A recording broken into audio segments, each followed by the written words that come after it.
Welcome to the Hawks Nest live stream show. My name is Brandon Kane, and oh, it's a glorious day. What a glorious day. We're in the midst of summer. It's hot like hell, but we're all smiling out here in our Seahawks fandom. Why? Because the journey begins today, the opening day of training camp.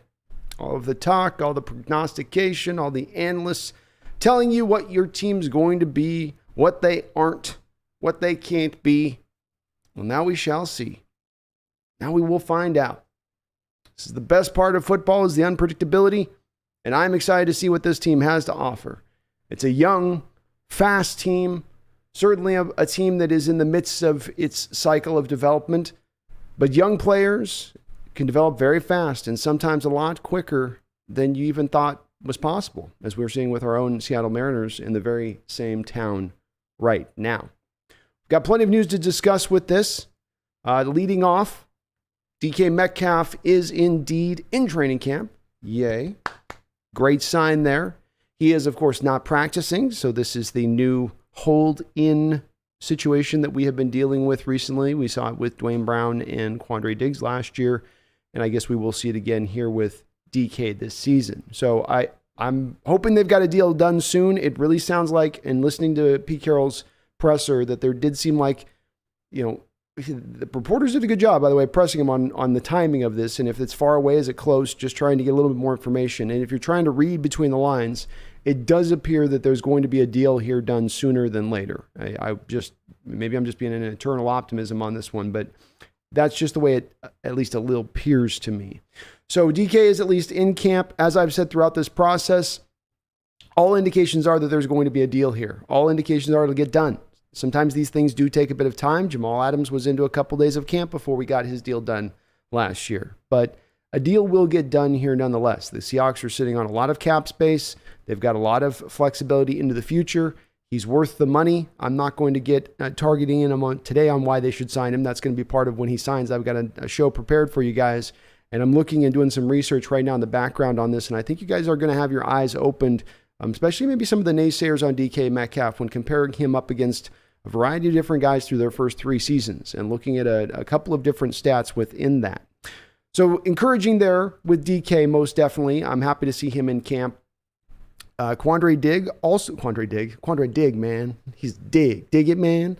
Quandre Diggs is also out on the field, which is good to see. He's out there running around, practicing. I don't know if he's full go, but you did see him out there on the field, which means that he's not on the PUP list, which is absolutely a big step to him getting out on that field by day one and being ready to roll.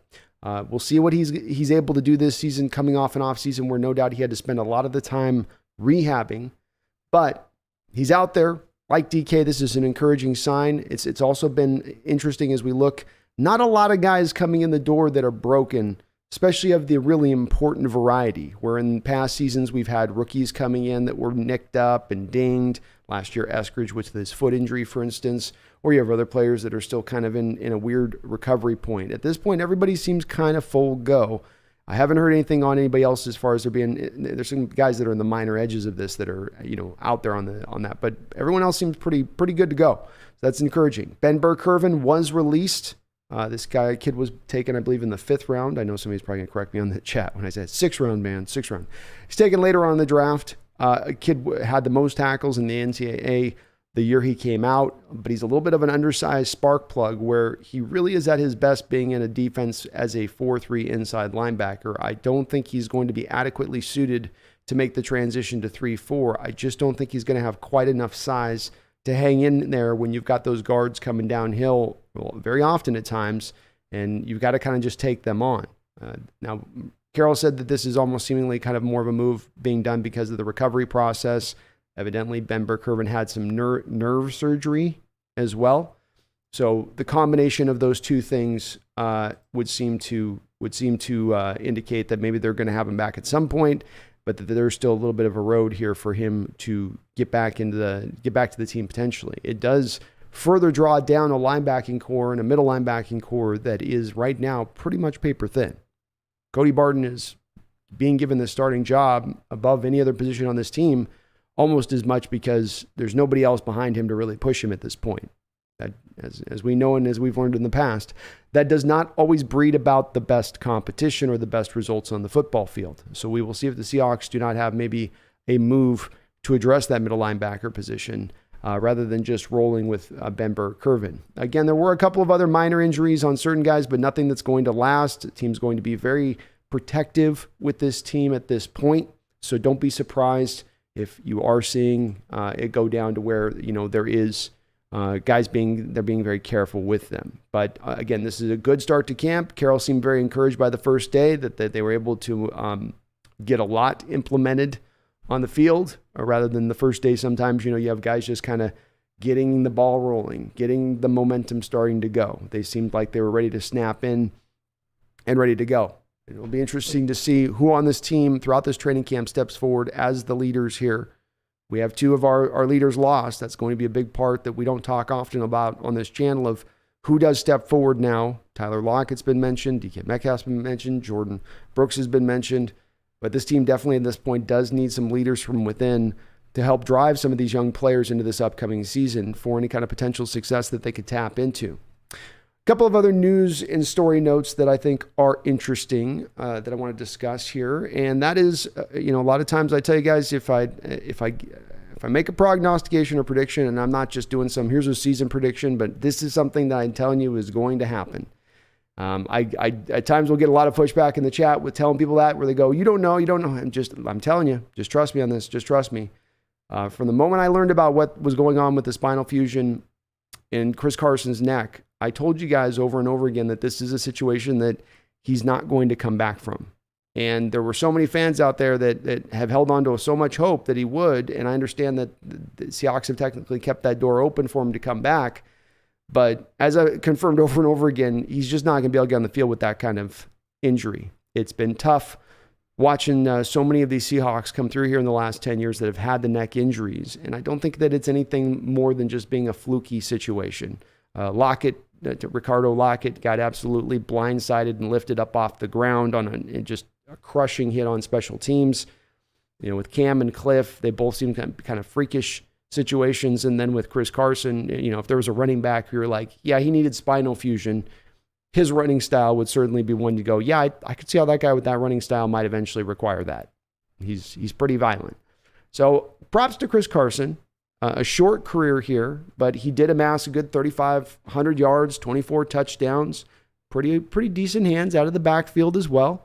So we've got to give him some credit there. A guy that's probably the closest iteration to us that Marshawn Lynch was here for Carroll. I mean, he's as close as we've come to seeing something like that. And it's been a short time since Marshawn Lynch left, but even prior to Marshawn Lynch arriving, I think if you're looking for a back in Seahawks history that, is close to Marshawn, Chris's style and his ability is it. And he ran with purpose, and he ran like every run was his last run. And that helped him for good and bad. It makes it a fun running style to watch. You want to see your players out there selling out and giving that it's all, and you're never holding back. But there's also a price to be paid. There's also a little bit on the other end of that when you go with that kind of style of it. And Chris has had to pay that price many times over, not just with his neck, but lower leg injuries, including, I believe, a broken leg in his rookie year. Either way, I will always remember him as that bull out on the football field as a running back, running through arm tackles, making people have to meet his level of violence in order to tackle him. A guy that could wear down defenses, and you just wonder with him a little bit, if you just had a little bit better offensive lines throughout that time, maybe if he had not gotten a little bit more, maybe if there's a few less hits. I always go back to the one time that Chris Carson was on the top 100 for the NFL, and they had a player talking about Chris Carson. I forget the player, but he's a random player, I think on maybe the Cardinals. And he says, that guy's impressive. He's impressive because he has to earn everything that he gets. And Seattle, of course, has been obsessed with running a gap run for years.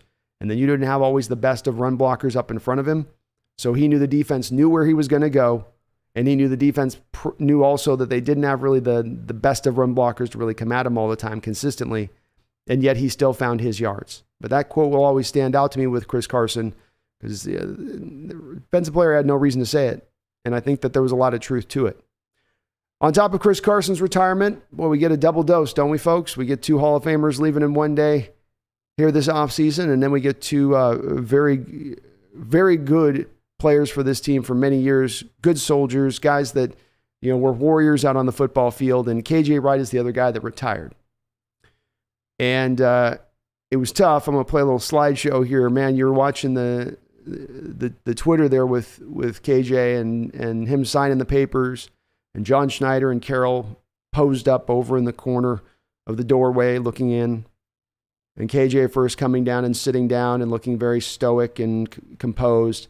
And then as he lifts that pen and he begins to grab that pen, the emotions start to get to him a little bit. And the old ball coach can't help himself, comes up over there and gives him a hug. And it was a nice moment to see. It certainly gets you a little emotional. I'm not crying, you're crying. But KJ Wright had a great understated career here with our Hawks. And I think he will forever be remembered. He will not necessarily get the flash or dash of some of the other players in this era, and they're going to be mentioned first. But he will be a guy that should be looked at as very much a key moment of this group.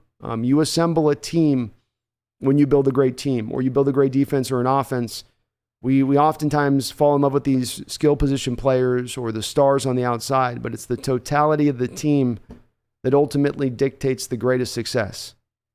And KJ was a part and a piece of that. You look through that Seahawks defense, and there were no weak links. And not only were there no weak links, there were all strengths to them more than that. And he indeed was a strength. Forever will be known as the screen whisperer in his ability to snuff out screens.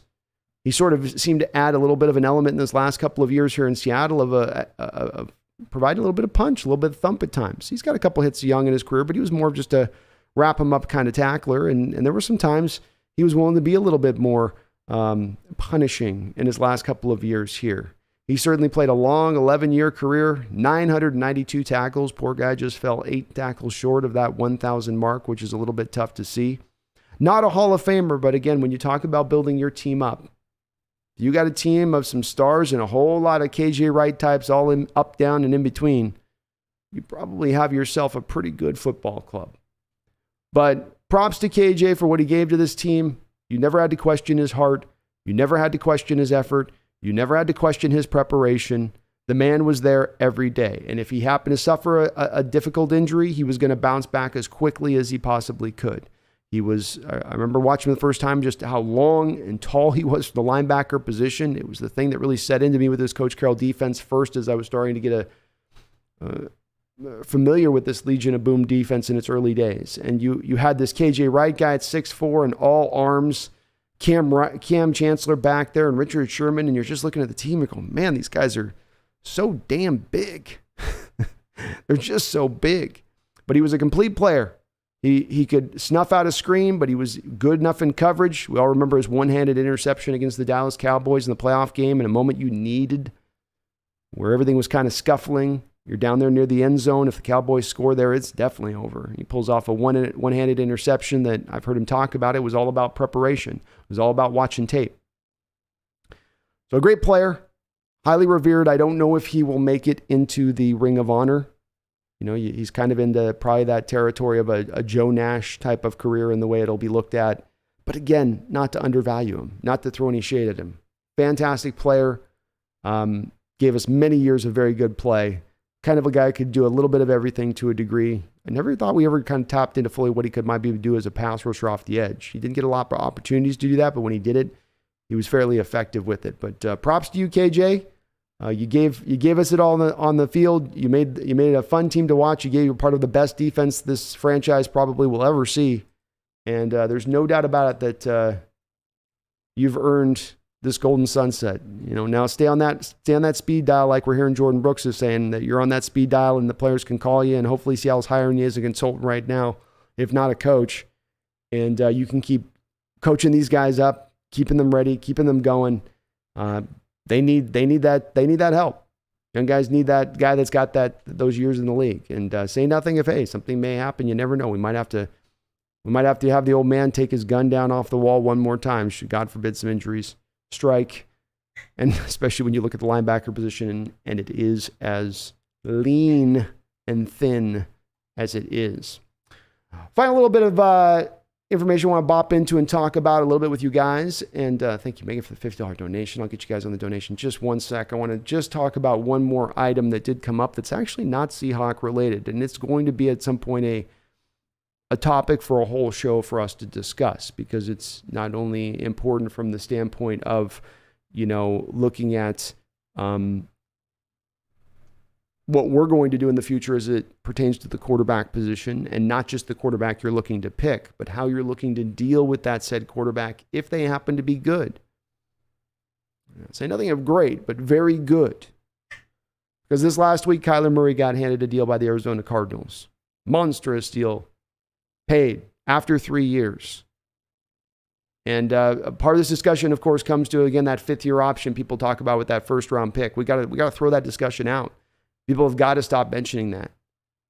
Not just us, but I mean, like, people nationally. People keep coming back to this fifth-year option, and these players can be paid after the third year, and if they're even close to having earned another contract, they're going to insist on being paid.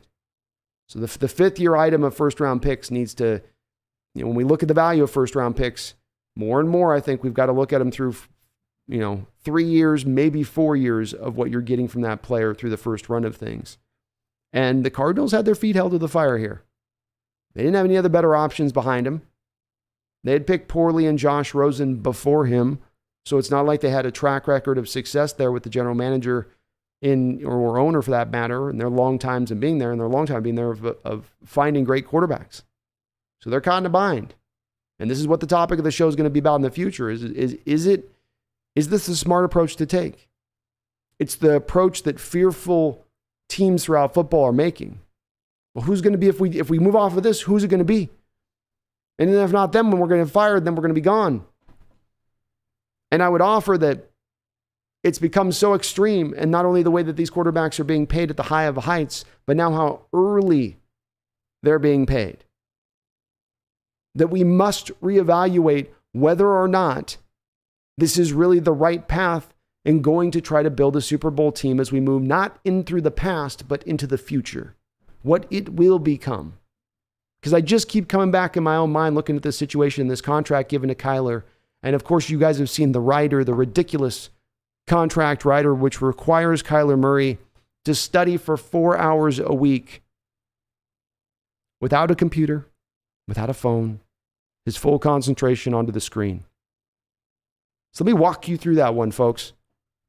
Kyler gets home after practice, logs into his Cardinal portal, brings up his little tutorial that they've put together for him, no doubt.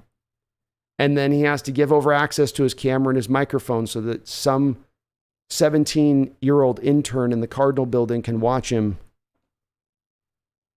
and make sure that he's not studying. What's the extra 4 hours going to accomplish? Not a whole, probably hell of a lot if you're not studying around that point, right? And if you're already studying around that point, again, how much is it going to accomplish? But you don't see contract writers like this put in, and I just can't help but feel like, I don't know if the Cardinals organization leaked this, but again, it's just not a good sign. And it certainly is an indication that they don't feel good about this deal. You don't marry yourself to a quarterback and say, you're our guy. You're the one. And he goes, yeah, you're the one. Pay me now. Yeah, we're going to pay you. But just, let's put a couple of just tenets in here, kind of like commandments. Thou shalt study, practice hard, be a good leader. Those kind of things in there. Let's also just cover into that ground if we could too. Kind of getting mixed signals, mixed messages at that point, aren't you? And it does tell you that these general managers are having some trepidations. Certainly Kyler has probably earned that contract, right? 2-time Pro Bowler, has improved every season. It's not that he's a bad player. It's just that you're giving them now $250 million to guys after 3 years. And you got to turn around at some point and ask yourself, is it worth it? Because now we get to watch what happens with the Cardinals. Because once you sign it at day one, not so bad. You can put down his base to $1 million, strap the rest of the bonus money into the first year. The cap's not that much more substantial than what it was going to be this year as he entered into this season.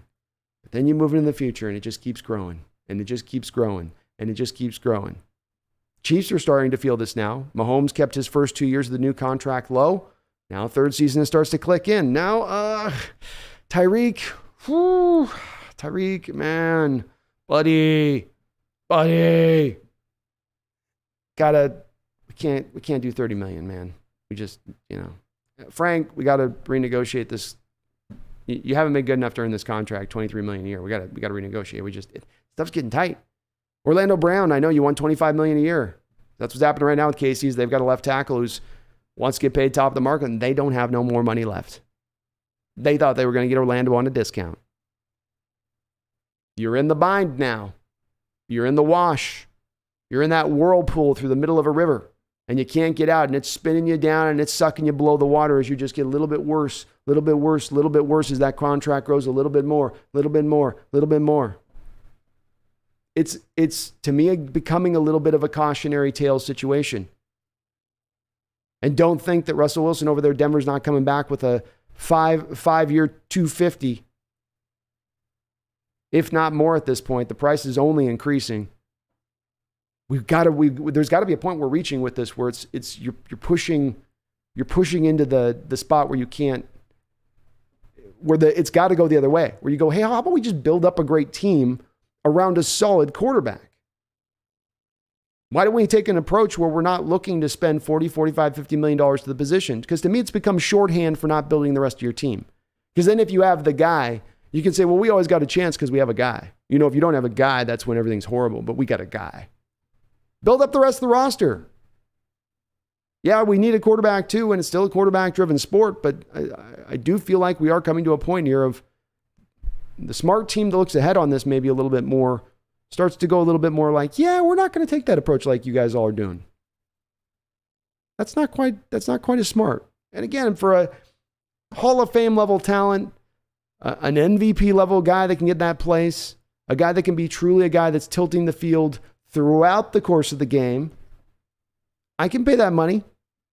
But for very good, for high injury risk, for limitations within their game, I don't like that. And I could understand if our Seahawks, as they're looking to show signs right now that they might be taking this approach, might just go into the future saying, we're not going to do that anymore either. We were hobbled by having Wilson's contract in there, and it did affect the way we built the rest of the roster. And I think it will be interesting to see if the NFL goes through this kind of evolution as we move forward, especially with the amount of good quarterbacks that are coming out into the draft now.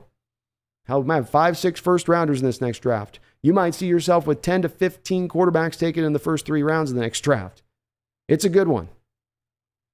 And what if we get a couple of those drafts over and over again, as these kids are now throwing younger and younger and younger and coming in more quicker developed than ever before? I'm just make a little argument here. Might be a better place, but that is, again, another item for another show. Today is about the start of training camp, the beautiful, beautiful beginning of hopefully a great journey. I just want an entertaining season. My expectations aren't high. I just want to see this team come out and compete, have that Pete Carroll energy to them, watch the young guys develop, come along, and then just watch the year play out. I know that this is a season probably for the future, but again, you never know when this team might just surprise you. If you like what you're listening to here, please do hit that like button for me. As well, I do want to put a note to the chat on this, just as we move into the future on this. We've had a ton of growth here through the last 6 months, and that's in the back of great growth the last couple of years. So the chat is growing ever more now within it. It is getting bursty, and that is great. And I'm going to try to do more shows to offset this so everybody feels like they're being responded to, and I'm getting every question. But I am human. It does get hard at times, and so I'm trying to parse through as well as I can. I'm not trying to ever miss comments, but please do bear with me here as we're now growing into this year. When I expand the shows, it'll be less of a problem because I'll be on a lot more. But for right now, it'll be a little packed here as we go along. So just hang in there with me, guys. If you always do a super chat in there, I will definitely get to that. But I do try to get to all the comments within there as well. I hope you guys are jacked to the nines like I am. Hope you're ready to roll. Seeing the guys out there in the jerseys, seeing them out in the grass. Oh, so it is. If it starts to feel a little real now.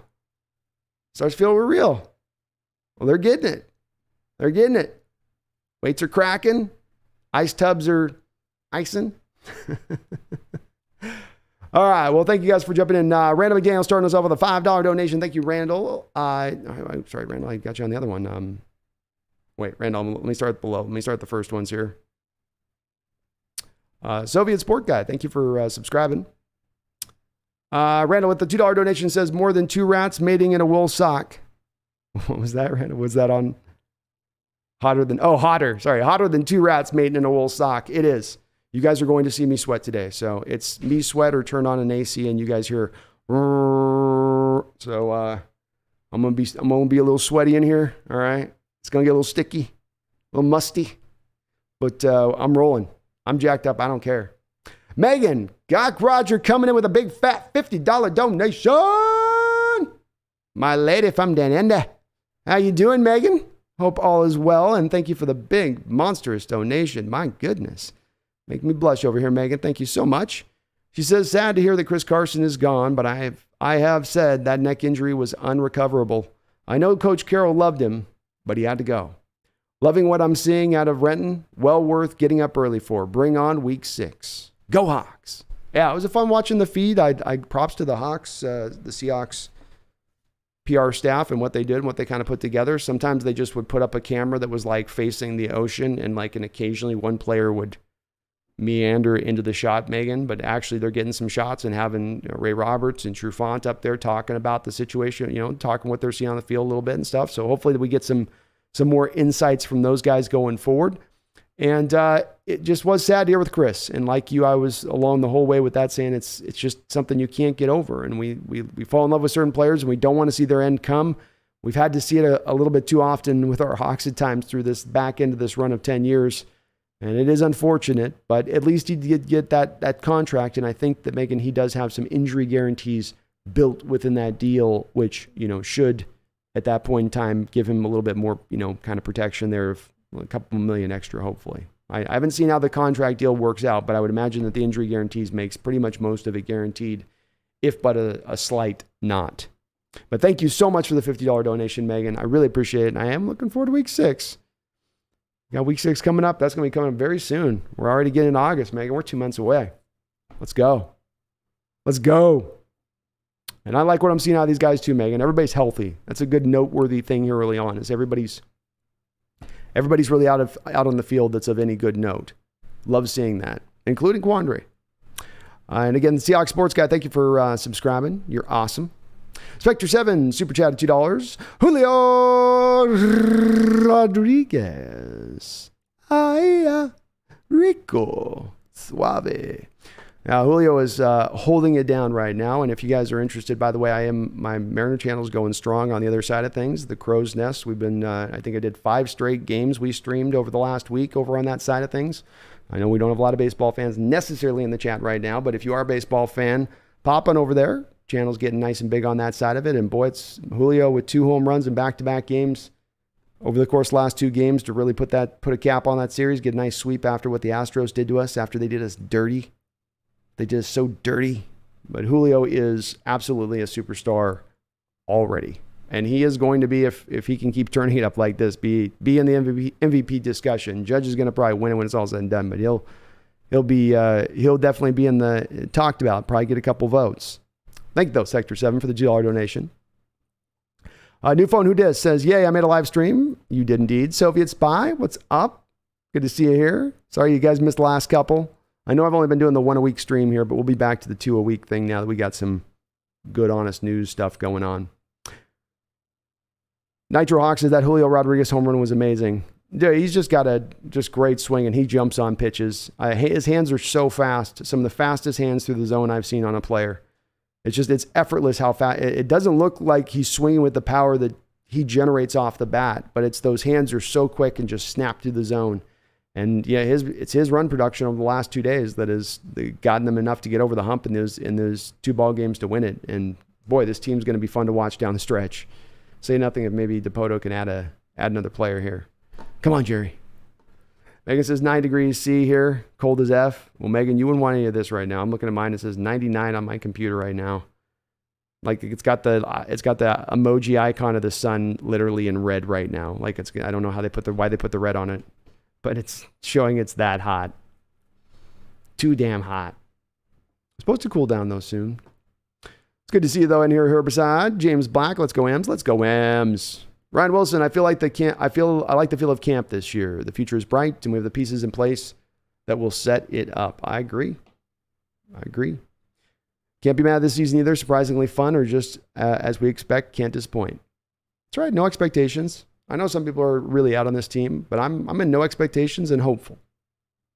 Matt Rupp, I hope they're making diamonds out there on the VMAC. Hey, coal, just scraping that coal together, peeling those diamonds out. You never know, man. And we got a new coach in now. No more Norton.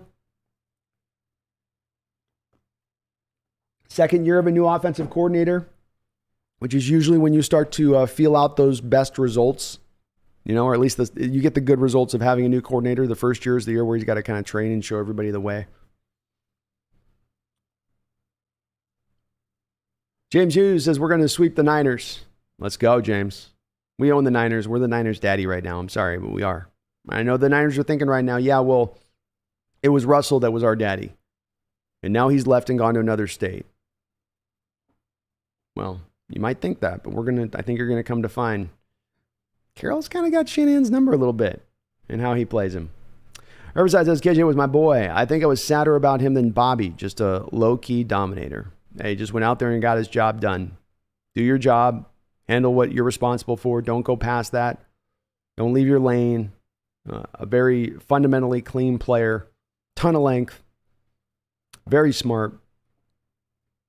We definitely were missing him a bit last year in certain situations, especially in the screen game. Seahawks Jose Rodriguez, what's up, my mod? How you doing? So you've been posting up on your channel. It's good to see.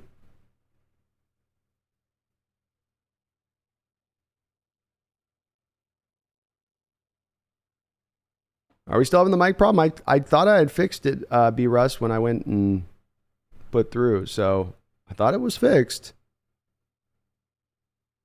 B. Russ, the video's off here too. So something's happening then with my stream on this. I don't know what's going on. That sucks. I got to figure that out. I did a live stream, recorded it, went back and played it on this line as just an offline stream, and it was fine. So I don't know why the video would be off. All right, we might do an off and on if it's bad for everybody.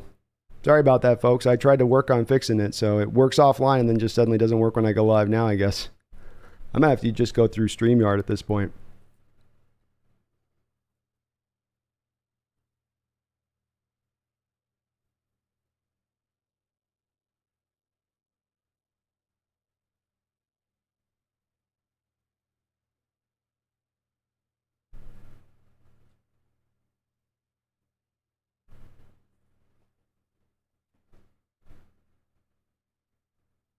Nitrox says, looks like Baker Mayfield's behind Sam Darnold. We dodged a bigger bullet than thought.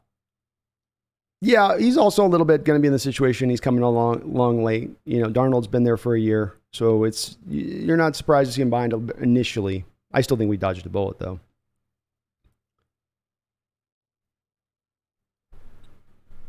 Ricardo Edmondson says, doesn't Darnold know the system? If so, he will stay ahead of Baker till Baker knows the playbook. Yeah, that's exactly right. Bingo. Perfect. Yeah, that's exactly on point. Empower Code. Oh, Brandon, love you, my guy. It's time for some football, baby. Oh, I'm getting all excited. Hell yeah. And thank you, Seahawks Sports Guy, for subbing. Sorry, there's a little delay. I will definitely try to hone this down and figure out what's going on. I don't know why it works on one, but then not the other. I guess I might just have to do the StreamYard jump. This one's kind of annoyed me lately a little bit. Ryan Wilson, I'm sure we will see both Locke and Geno in games this season. I doubt one of them will take the reins and start the whole season. Agreed. I think at one point or another, somehow or another, you're going to see both of them. I don't know exactly how it happened, but I think it will happen. D Nugget says, I like ramming A-gaps too. Don't we all? It's fun occasionally. But those beasts, you got to get outside a little bit. Got to stretch those wings. Keldon says, I'm playing for the Niners this season. Y'all are gone. We'll see. We'll see. And Power Coach says, Cody Barton looked good out there today. He's full of promise. The secondary reminds me of that 2012 season. Does have some kind of hints of that, at least in its level of talent. And Carroll noted but Kobe moves really well out there. He noted his ball skills in his presser and just how he said you can see he's got the hands out there, natural ability to catch. And I think Kobe, if he is starting out there, is probably get you a couple interceptions this year in his initial duty.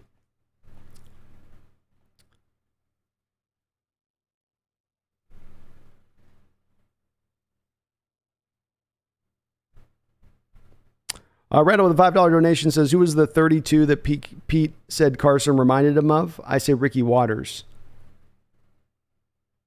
I mean, I could see a little bit of that. Carson runs even a little harder than Ricky did, though. And I can't think of another 32 that necessarily jumps to mind that he's calling upon. Ricky might have been a little bit faster, too. I don't know if that would have been the one, Randall. Ricky kind of works in a general sense, but it feels like there's maybe more of an on-the-nose one as if he's staying 30. Did you say 32, a former Seahawks 32? If so that, then maybe so that. That or John L.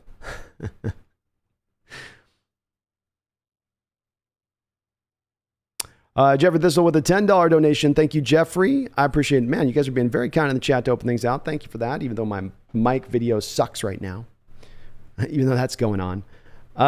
He says, someone turn the heat down. Kyler is clearly immature and not a leader. It's good for us that he signed the long term. Well said, Jeffrey. Very well said. And I just want to echo beyond that. Yeah, this is one of the reasons I look at the Cardinals this year, and everyone tells us that they know that they're going to be good. Well, we know they're going to be good. Okay. Well, you got DeAndre Hopkins suspended through much of the first half of the season. You lost Chandler Jones, your best pass rusher. J.J. Watt cannot stay healthy anymore, and you're really relying on him to basically hold everything down for you. The corner room is not the best, to say the least. The offensive line is, to me, a little bit suspect in certain parts, if not a lot of parts. They built up on the tight ends. They built up on the skill positions. But that's what I think people are doing is they're looking at those two, and then they're looking at Kyler, and they're saying Cardinals will be good because of that. And I say, well, what about the rest of the team? I guess we shall see if truly the $45 million quarterback can truly just hold it down all on his own. Because the Cardinals have taken away those resources from the defensive side of the ball and really attributed them to the offensive side of the ball. We'll see. That's why I say this is a good kind of testing situation to look at. My prediction, though, is that I think that they're going to struggle a little bit. And I don't think that he's going to be bad. I think the Cardinals will still be tough.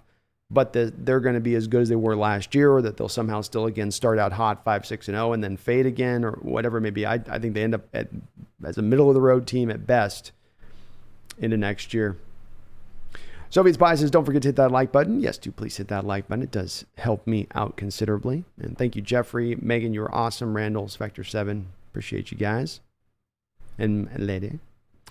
Randall with a $5 says, wonder if Kyler negotiated the 4 hours down. Team started at 10 hours a week. Kyler started at 0, agreed on 4.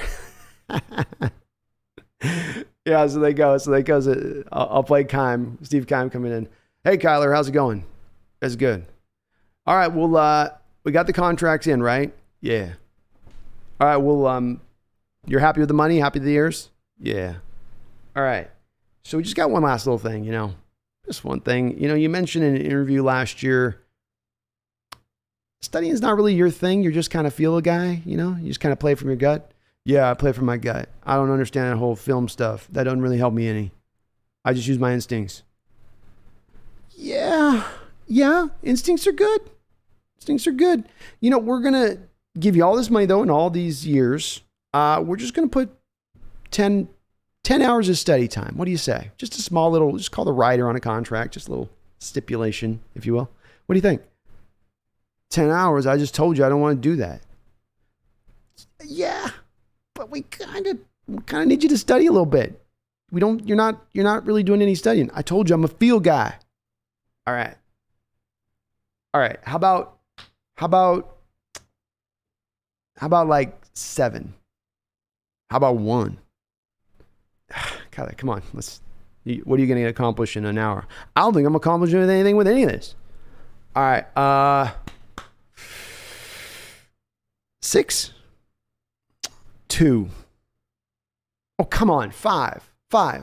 Man, 4, and that's it. I'm giving you 2 on that. Okay. I love Randall. You know there was some fierce negotiation over that contract, Ryder.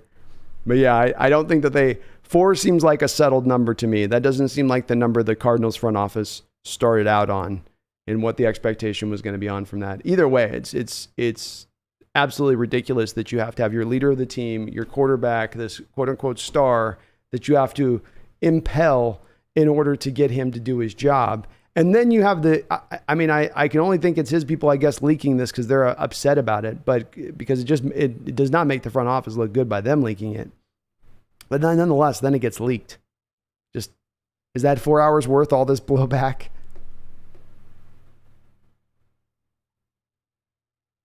Jim Campbell, greetings, Hawks Nest. What's up, Jim Campbell? Good to see you in the chat.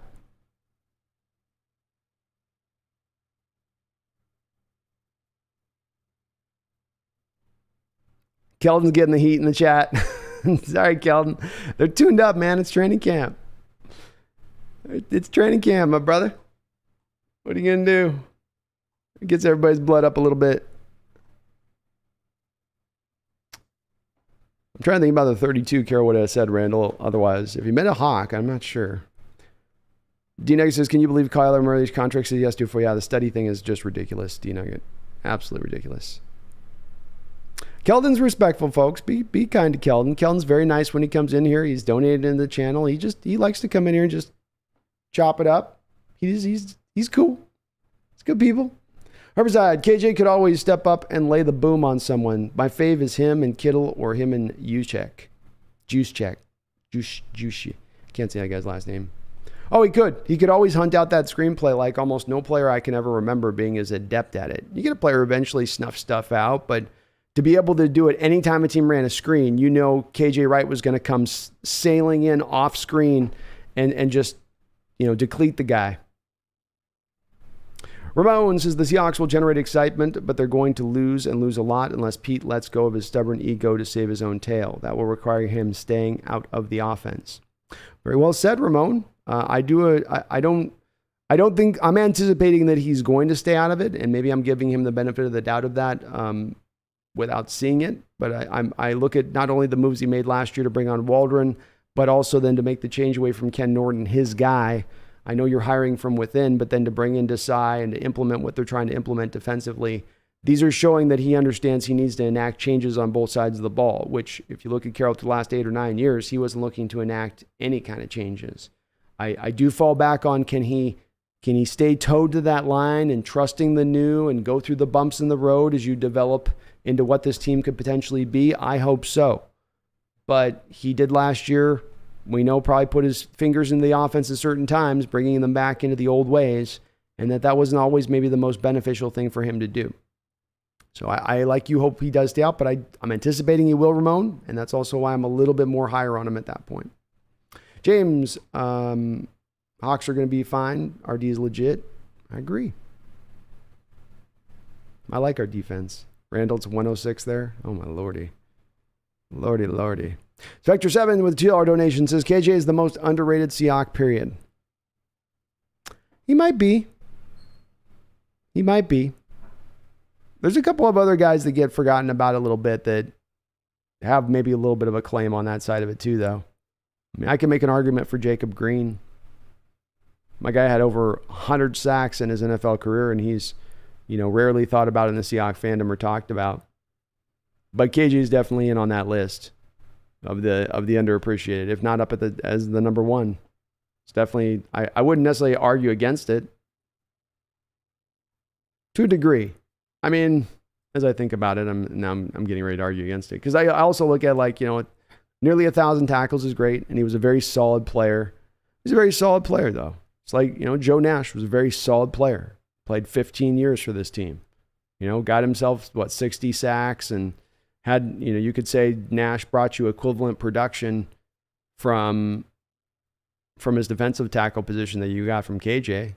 What's the difference in those two careers, just other than that they play different positions in different eras? But I think it's, again, worth noting. He's not going to be mentioned first and foremost when you're talking Legion of Boom. It's going to be Sherman, Thomas, Chancellor.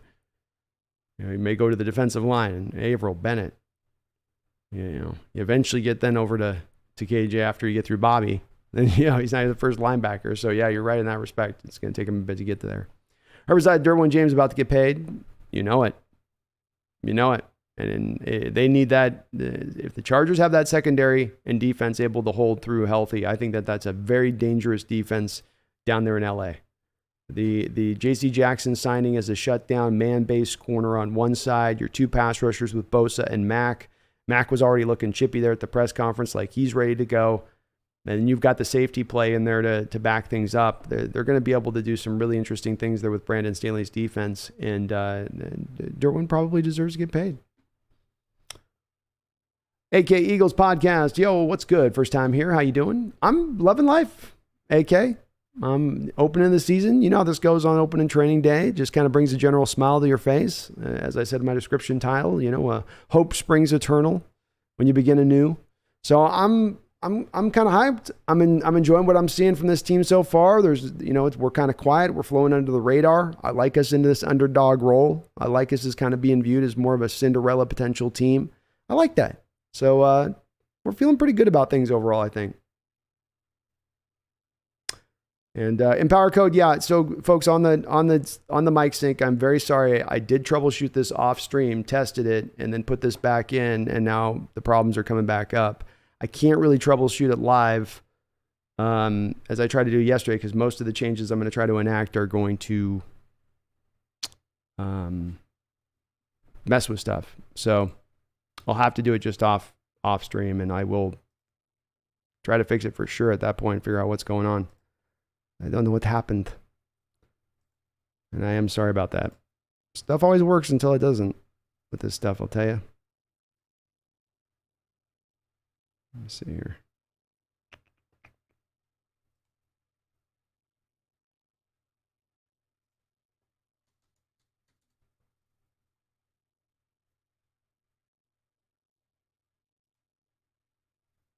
So we'll figure it out.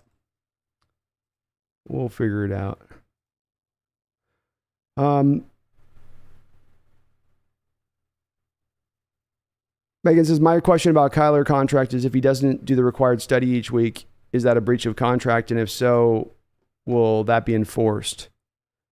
Yeah, it is a breach of contract. You can technically, you can fine him, or you can obviously take further steps if it's in addition to other behavior.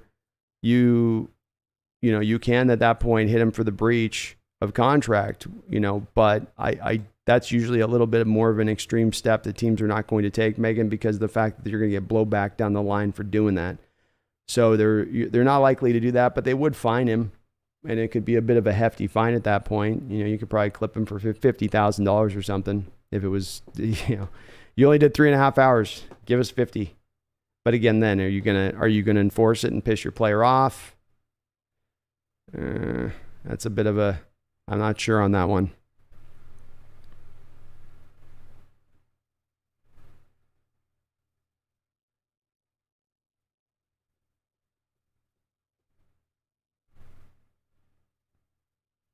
Hawks of the Ace says, hey, Brandon, what's up with them starting to show the press conference, then saying it's private? I don't know. They were bouncing between the presser and doing other stuff, so it was part of their programming and how they were trying to set it up. They were trying to go between interviews and Carol talking and then coming back to Carol, I thought. So I didn't see him cutting anything off when I was watching. And Mr. Summer, yeah, it's out of sync. Sorry, guys.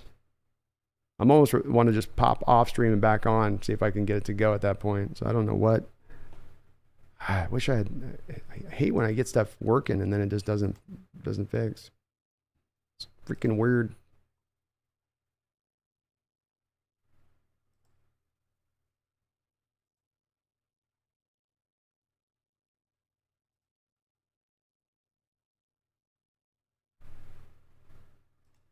I don't know. We'll see. I'll figure it out. I'll get it fixed for sure by the next one, folks. Gammon Brown says, the Hawks Nest 49er fan here lurking. Well, welcome in, Gammon. Like I say, all welcome here. I like to get information from the source instead of my own judgment. Is your quarterback situation overblown? We had a Jimmy and A. Smith season record prediction. You had, Jimmy and A. Smith, Alex Smith. Yeah, Jimmy Garoppolo and Alex Smith.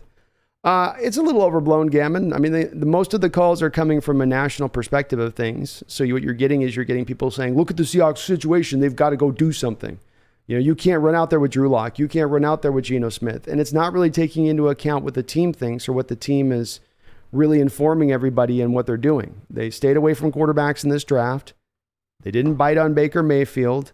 They took a warm, hot second and sort of tested the waters on Deshaun and then realized the cost, and then they were out on that. There's been no indication that they're necessarily interested in Jimmy Garoppolo. They've had internal discussions, but that doesn't mean that they're intending to get him now for sure.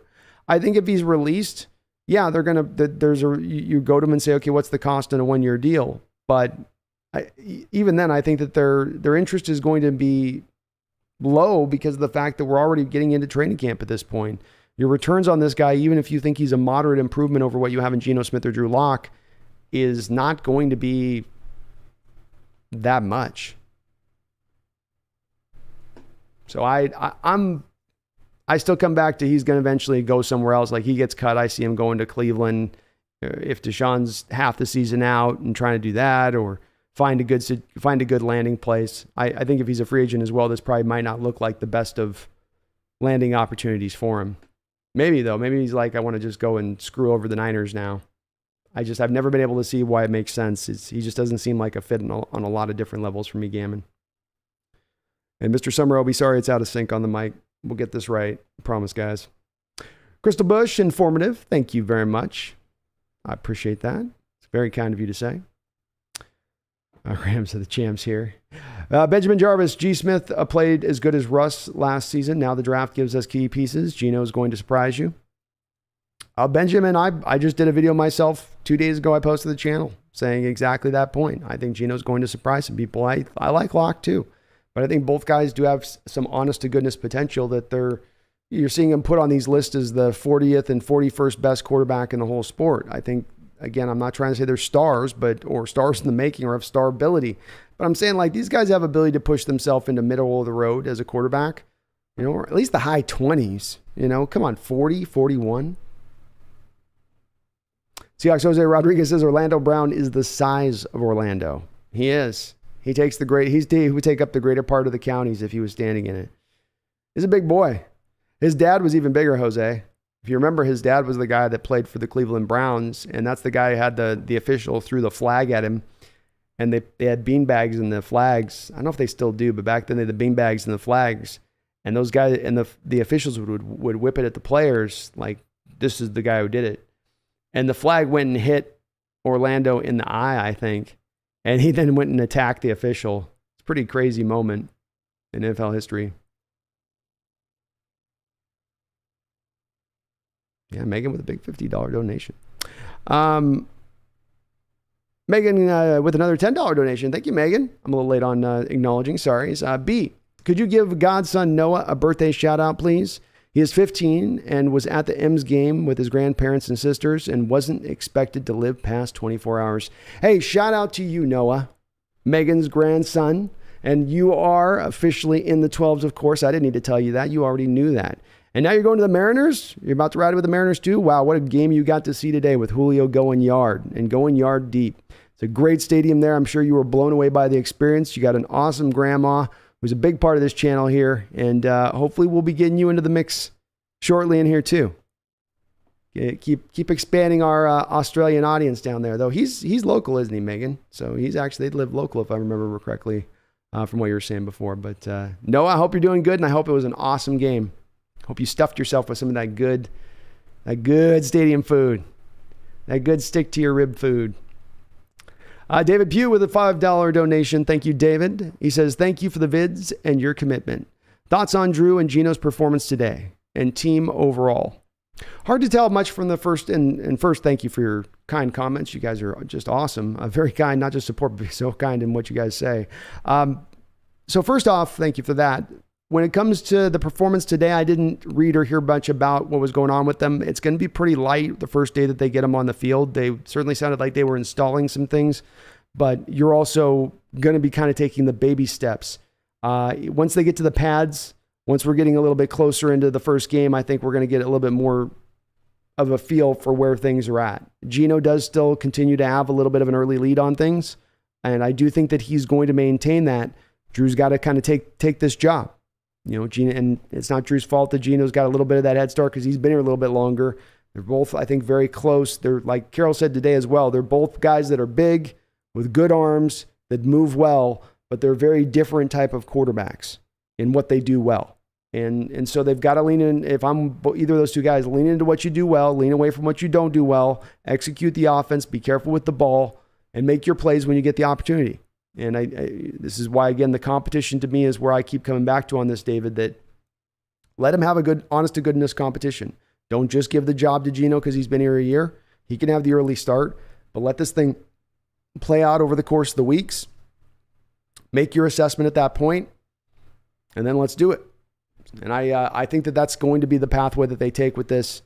And I'm stoked by it, David. Again, both these guys, former second-round picks, fairly high second-round picks at that. People have made their determination that these guys are over with, that there's nothing more that they have to offer the NFL. And the NFL is full of a lot of different stories of quarterbacks who've been thrown into the dumpster prematurely, who find another opportunity and make something of it. I will give people that it doesn't happen on the often, but the determination that we absolutely know what these guys are because of Geno Smith's first 2 years with New York, or because Locke got drafted to a team that wasn't really favoring pass protection all that much. Nor were they going to bring in a coach that was going to be a bright young offensive mind to bring him along. Instead you got a defensive-minded coach.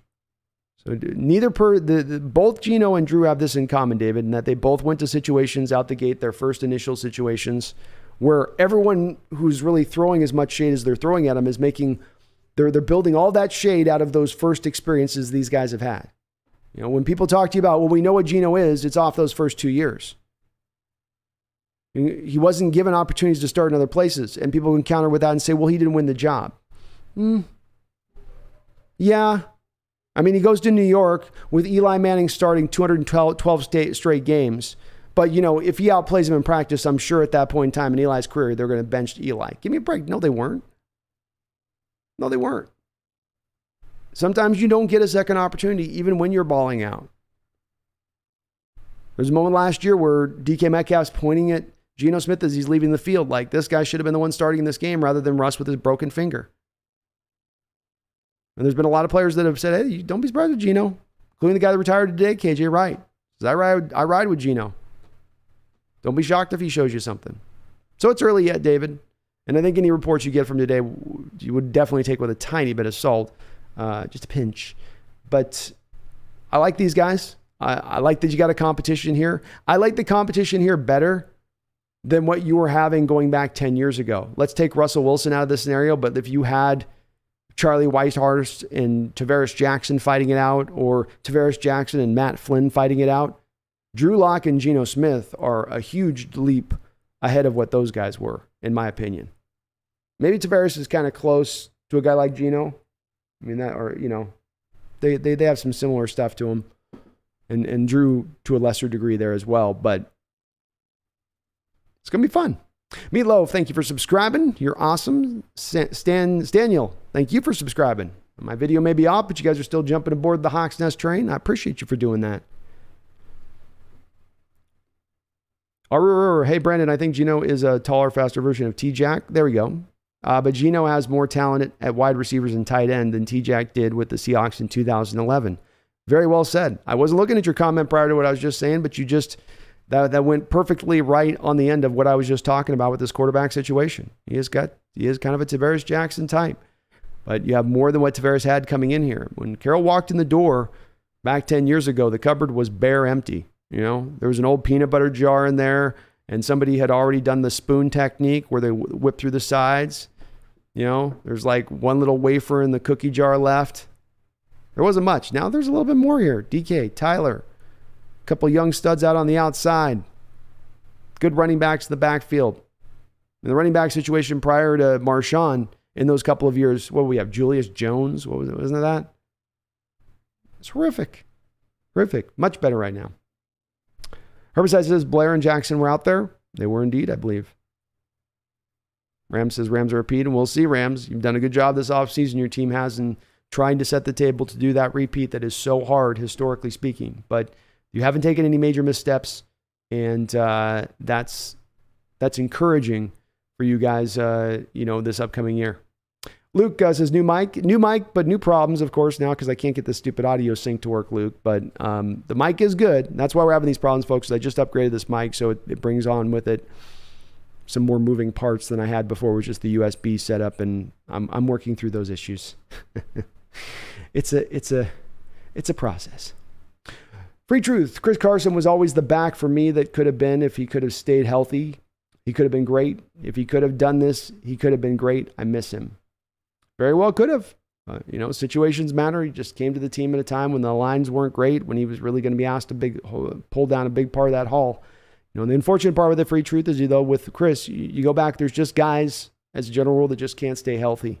And it's not to say they're not training hard enough or they're not preparing their body right. They just can't get on the football field. And Carson, going back to high school, had problems with injuries. It had just always been something that he had been dealing with.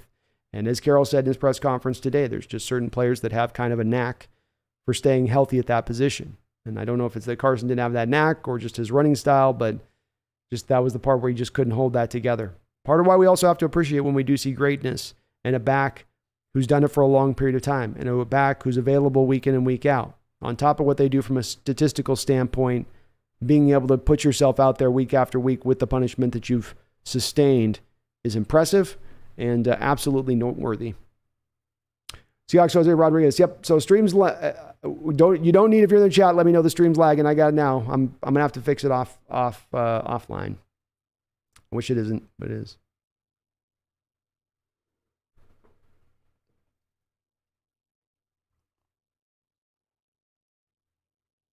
Linebacker 54, thank you for becoming a member. Appreciate you. Welcome aboard the Hawks Nest. Some new members in here. Hell yeah. Appreciate all the support, folks. James, I saw some saying the Cardinals are smart for having a way to get out of Kyler's contract. I'd rather just not give the second highest contract ever to a guy you aren't sold on. 100% agree, James. I wish I could agree to the umpteenth degree. This is the issue here is that, okay, you can get yourself out, but then let's play that out. As I was saying before, you find him, you cut him. What's that going to do for players in the future looking to maybe sign a contract with you? They're going to remember a Kyler situation where you did something that no other team's doing in the league with a starting quarterback. And if they're willing to do that to a starting quarterback and be the only one to do so, why wouldn't they do it again to you if they have the opportunity? So it's a bad look all the way around. It is. It does speak to me, though, that, again, the desperate situation they're put within. They have a team that's competitive. They've built everything around this kid. And now he wants to be paid. It would be a horrific time to try to trade him. So you're stuck with, well, we got to pay him. And again, we got to pay him doesn't, to me, always equate out to that's the right decision to do. But it's a decision that we're seeing general manager after general manager be forced into. And you can say, well, it's because these guys have such short careers and short shelf lives. But Keim just got a contract extension this offseason. He should be playing with house money right now, not being under the thumb of a hobbit. Lagging and Mike in and out. Mike's in and out too. Jeez. I'm going to have to do some heavy-duty troubleshooting. Megan says, be not sure if you noticed my new profile pic, the Seahawks founding fathers and goats. I can kind of see it. I have to check it out off stream. It's a little small on my screen, but I'll check it out. Kronos 1009 has been a member for 3 months. Thank you for Kronos being a member 3 months. It says, is Ivan the Terrible still on the coaching staff? Yes. Kronos is, of course, referencing the trainer who's not had a great track record going back to the University of Washington and USC and training football players. And we've seen a football team with a high propensity for injuries in the past, which is exactly what he was having happen at the times when he was at USC and the University of Washington. Grota says, because if he is, give Penny 3 games before another tear. We shall see, man. It's possible. Penny was talking about his press conference, doing a lot of sand running this offseason, trying to strengthen up that knee, strengthen up the small muscles around the knee. But yeah, I agree with you, Kronos. I'm still a little bit skeptical with Ivan and worried of his effect and the problems there within it. Little worried there. Empower Code says we're going to surprise some people this year. I love it, Empower Code. I agree, man. I'm with it. I think we are as well. I'm liking all these people selling low on us. I've been just sitting here going, you guys are also sure. We'll see. It's not a bad team. And you can say a quarterback, not having a great quarterback can just mean that much. But this is, again, where we get back to does it truly matter that much? If you have a guy that can just handle 25 throws a game, many of those scripted up, many of those easy completions where he's, for instance, rolling out to space on a half field read, right? Getting his throw out to a tight end or a crossing receiver that's going to be wide open because the defense is biting in on the running game, which you've committed to. These guys can't execute that offense. And I continually come back to, I think people look at the quarterback position with our Seahawks much as they would look at it through the lens of other quarterbacks on most other teams in the NFL, especially the pass-happy ones. This guy's got to be able to throw 40 times a game, and you're going to trot him out there? No. He's only got to throw 25 times a game.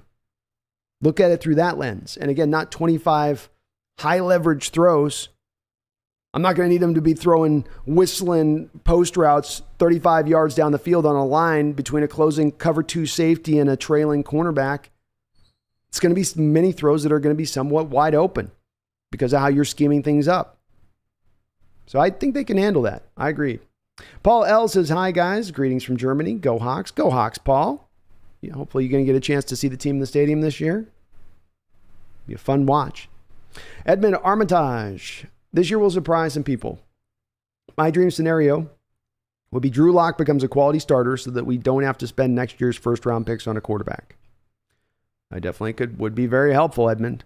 Of course, the question does come back and come down the line at that point.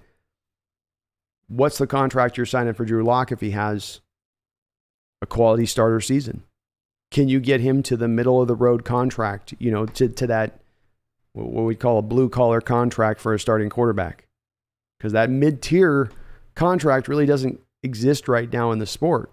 You got the top end guys at 40, 45, 50 million, and then you got the bottom end guys at 15 below. And if you're signing Drew, if he has a quality start season, you're hoping to probably get him into more of a 15, 20 range.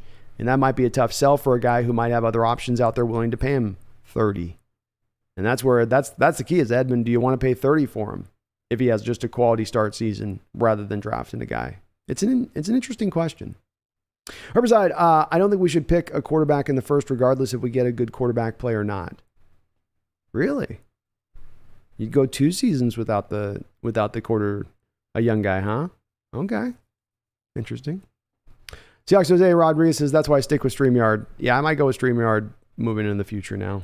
It's about time to make, I guess, the StreamYard transition. I've been real comfortable with this. I like the Streamlabs OBS, but this mic thing is a bridge too far for me. They've overstepped their bounds here, Jose.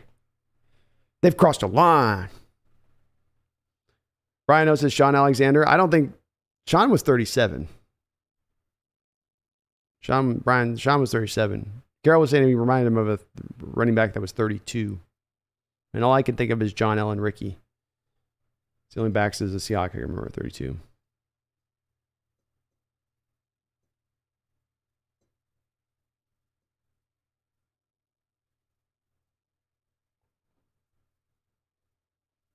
Riverside says, I'd rather get a defensive tackle and defensive end over a quarterback. We can wait and get a good one in the second. Well, that's a fair point. Okay, I see where you're going with that now. All right. Paul Al says, do you guys also dig the Mariners? I do, Ball. I've got another channel on my other side. You can see it in my channel description, I believe. But if not, it's the Crow's Nest on YouTube. If you're looking for great Mariner coverage. Nitro Doc, where would you rank DK Metcalf among wide receivers? Good question. I think I'll answer it in 2 different ways, Nitro. What he's been up until this point and what I'm expecting to be moving into the future. I think he's probably a top 8 receiver right now in the sport. And I think he's going to get into top 5 state this year, if not higher. So I think they're going to find ways to pull the double teams off him a little bit more often. And I think that's going to open more of a door for him to have a little bit more production. On top of him just starting to round into his prime, But I think he was probably like top 8-ish last year. And he maybe didn't have the production in that spot, but again, you got to calculate in the fact he's doubled as much as he is, which does factor in. Herbicide says, my dream is Cameron Ward in the second. Ooh, okay. Keldon Paulio, thank you for mentioning that, Keldon. Appreciate it. Let him know. Let him know what's up.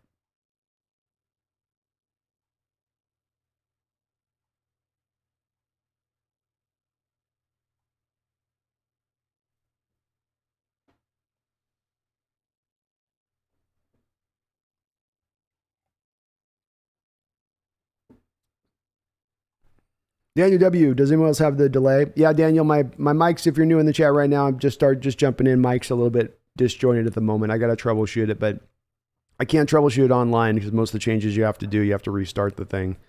So if I can sit here and start tinkering with it in silence, but it's probably not going to be very exciting, and I'm not really sure what the issue is, to be honest with you here. So I'm probably going to have to get into some of my volume settings on the computer itself. I think something on that's probably pushing it off. I don't know why it just popped up suddenly. The thing's been working fine. I've been streaming on baseball straight nights. I probably really, I'll figure it out. Sorry about that though. Holy porn. Megan says, just got a message from my godson Noah. The birthday party continues. M's game last night. Training camp today. So that's it. It's good. It's a good day to be a fan in Seattle. The Mariners go out, get a nice day win, little training camp talk. Feels good. Oscar says, how do you think the 49ers with Trey Lance, how do you think the 49ers will be with Trey Lance leading the team? Interesting to see them just fully attach themselves to Trey and say it's Trey's team. I was very surprised to see that note come out.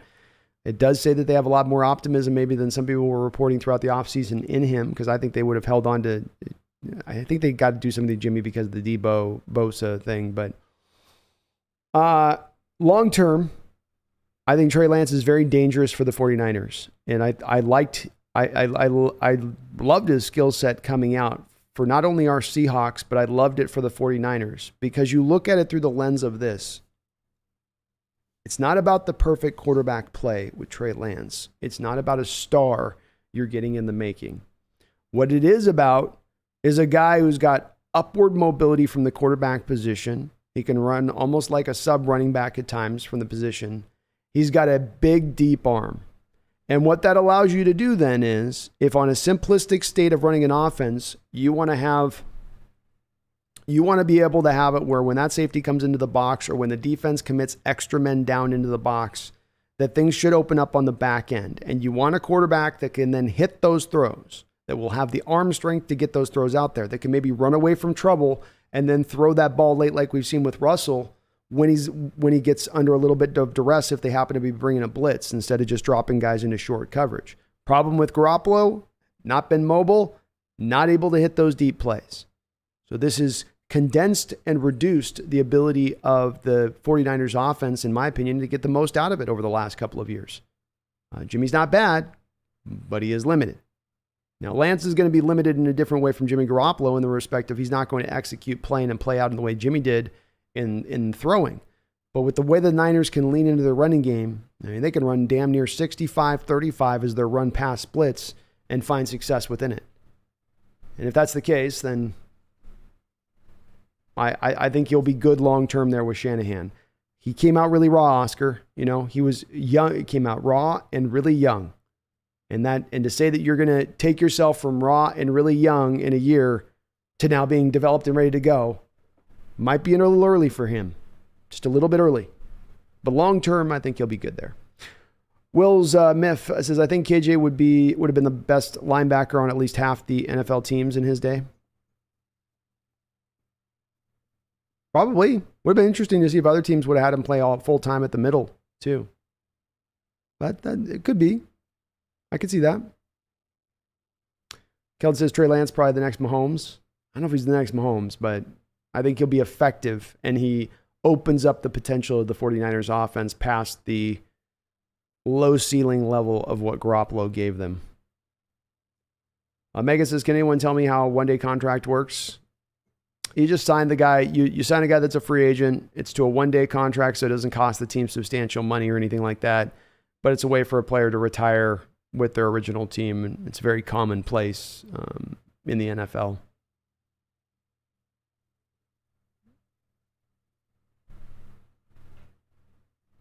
Magic Vlog says, and I'm glad Chris Carson's able to stay alive. And what a career for KJ. Yeah, agree on both parts. Agree on both parts. It wasn't worth the risk for Chris. Thank God the medical staff isn't going to clear a guy with that kind of hardware in his neck. Mr. Summer, Trey will have to prove it to me. 49ers are going to hurt a bit, I think. Well, if he's raw at all, they don't have a backup plan like Garoppolo anymore. So that is a little bit of a, we're jumping out the plane without a parachute. And hopefully Trey Lance's gliders are going to kick in here. Little Batman gliders. Nitro Hawk says, what is your favorite all-time regular season game? My favorite regular season game of all time? Ooh, what a great question.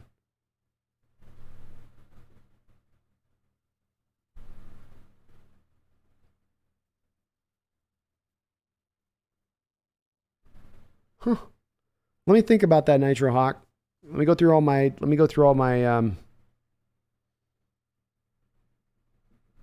I gotta go through all my history of games and make sure I'm picking the right one. Because you lean into trying to pick one that was recent because that's what you remember. So let me think about it. I'll give you an answer in a sec here I got an initial answer, but I think I got a better one. So that Niner game a couple of years ago on the road, Clowney game was pretty good on prime time. Peter Rabi says, season's finally on the way. I'm super stoked. I don't care that anyone says we're going 3-14. I say we go 10-7. No Super Bowl this year, but we will put other teams on notice. I love it, Peter. Love the confidence there. And yeah, I'm with you, man. I think that this team has the potential to surprise some people. I've got them about 7-8 wins right now, but it's a win marker that could swing either direction with a couple of balls bouncing the right way in a certain game, and Lady Luck playing your side, or a couple of young guys develop at a quicker rate than we thought. Either way, I think this team is well beyond 3-14 as far as their final record. The predictions of 3 wins, 4 wins, I don't see it. I just don't see it. I know the schedule's tough, but again, Carroll has shown you that he's got at least a baseline of he might not get you. He might be a guy that struggles to get you to the top end elite status of things as far as a team season in and season out over his run as a Seahawks coach. But even when he walked into the door, he knows how to coach up, maybe even sometimes having some secondhand parts at certain positions, along with good players at other positions, and getting the most out of that to at least equate out to a 5, 6, 7 win season. He just doesn't, to me, he's a guy with Carroll's a good coach with a good floor as far as his win total and what he'll give you, and how he understands through these years how to prepare a team to get them to play to at least that. And they're not gonna make mistakes. They're not gonna stub their own toe on stuff. Teams are gonna have to beat them. I'm with you, man, Peter. I love the confidence. I'm with you. And David, I'm sorry I don't have too much thoughts on Drew Lock or Geno. I didn't see.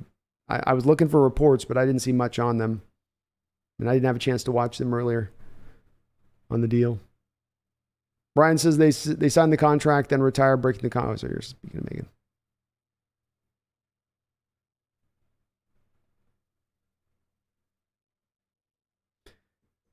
AI says Jacob Green should be in the Hall of Fame. I agree. He's got a great argument to be in there. He does. It was an era where, to me, it wasn't an equivalent era. Oh, sorry, kitty.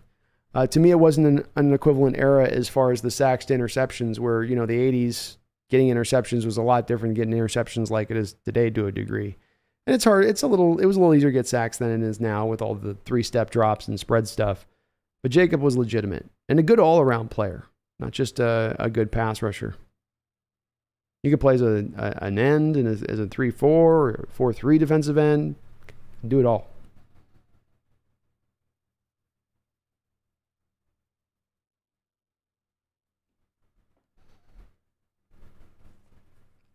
Oh man, I'm sorry, I'm behind on the chat. Super chats here. Magic Vlogs with a $5 donation says, did you hear Rashad Penny weighed in at 237 and looks great? I did. It got to me thinking about it. It's a part of the thing that I think that we forget about with Rashad in the difficulty in trying to deal with him as a guy tackling him. Because we think about his speed, which is legitimate, his burst, which is legitimate, But then you really got to kind of think a little bit more of the fact that when you have a guy that's in this 4.45 kind of 40 and has a very quick 10-yard split for him as far as that burst goes, both of those things. Rashad's got it. Kenneth Walker's got it. Rashad's got it at 237. Walker's probably got it at about 217. And having that extra 20, 25 pounds as you're cooking through that hole at that speed makes it just a little bit harder to tackle than versus the guy that's got a little bit lighter. And it's a part of why you see when guys come up to tackle him from the side, they sort of get caught off guard by just the nature of how big he kind of truly is, because they'll just bounce off of him. And it doesn't look like he's doing the Marshawn Lynch or Chris Carson style of breaking the tackle where it's violent and he's almost kind of disrespecting him in how he's breaking the tackle. With Rashard, they just kind of pinball off of him. But this is why I've also said that with Rashard, he has very much sort of the slight echoes to Sean Alexander, because Alexander was in that same kind of mold where Alexander was 5'11", probably went 230, 235-ish, which was an equivalent size for that time period to where, Penny is. And he had that same kind of burst. And so once he got up to speed, then you come up to hit him, he's going so fast. You're just not usually getting those size, speed kind of dimensions that you're dealing with at the running back position. Those guys that get up to 4.4 again, more into that 220-ish, 215-ish range, which just is a little bit easier to then if you come and make contact, you're a bigger player, you're knocking them over, versus the guys about your size, you might just glance off of them. But he looks great. He's saying all the right things. His head seems to be in the right space. It sounds like the knee was feeling good. Honestly, it was kind of nice also because this is another thing that I've harped on for the people that have called Rashad Penny injury-prone Magic Vlogs, which is this is what I've heard throughout a year and a half. And I've been pushing back with this without having medical knowledge of Rashad Penny, by the way. I didn't have insider knowledge on this. I've seen this stuff throughout the history of football happen with guys, and I was referencing this over and over again, and today I get confirmation of it, which is nice to see. And I told you guys, look at it through the spectrum when you look at with the injury situation with Rashad Penny. He walks in the door, initially gets a broken hand. Pretty freakish. It's an injury. Does keep him off the field a little bit initially when he's first coming in as a rookie. Then he can't get on the field because Carroll's got an affinity for Chris Carson, understandably so. Someone could say almost an obsession. And so he can't get on the field. And then he does get on the field in 2019, starts balling out, or 2020. I don't remember which was. Starts balling out, tears his ACL at the end of the year. Then comes back into 2020. It's taken him a while because he had the injury late in the year. You tear your ACL in September, and it's just a clean torn ACL, and there isn't nerve damage like with Ben Burke-Irvin, then you can maybe come back and get back around. But if you're doing it at the end of the year, it's going to take you a year beyond to get yourself back to front. And what that means is that you come back healthy from the knee injury, you can recover from it, but now there's other injuries that are going to bump up, these small little tissue injury things that come up that Penny referenced in his training camp today and said, he goes, everybody's going injury prone. He says, it's these other injuries. They just came up from the knee. It wasn't new injuries. It wasn't anything. It was just part of the recovery process from the torn ACL. And now he's another year removed from that surgery. He's been able to work on strengthening the muscles in the knee, and he's healthy coming into camp. I'm very high on Rashad Penny.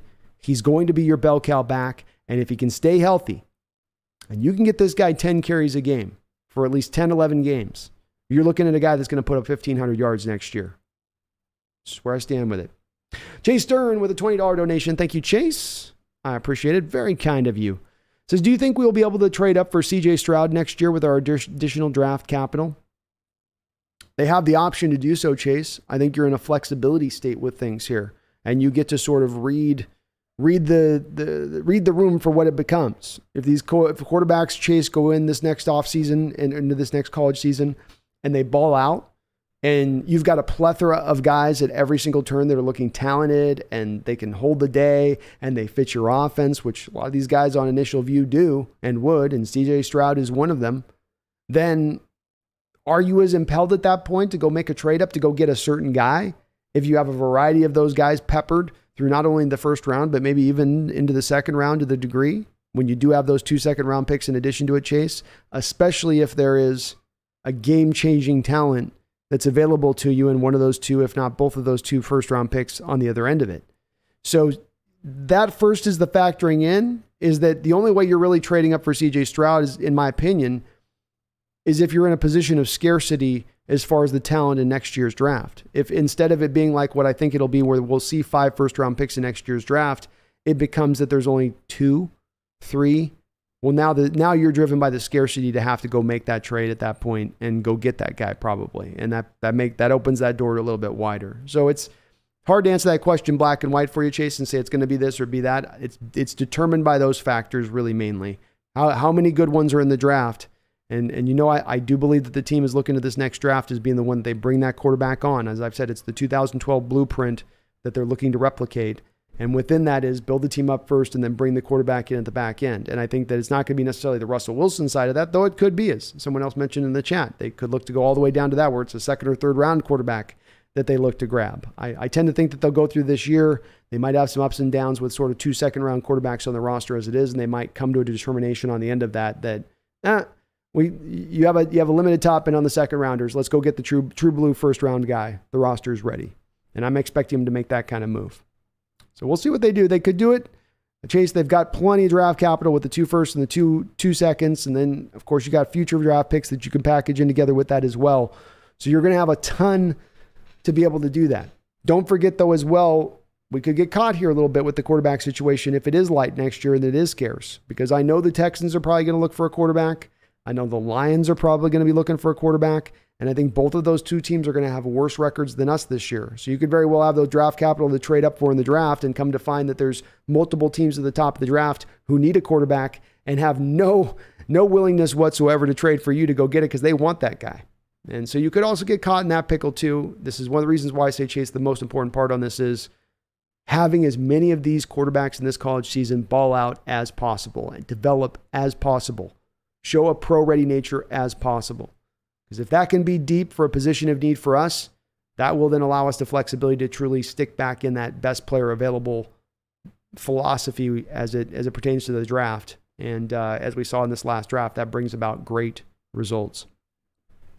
William Leonard with a $5 donation. Thank you, William Leonard. Very kind for you. And I appreciate you guys really hanging in with me on this mic video issue. I'm very sorry about it. Like I said, I had this troubleshooted. I've been running Mariner streams for the last 5 straight days, and everything's been working tip-top fine. So I don't know what the hell's going on here. We'll have to figure it out. But he says, can you give me the good, the bad, and the ugly opinion on Cody Barton? Absolutely. I'll give you the end-to-end spectrum on this one. Cody came in out of Utah State as a guy that was really renowned for his ability in coverage. And boy, did he ball out in one of the early training camps. It's kind of one of the more eye-popping interceptions I've seen in a training camp, where he undercuts a route and almost basically one hand jumps in front of the player to make the pick. He's very fleet of foot. He's got good enough size, but the physicality element of the game is the one that you worry about for me with Cody. And when you look at his runs out on the football field, you have initially he comes out to run for the Sam linebacker when Michael Kendricks went down injured in the year that he did. And so he tries to play Sam. He can't really set the edge, doesn't really have the physicality to hang from that side of things. It didn't work. Then you have a game a couple years later, or a year later there, with Minnesota at home, where I think KJ went out in that game. I can't remember if it was KJ or not. Somebody went out in that game, and then he had to go play Will. And at the Will linebacker, you were watching him get eaten up right and left by linemen, couldn't get off blocks, slow to react. Seeing, by the way, in all of this time period, none of the flashes of what you're supposed to be seeing in coverage, what he was being reputed to have in training camp, what you saw in that interception that he had in training camp. None of those flashes are coming up as you're watching him here on this field. So then we get to last year. And last year, he gets out and plays a middle linebacker in a 4-3 defense, and he puts his best tape out there. He's fairly solid, eats up a lot of tackles, not making a lot of plays of necessarily impact, but doing his job. The PFF didn't love his year last year necessarily, though. He still was a little bit below average as a middle linebacker. And that's his overall rating. And what's telling about that is that he has so many good points, and he's given so many bumps by PFF for his special teams play that he sort of had to offset that a pretty decent amount for them to kind of ding him as they did on that grade. So there's still a lot left to prove with this guy. And the final measure of this, William, is that I don't know if he's really going to be a fit as a 3-4 inside linebacker. I believe going back to college, he's always been a 4-3 guy. And so I'm a little worried now that this isn't going to be a very ideal fit for him in a 3-4. Now, again, theoretically, if he can be that great cover guy that we heard he was going to be when he first came on the scene, that would match up really well with what you have in Jordan Brooks, because Jordan Brooks is physical. Jordan Brooks is a hammer. Jordan Brooks, is a guy that will win that way. So he can be sort of the yin to Cody Barton's yang, and on the other side of it, Jordan Brooks sometimes can struggle a little bit with the coverage side. So Cody can maybe pick him up on that edge of things, and where Jordan's probably a little bit better blitzer, Cody can drop spot a little bit better in zone. So they could counter each other nicely, but Cody's got to show it. He hasn't shown it up until this point, William. And that's the part, right now he's showing you that I'm basically just a hair below league average player when you ask me to be stacked out at the middle linebacker in overall. And I'm a very good special teams player. I will give him props for that. While Nick Valor has been your special teams god for the last couple of years, Cody Barton has been step for step right there with him as being a very good player on the special teams unit. Just one of the reasons why I do rate our special teams so highly, and one of those elements of our team that I think helps to boost us up where others sort of kind of forget about it a little bit. I mean, nationally, as far as how they assess this team. Thank you for the donation, though. Jeffrey Thistle with a $5 donation. Thank you, Jeffrey. I salute all of you guys, by the way. You guys are amazing on the donos tonight. Thank you so much. He says, Pete's like Penny he's like Penny run through the brick wall. Running outside is for nickels. Penny's biggest problem. Well said, Jeffrey. And yes, that's been, of course, another stuck in my craw situation with this, which is that, up until in recent years, you've done so much of what you're trying to do up the middle. I say, Coach Carroll with Chris Carson and with, Marshawn Lynch was just enamored, obsessed with the A-gap runs, those runs that are going to go right up over the back of a center. And it's not a very wide space of area you're running through. And there's nothing wrong with that run. It's a run that's going to have a tendency to give you at least a minimum amount of yards. It's a run that opens the door very much for the 3 yards in a cloud of rust 3 yards in a cloud of dust kind of run.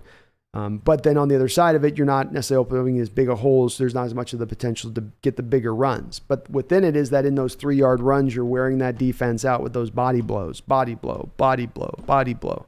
The issue goes, though, is if you go too hard in this direction and never adjust off to trying to get to outside the edges, you're going to have these defenses shrink it on in. They'll pull their splits in tighter. They'll bring the extra defender to the box, and they're not going to protect against those edges because they know you're not going to attack it. A lot like with Russell Wilson, you saw teams at times completely ignore the short and intermediate, the short stuff and the middle stuff because they knew he wasn't going to throw it. So I'm not going to cover it if I never see you throw into it on film. Good defenses do that. Even average defenses do that.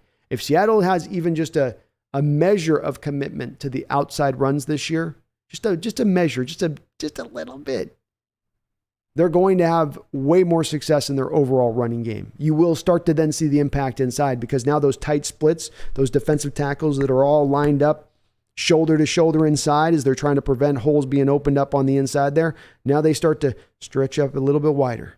Right? Now the linebackers start moving out of those inside gaps and they start getting a little bit wider.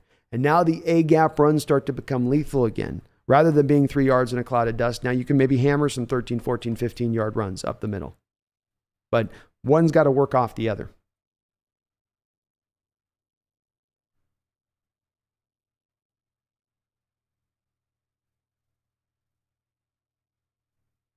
Is that a thing for you now, Kelton? Sorry about that, man. Gotta figure out what's going on with this thing. Brian Wilson says, Brandon, thoughts on our corners? Brian could surprise. Brown's on the PUP. Coleman could be a decent nickel. Jones played decent. I think you got much like your quarterback situation, you've stacked up a good battle there and you let the best man win. I'll give you my prediction on who I think will shake out at the end of the day, but I think these guys are going to push each other. And as somebody else said below, I think at least not maybe from a stardom standpoint, but you have as good of depth at the position as you've had going back to like a 2012 season where you were cutting a guy like Antoine Winfield, who I think someday is going to make the Hall of Fame.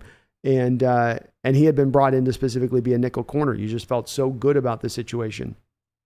So I look at Sidney Jones as being your first starter out the gate. He's going to be over on the left side. And then you're going to have, I believe, Cody Barton over on the right side. I believe. I think that's how it shakes out. And then Trey Brown maybe kicks into slot at times, and then maybe he's in and out a little bit with Kobe, but I do think he's the first guy off the bench. And Tariq will be there too, kind of pushing, but I think we're going to have to wait kind of a year to get the full Benny on Tariq. I like his upside, but I do think he has a lot to work on to get ready to be out there on the field.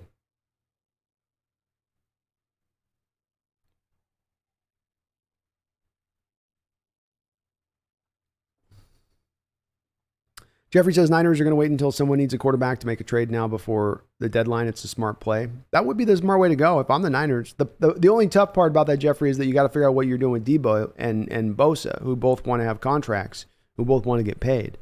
And right now, the money that they have, I think, $500,000 in cap space right now. So they've got to clear Garoppolo's contract in order to be able to pay those extensions. And they can't really just hold up the bus to try to wait out a scenario where they get maximum value at that point for Garoppolo. I think they're going to have to come down and make a decision on this. I think they're probably trying to still find a way to make a trade. But they're going to have to do some acrobatics to keep him fit under the contract and still get Debo. I mean, maybe they just trade Debo. If they trade Debo, then it starts to make a little more sense. And then they can maybe go that route with it. But I think Debo gets paid. Daniel says, is the voice out of sync for anyone else? Daniel, sorry about that, man. I've just got a new mic, guys. So if you have a little bit of a problem with the mic voice thing, I understand that's going on, and I'm sorry about that. I'm working out the kinks on this new mic, which for whatever reason got this weird delay. I've been streaming for 5 days straight on my Mariner channel, and so I don't know why it's...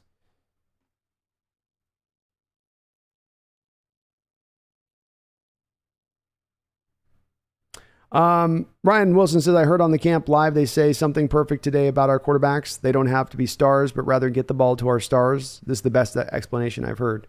It's exactly what I'm saying. You've got an offense that's going to run a little bit more than it's going to pass.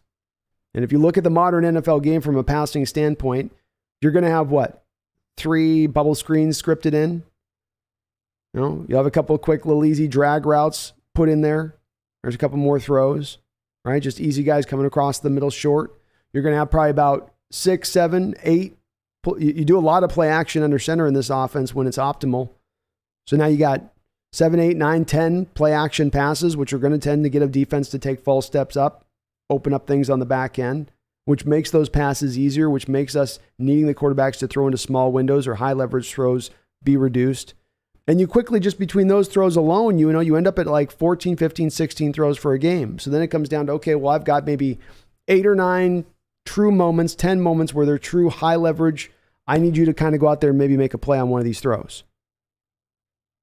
And not every one of those throws, but you've got to stack some good throws in there on that. And that starts to just reduce down what you're needing to, it's still going to be tough for them. I get that. But again, I think people's criticism of these quarterbacks is more looking through the lens of they're throwing some high volume attack of 40 pass 10 attempts a game, which if we were that, I would be on boat with them. We've got to find something better. But when it's this amount, I think they can execute it.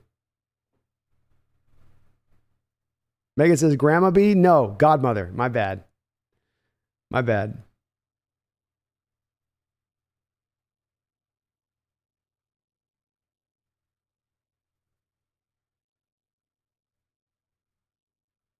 my God.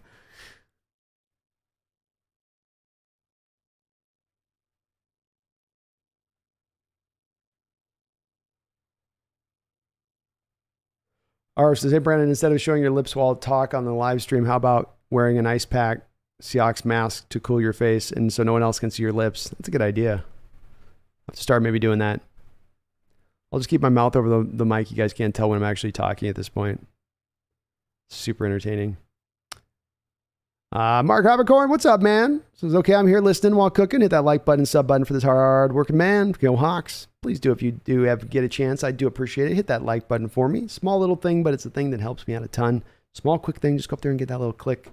Helps this channel out tremendously in this growth we're having. Herbside says, wonder who's going to be the quarterback of the preseason games. I think they'll probably flip it back and forth, and I think you're probably going to see the first 2 guys get a lot of run. So you probably see a Geno first quarter, Drew second quarter, or Geno first half, Drew second half. I think Jacob Eason's going to have a hard time getting a lot of snaps unless he's really balling out in practice. Ryan Ball, speaking of ball, says this Seahawks team can be the beginning of another great Seahawks decade, or it could be the fall flat in a couple of years and Pete retires and the Seahawks turn into the Lions and the Browns organization. Could be both of those. There's also another potential of going in a different direction as well, where he retires, you bring out another guy, and they get it right. But this is definitely the new beginning point, new beginning to what we don't know the end will be. To your point on that, so yeah, well said in that direction of things.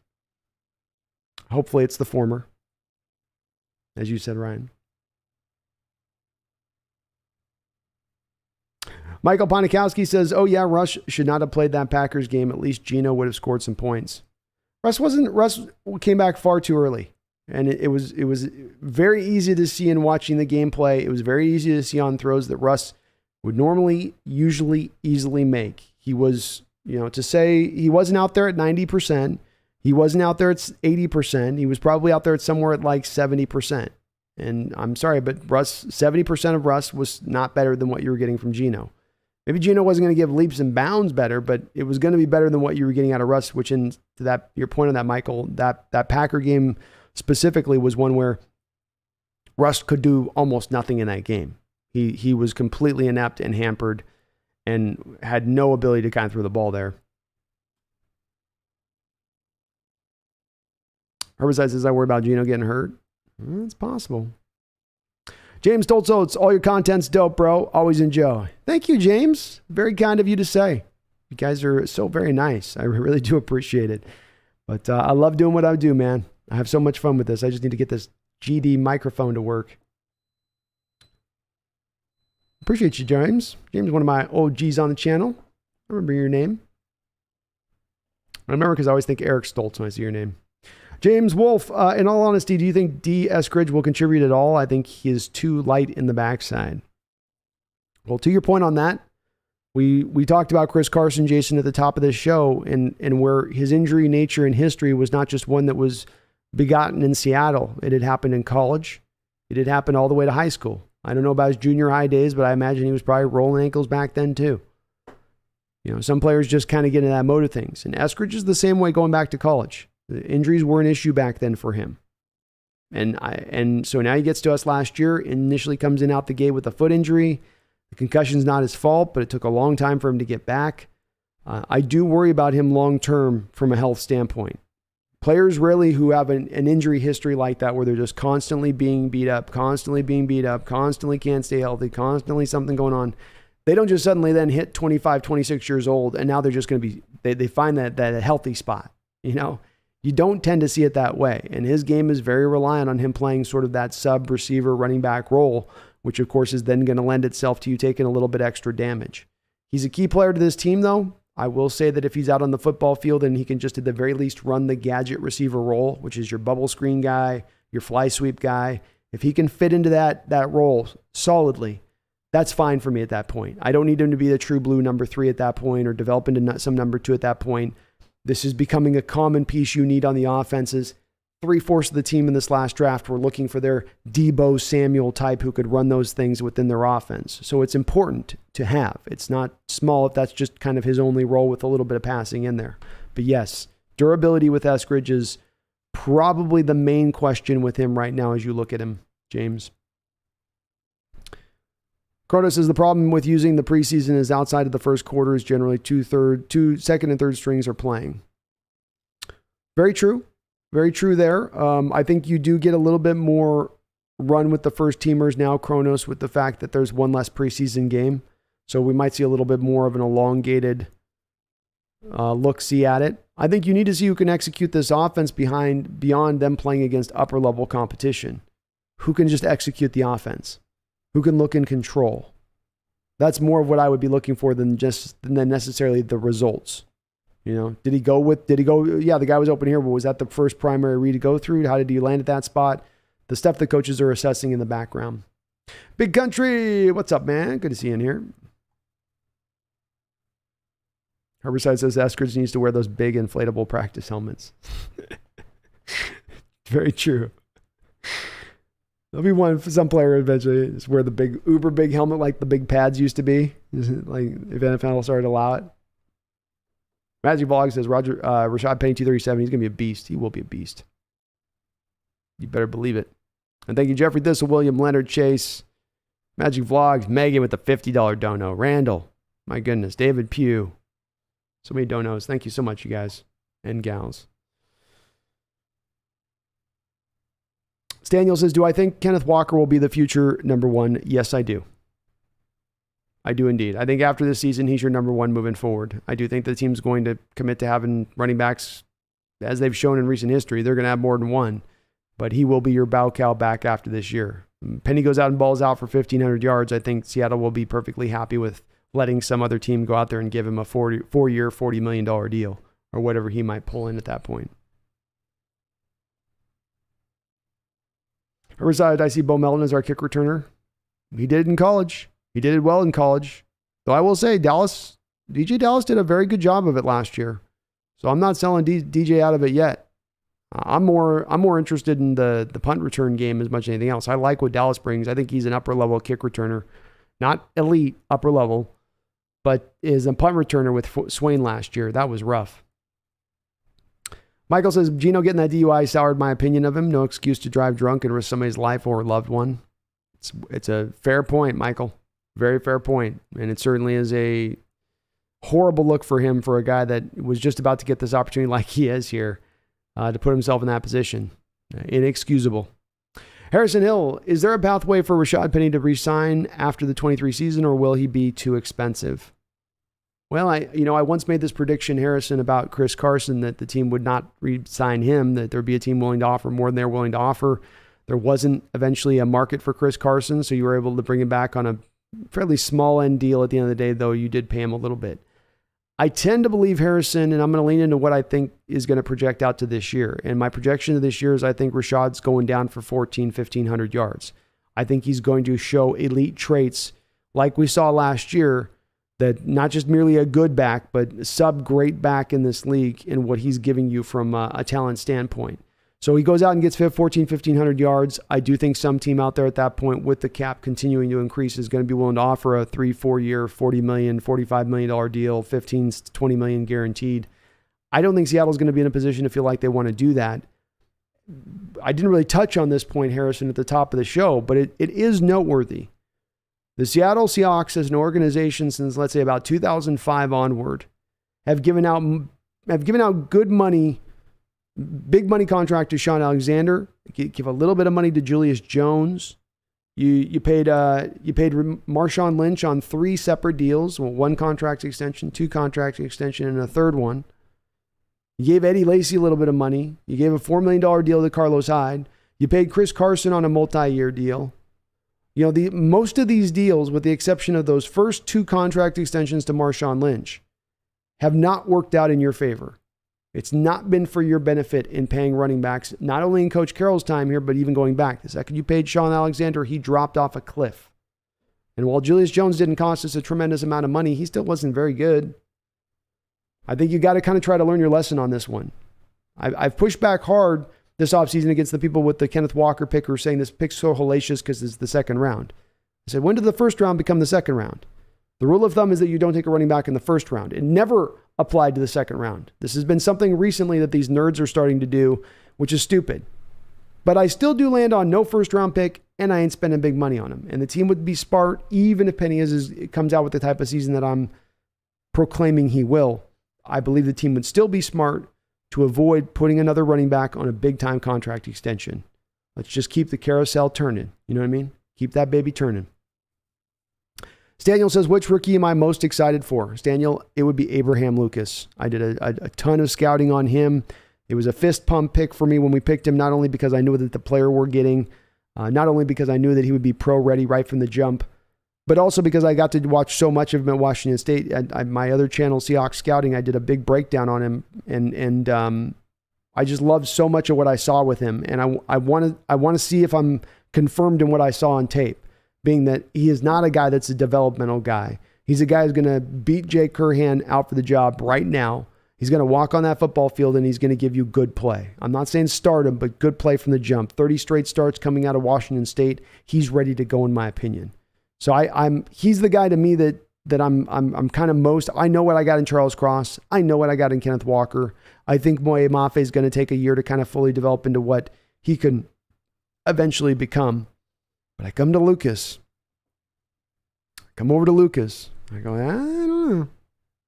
So Lucas would be my main one because of what I think I know I saw in him and what I think he's going to be on the football field.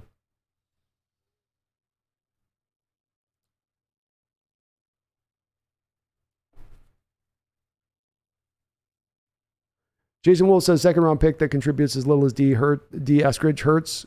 We could have taken a corner with that pick and got help on defense or maybe another linebacker. Well, as somebody mentioned below, Jason, of course, you had a chance at Creed Humphrey there too. Creed was right there for you, the guy that was the highest rated center by Pro Football Focus last year in his rookie season. You could have had that. That would have been, to me, been the one, would have been the pick. Jason Wolf says, I'm new to this. How do I at someone? I think you just hit at and then their name.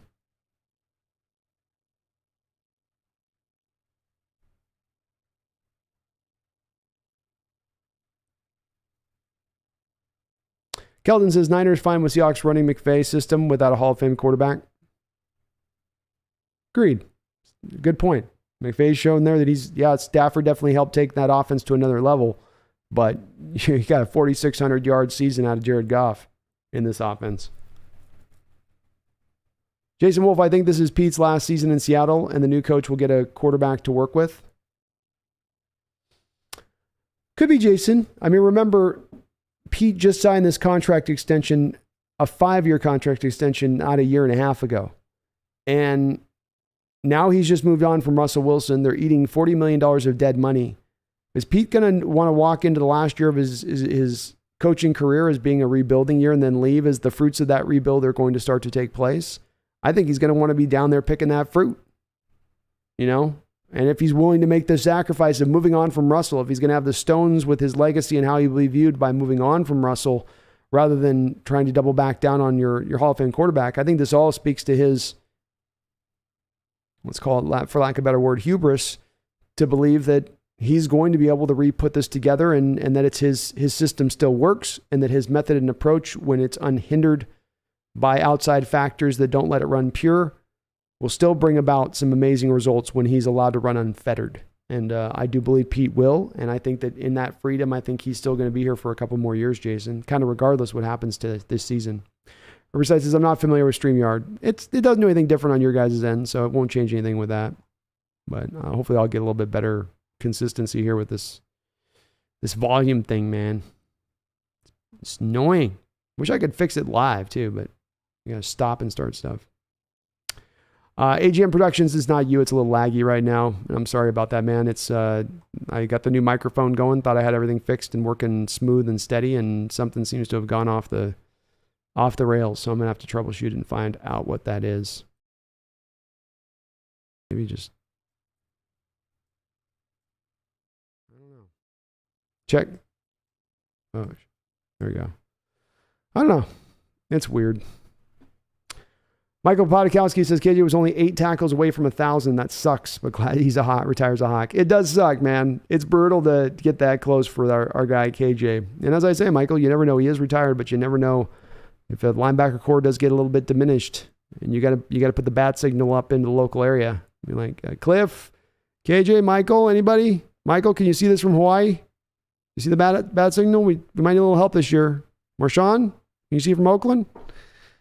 And we've had to do that before. Jason Moore says we could have had Taylor Rapp and we wasted a pick on Blair. It's true.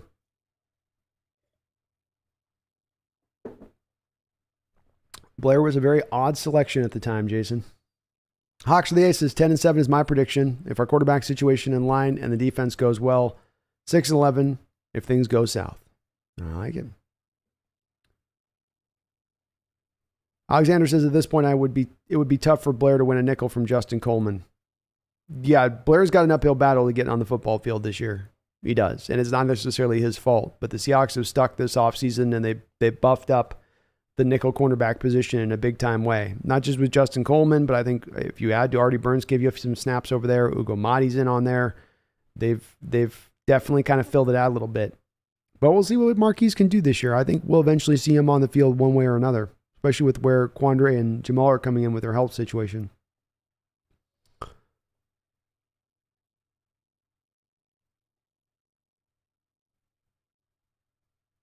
Alexander Wheeler says, at this point, I think it would be tough. Oh, sorry. He is, but he's unproven is right. Joe Strew says, mad respect and thanks for the most underrated player of the Seahawks. Maybe ever. Thank you, KJ, and have a great retirement. Yeah, I think that's well said on that. One of the more underrated players, like I said, is you got a list of players you put in Seahawks history of underrated. Joe Nash, Jacob Green. I'm going to be missing some on this list, but this guy would be on the list too. I was trying to pull through the 90s and I was like, I blocked that whole decade out, so I couldn't pull one from the 90s. Jeffrey says, imagine if Locke turns out to be a starter and we can finish loading up the roster with first-round picks. We'd be balling. Yeah, we would indeed. You got that opportunity to pull it that way, you'd be in some good shape at that point. Megan with a $5 donation. Thank you, Megan, for all the donations tonight. I see your note. She says, okay, B's, 12s. I need to get off the computer as my shoulder is aching. Talk to you soon. We'll talk to you soon, Megan, and thank you for the big, huge donation at the top, along with a couple other donos. So thanks so much, and I hope your godson, again, continues just to be able to have a hell of a time there, man. He got to see, I'm a little jealous of him, Megan. He got to see that baseball game today. Beautiful weather there, midday game. Oh, God, I think I'm going to have to get over the west side and get to a couple Mariner games here before the season's over with. Going to have to do it, I think. Yeah, it's going to be a necessity. Notorious BDC says, I'm back, and Jimmy G is now officially cleared and ready for a trade. Ooh. Notorious says, stay strong, Seahawks fans. Just say no. Hey, that's right. Just say no is right. It's Jimmy Garoppolo. No, it's Jimmy Garoppolo. No, not Jimmy Garoppolo. Okay. We don't want to see it, Notorious, and I don't think we're going to see it. It's been the national perspective really pushing this interest, with some people in the local media trying to push for it as well. And I just don't see why.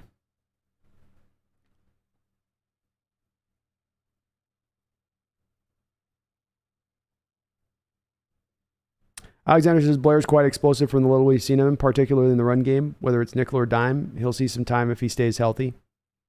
Very well could, and I agree. He is explosive. He's a hard hitter, and he had, prior to the leg injuries, he could move too. So it'll be interesting to see if he's able to bounce back from an athleticism standpoint, little bit like Disley went through, where he had back-to-back lower leg injuries in both seasons. Jason says, I do not want Jimmy G string. No, I don't either. No. Whitmus. I really don't think this team is going to be annoying. I do think this team is going to be annoyingly competitive. I'm guessing 7-10 or 8-9. I say annoyingly because I want a top 10 pick. Most definitely. Well, Whitmus, it all turns out good in the end, right? Because then Denver isn't as good as everyone thought, and we get to be good, and then we'll just get Denver's top 5 pick when they're not awesome. How about that? I get where you're coming from on that. I do get where you're coming from on that. And honestly, if and I've done a decent amount of look ahead at some of these quarterbacks coming up in the next draft. And if I thought that we were running into a draft situation that was the equivalent of what we ran into this offseason, where with one quarterback taken in the first round, no quarterbacks taken in the second round, it's going to be the complete inverse of that next year. And to me, what that means within that Whitmus is, rather than needing to be in that top 10 state to go get that quarterback who's good enough to carry the day, good enough to tilt the field, rather than that being the case, you just got to pick up one of the 5. If there are 5, 6 first-round quarterbacks in that draft, then you feel okay with kind of not necessarily having the creme de la creme if you're not picking there. The backup to this, of course, though, Whitmus, is that you do have a package of picks at that point that you can put together. I know that's not ideal. I know most people would like to just see us take these picks and roll with them. But if I'm sitting with one of those picks at 13 and Denver's at 22, and I'm putting those together, and then I got a future first round pick, and I'm adding another second round pick into this one, like, you can almost get up to just about anywhere you need to get up to in the draft at that point. You just need to find a willing trade partner. But it's I understand what you're saying on that. It's worth noting that it could push us back a little bit on that as far as finding our ideal quarterback. I don't know if you were meaning quarterback at that top 10 pick. You might have been just meaning getting a star player. Michael IT says the NFL should make the Hall very good. Agreed. Unsung. Sajin says, I can't wait to see what we have for this season, and I'm calling a 9-8 record. Ooh, some optimism here in the chat. I love it. AGM says, I think this team is pretty damn solid. Just need to see if we can get consistency out of the quarterback spot in a few other positions. Agree with you, man. I think they are solid up and down. It's a much better team than where this was with Carroll back in 2011, 2010. Much more complete roster. Jason, I would like to see Seattle retire number 3 in week 1 while Russ is there. He's not even retired yet, Jason. You never know if he ends up having to come back here and play or something. If he washes out in Denver, come back here riding his sad ass pony. Take me back, guys. Take me back. But he's not. They're not going to retire. He'll eventually retire his number, just not this year. Torius BDC says Penny is crazy good, and y'all are going to need him to show out this season. 100%, man. 100%. He's a big part of why I think this offense will be good enough with a solid defense and a great special teams unit, all coming together, circle of trust, creating the pathway to be able to be a lot more competitive than many people think. Notorious. Breeze C-Fam says 10 wins, 7 losses. We can push hard to make the wild card position. If we do that, I would take my hats off. No matter what, I'm proud to be a Seahawk and proud to wear the green and proud to see how it's going to show out. Hey, me too, Breeze. And I love your guys' prediction. I'm loving the optimism in the chat. That's my people in here. That's right. Negative Nancy's. I like this. I like the positivity and the hope here. It's good. And it's not misplaced. I've been trying to sell it to you guys all off season. I was hearing this narrative that we're going to suck. Oh, we definitely are going to suck. Oh, there's no doubt that we're going to suck. This narrative just keeps permeating everywhere. I hear them. I hear you. I hear these people like you guys. We hear them. What if there's another side of this coin? And you can pinpoint everything to a quarterback position, or you can pinpoint everything to having quote unquote rookie tackles. But those are just short-term items for not actually having to look at the team and assess the team for what it is and the talent level it has and how well it's been built as a whole, as opposed to just looking at little specific parts of it.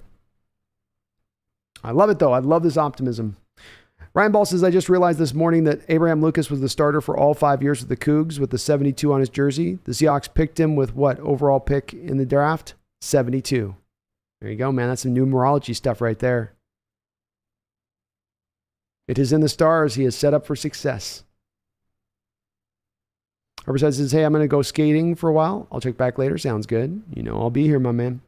Ryan, people underestimating the team. Brooks, Fant, Taylor, Wusu, Cross, Penny, Walker, Metcalf, Lockett, Disley, Diggs, Adams, Jackson, and many others are very good players. Well said. Well said, and I agree. So you got a lot of stuff here on this team. I'm not saying it's elite squad here, but a team that can push for the playoffs, yes, I think so. Elliot Clark, what's up, man? Good to see you in the chat. Says I'm 10,000% here for this season. It's way more exciting than last year. The whole season feels like one big preseason before we cut it loose. Ooh, I like how you put that. And yeah, man, this is we've kind of known how the story is going to play out to some kind of approach in the last given couple of years, and that we knew the team would be competitive and hopefully push for playoffs, but maybe there was always a limited top end, or we would see the same type of games played out like a script over and over again. And I think this year you're going to see more of a wild nature to things, more of an unpredictability. And that's going to make it fun to watch. And exciting is a good word to use too. AGM Production says, yeah, I never thought this was a bad team. I just didn't either, AGM. You'd agree, I'm sure, that it's just a very common refrain that's out there. And again, not just nationally, but you'll hear it locally from people, from fans. And I just go, how do you come to that assessment? You know, last year was what it was, playing in the toughest division in football with your quarterback broken through half of the football games, with your quarterback going out there and trying to play when he actually should have been sitting for a large part of that season. You know, that team still strung together. What we get? Still come out with 7 wins? That floor for a Coach Carroll team is actually a lot higher than certain people are paying attention to, especially when you have so much data as far as 10, 11, 12 years of a coach being in one single spot. That's way beyond a sample size at that point. That's way beyond just saying, oh, he just did that when he had the Legion of Boom years there. No, that's far beyond that. So I think the floor is higher on this than some people do on that, but not my chat. You guys are with me on this. Roland Connor says everybody across the country thinks we're tanking if we don't get Jimmy G. Yeah, I don't think they're doing that. I know you don't think that, Roland, but yeah, that's what you're hearing here. You're seeing this national perspective that's just, they're flummoxed. What are they doing in Seattle? What are they doing out there? They even know football. They got Drew Lock and Geno Smith. Oh my God. Like, chill out. It's number one, Geno and Drew aren't that bad. And number two, Jimmy G ain't that good. If Jimmy G was so awesome, why are the Niners sprinting like they're leaving the deck of a capsizing ship in order to get away from him if he's so awesome on a roster that's Super Bowl ready? They could get there. That's definitely there to push. And yet they're giving up 3 first-round picks for a raw kid up out of Dakota. He's just not that good, much like with Baker. He's just not that good. I'd love to upgrade the quarterback position, but I'm not going to do it for a moderate upgrade. And certainly not for a moderate upgrade with the limitations of Jimmy G being a statue in the pocket and a guy who cannot push the ball up the football field. I still wonder with all these people who do think Jimmy G should come to Seattle, like, you think he's going to be able to hit DK Metcalf deep on those routes that is DK's bread and butter, the 9 route? I don't. Go back to my Twitter and watch those 10 longest throws of Jimmy G last year and tell me that he can push a ball 40, 45, 50 yards up a football field without rainbow popping it in there. I know what you're saying, Roland. I got what you were saying on it. Tori says, you know how many of my fellow 49er fans love Jimmy G? It's embarrassing. Yeah, it's kind of just snookered folks. He does. He snookers certain folks. I mean, hell, Bill Belichick wanted to move on from Tom Brady for him. It was the owner that ended up overriding that and forcing Bill to move Jimmy in a trade. You know, he's got his share of people that just think he is, yeah. I just come back to why. Like, and 72% winning percentage, which I'm just going to stand. This is a place that I think I've come to firmly here over this last couple of weeks. I've been thinking about this with this whole quarterback winning percentage thing, because we just suddenly decided at one point or another that we're going to give quarterback wins like we do starting pitchers in baseball. And I got to go, I'm not doing that anymore. I'm not doing that. I'm not going to put much value into that particular stat anymore. It's not that maybe it doesn't have some quotient of being important, but it gets leaned on far too often as more of an end-all, be-all, especially in the case of a guy like Jimmy G. And there's 53 guys on the roster, you know? There's scheme, there's coaches, there's other factors that come into play, and quarterbacks certainly drive the day, but yeah, I don't get it either, Notorious. Daniel Garcia says, wishing you all a healthy training camp, and no, y'all don't need Jimmy. Keep building that roster. See, we even got Niner fans in here saying it, folks. You know it's the truth when the Niner fans are telling us what's up on this, you know? You know it's the truth when they're saying that. And thanks, guys. You guys are being very kind. That's why I say, folks, I'm happy to have Niner and Cardinal Ram fans in the chat. We get the people in here, and they all tend to be very respectful. We're just talking football. I love that about that. So please, if you're in for a fan of another channel, or not another channel, but of another team, and you come in here, understand we're a welcoming, open place. It might eventually, you might catch a little heat in the chat from time to time when they get spicy, but everybody's pretty respectful. Hawks says, are you worried about D. Eskridge already? I think it was a hamstring. He's got a hamstring injury already.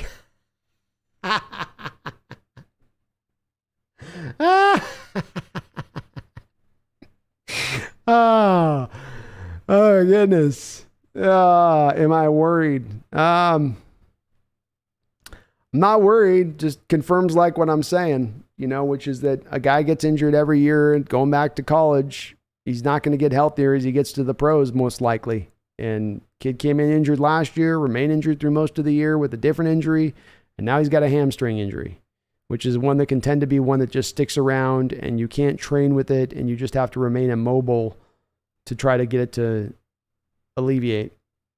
Roland says, what do we do if both Geno and Locke struggle bad after they both get the first few games apiece? Geno will get the first 3, then Locke. If we were 0-6, what does Pete do then? I think you're married to it at that point, Roland. I don't think there's really another opportunity or another situation to go to, a trade to make, to bring a guy in. So you're stuck with the roster as it is. I certainly think that there's maybe an element of this front office and coaching staff that does believe they'll be competitive, that does believe they're going to push teams around the league. But they've also made their peace with if this happens to slip down the wrong end of the gutter for us this particular season, we've made our peace with that, and we understand that this is a year building to something. The key here, Roland, to me at the end of the day is what we're sitting on. I think we're sitting on $44 million of dead money in total. That's not just Russell's deal. That's not just Bobby Wagner's release and his dead money. That's Carlos Dunlap as well. That's it. You've got a lot of dead money on the books, and to expect that you're going to compete when you're missing essentially what is a fourth of your salary cap is understandable for them to say we can lean more into if we end up as a 3-13 team. We understand why it happened. It's not like some super big shock. I don't think it's going to happen. I'm just saying if you landed in that area of things, I don't think that the team would look at it from within like, we got to start making some hot moves here. We're 0-6 and turn this thing around. They're trying to compete. They're setting the pieces up, but they're doing what they can. So I think, Roland, unfortunately, you're married to it at this point, with the way that they passed. Mark Sheffield says your video is faster than the audio. I'm sorry about that, Mark. Yeah, having some weird issues today. Started up last stream as well. I thought I had it fixed, but I guess I didn't. Very welcome, Daniel says, football is back. Football is back, Daniel. And you got a good team out there. Got a good team out there in San Francisco. Ryan, Jason says, Jimmy G going to Houston. That makes sense. Houston making that move would make a lot of sense. Go away from the big neck, the giraffe neck. Ryan Wilson, y'all ever thought about how many times the NFC West has represented the NFC in the Super Bowl since the year 2000? I have.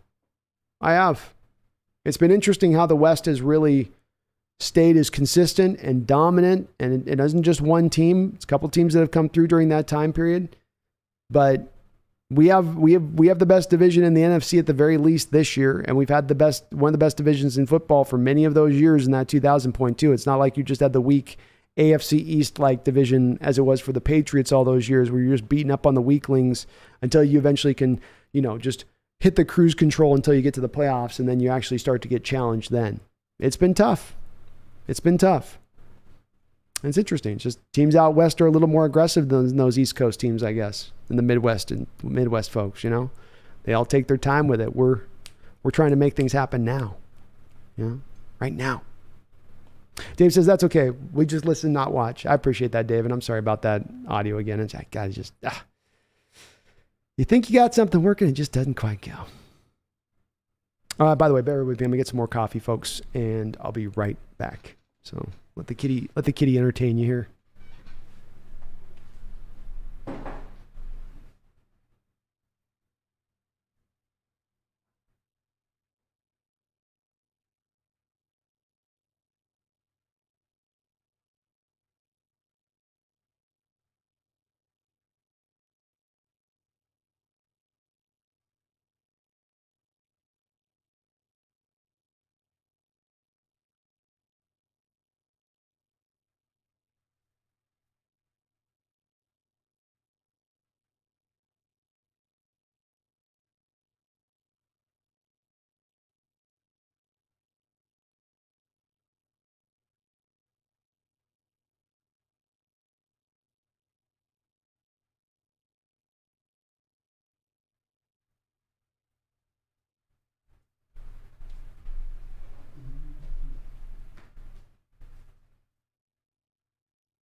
All right, let's get it going.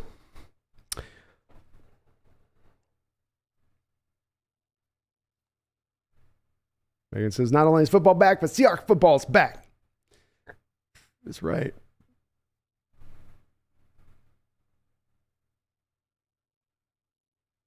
Jeffrey says, pick up Jimmy for our backup quarterback just to troll the Niners. We'll give him back a chip. We'll give him a bag of chips and a cheesesteak. And we'll even toss in Jimmy's medical bill when he gets hurt sitting on our bench.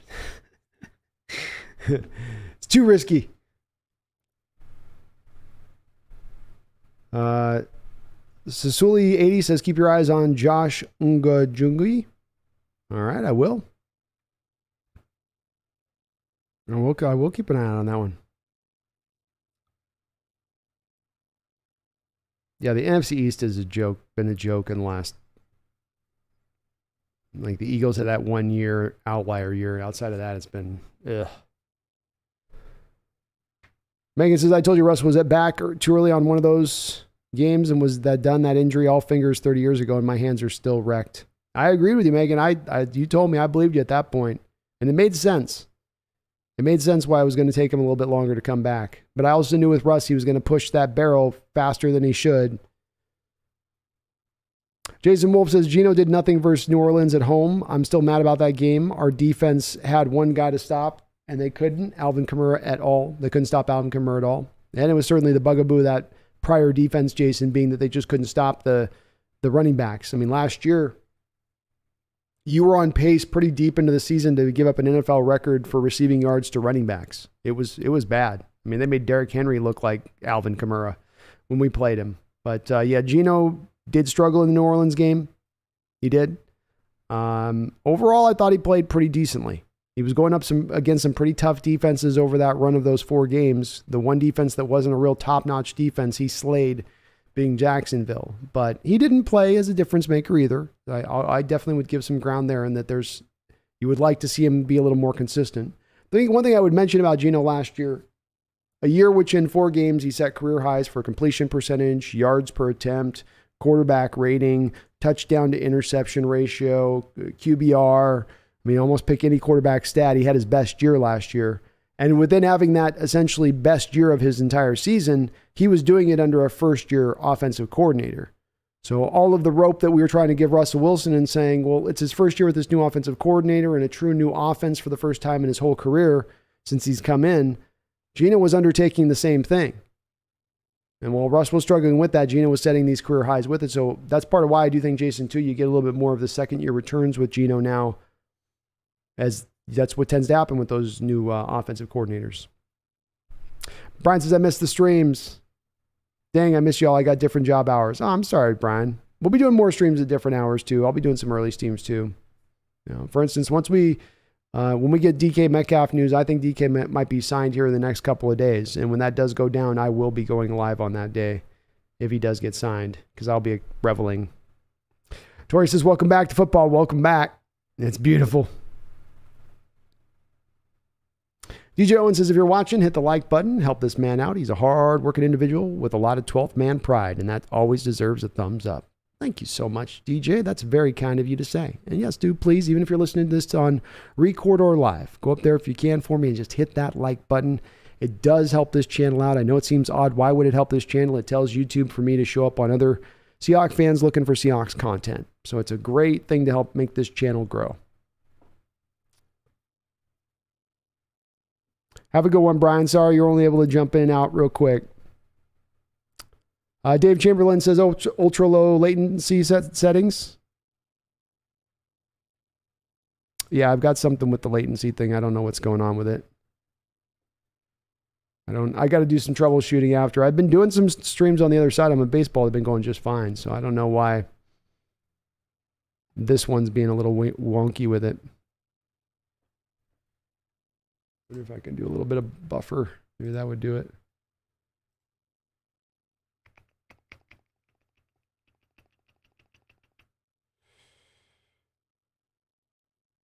Yeah, I'm not sure.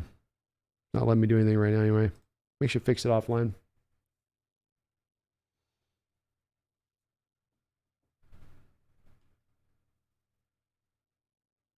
Thanks the mods. I know the porn and we got trolls coming and keeping you busy. Rich Oliver says we win 6 at best. Potentially could be Rich. Not far off of where I'm at. It's right around my area of things. Oh, Megan, you're doing God's good work with those with the bots. RR says, hey, Brandon, you say linebackers are lean and thin. I say Seahawks got Tanner Muse and Aaron Donker at backup linebackers, and if they get hurt, sign KJ right at the end of the season like they did with Beast Mode. Well, I mean, Tanner Muse and Aaron Donker are highly unproven. Highly So that's, or R, I'm sorry, that's how it is. Your username's hard to say. I'm trying to give it a run, but I just can't say it. But, those guys may have some potential at the position, but they haven't shown it on the field for us yet to make it, Tanner was balling out with Oakland or with Las Vegas. So I know he'll be good. We don't. Both those guys are kind of outlier guys on the roster, I would say. Aaron Donker's not a guy you picked in the third round, real talented guy you're waiting for to develop. That's an undrafted rookie free agent from Germany. I'm hopeful that he can be good, but it's not a certain thing, and it is indicative of why I say it's a thin core. Jeffrey Thistle says Alabama quarterbacks aren't asked to do enough in college. St. Nick just fields unstoppable teams. All the quarterbacks is asked to do in Alabama is not F it up. That's true. It's certainly they're put in a position to succeed. I think with Mac Jones, they did some more advanced stuff with him there because he was more of a cerebral guy in his approach. Young is a little bit more, I think, has some more of the natural physical talent that just lets him stick within the context of keeping things pretty simplistic. But I would offer to you as well, Jeffrey, it's not just an issue with Alabama. It's something that you see very often throughout a lot of college programs. I saw this with Matt Corral and trying to make my assessment of him or Willis with Liberty. Right now, KJ Jefferson with Arkansas, I have this issue with where they're running basically the spread read option stuff, and that's all they're running. So it is a kind of a common component right now throughout a little bit of all of college football. And it does make it harder to make an assessment on these college quarterbacks to determine if they really are true difference makers for the next level or not. Big Country says, you think we can win more games than the Cardinals? Yeah, I do. I have us at 7 to 8 wins this season. I got the Cardinals at probably 6 to 7 wins. So I technically right now I'm in forecasting the Cardinals will end up at the bottom of this division when it's all said and done. I think they've been overrated here. I think the Rams are strong. I think the Rams have done all the right moves here to put themselves back in position to make a run this year. Likewise, I think the 49ers have kept themselves, and some of this depends on the Niners with what happens with Debo and whatnot. But I think the Niners have done enough to keep themselves in a good position as well. I look at the Cardinals, and I think that they're a little bit too top-heavy at skill positions. I think the offensive line's not good enough for Kyler up front. He's going to run around. I think he's going to get beaten down over the course of the year again. And I think the defense has got some legitimate problems. Even a guy like Simmons that they drafted a couple years ago to eventually determine to turn into a star and be that guy that could move them all over the field and be like a Micah Parsons has been for the Cowboys. He's been not good, folks. Go look at his PFF. It is ugly to look at. He's struggling a little bit. So that defense has got a long way to come. And so, yeah, Big Country, I do believe that to be the case. Linebacker 54 says, I am legit worried about paying running backs, especially the Seahawks where we lean on them so hard. They're breaking bones and cracking necks. Other teams don't lean on them like we do. Well said. You certainly have seen over the last 5 and 6 years at times once Marshawn left a decimation of the running back room year in and year out, where you have guys, this guy's injured and that guy's injured and that guy's injured and that guy's injured. When you are going to be a team that's going to lean to try to run almost a little bit more than you pass, you're going to be leaning on your running backs a little bit more than the average team. I think another part of this linebacker 54 does come back around to those A-gap runs that I talked about, where this team is obsessed with A-gap runs, and that is, they just have gotten stuck in that pocket of things. And if you think about an A-gap run as opposed to an outside run, I'm getting out in space. As a running back, I can see the defenders coming in to hit me. I know where it's coming from. The running backs will tell you the worst hits you take are in the hole.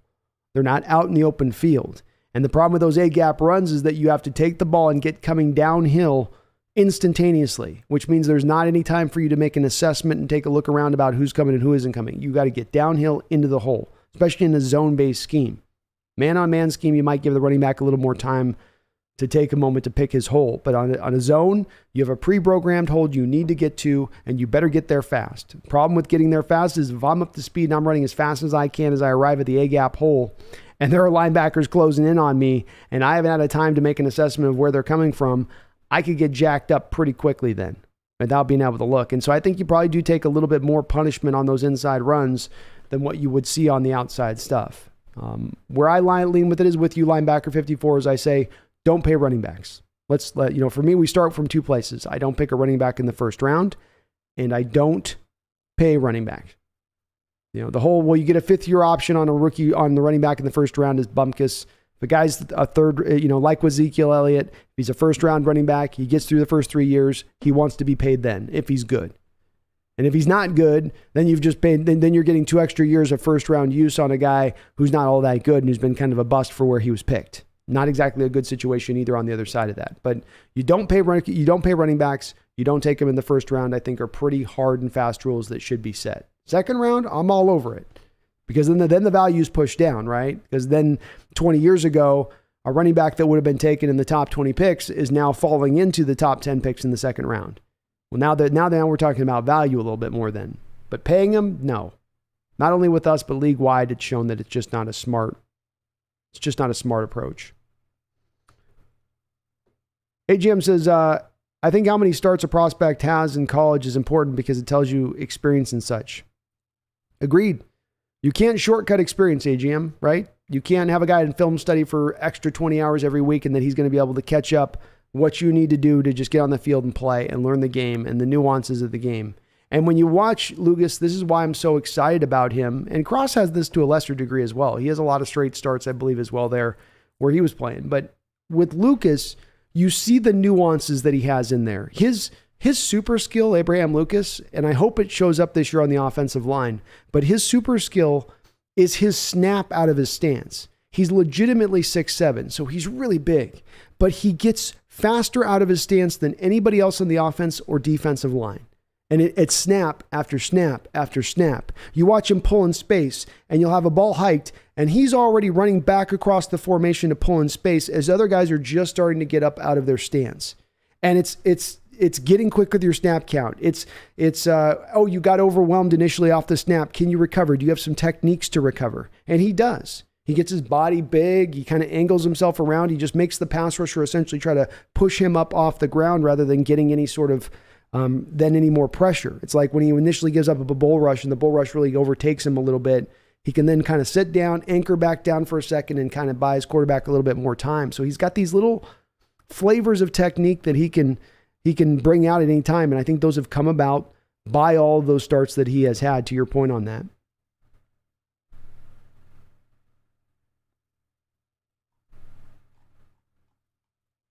Wow, the orange going hot today.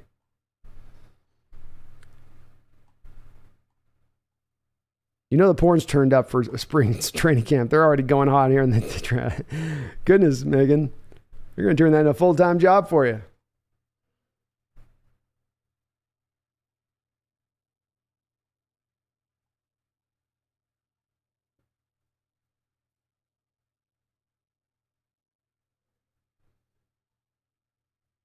Jeffrey says, not worried about paying receiver. Either receiver in the draft works out day one. Yeah, I'll pay a receiver. That's a position you have to pay for. That's one that, the going rate is the going rate, and it's going to be worth it. But I think there's also a less of, especially on a younger player, less of the injury risk, less of the guy wearing down because you're not overusing him. Ryan Ball says, I know Penny can be an 1,800-yard back, but I just don't think his body can handle football. Maybe, Ryan. I mean, again, though, this was a little bit of a point I made at the top of the show, which is that I've been talking about for a year and a half with Penny on those people that are saying he's injury prone. The injuries that he was suffering after the torn ACL, which there's been a couple of them, but they're all related back to the torn ACL injury. They've got a reset in the ligament there, and that can sometimes pull the muscles around the ligament, and it can take some time for the body and the leg to adjust. And even though you can come back and you can technically be healthy and cleared to play, you're still fighting through these little minor pulls a short while after the surgery, a short while after the recovery has already taken place. But there's a good baseline of these guys getting through those smaller injuries, getting to the other side of it. The ACL recovery took hold, and now they're able to get back to being nearly what they were before and able to run it fully before. Let's not forget, Ryan, Rashad Penny had the cleanest medical evaluation of any college prospect the Seahawks had ever seen when he was coming out, reportedly. Part of the reason that he was picked was because of his availability in college. Now, did he get used up in college? Did they ride that train till the wheels fell off? Maybe. But the injury-prone stuff, as it's labeled with Penny, is really kind of misapplied a little bit. There's a little bit more explanation there in a way that there's not necessarily with Eskridge, for instance. Because Eskridge, it goes back to college, and that there's not with a Carson. Because with Carson, it goes all the way back to high school. A longer time of it being a problem, more of a variance of injuries. Jeffrey says, I hope Pete lets one of our running backs get hot. Rotating them out every other play kills momentum. Agreed. Randall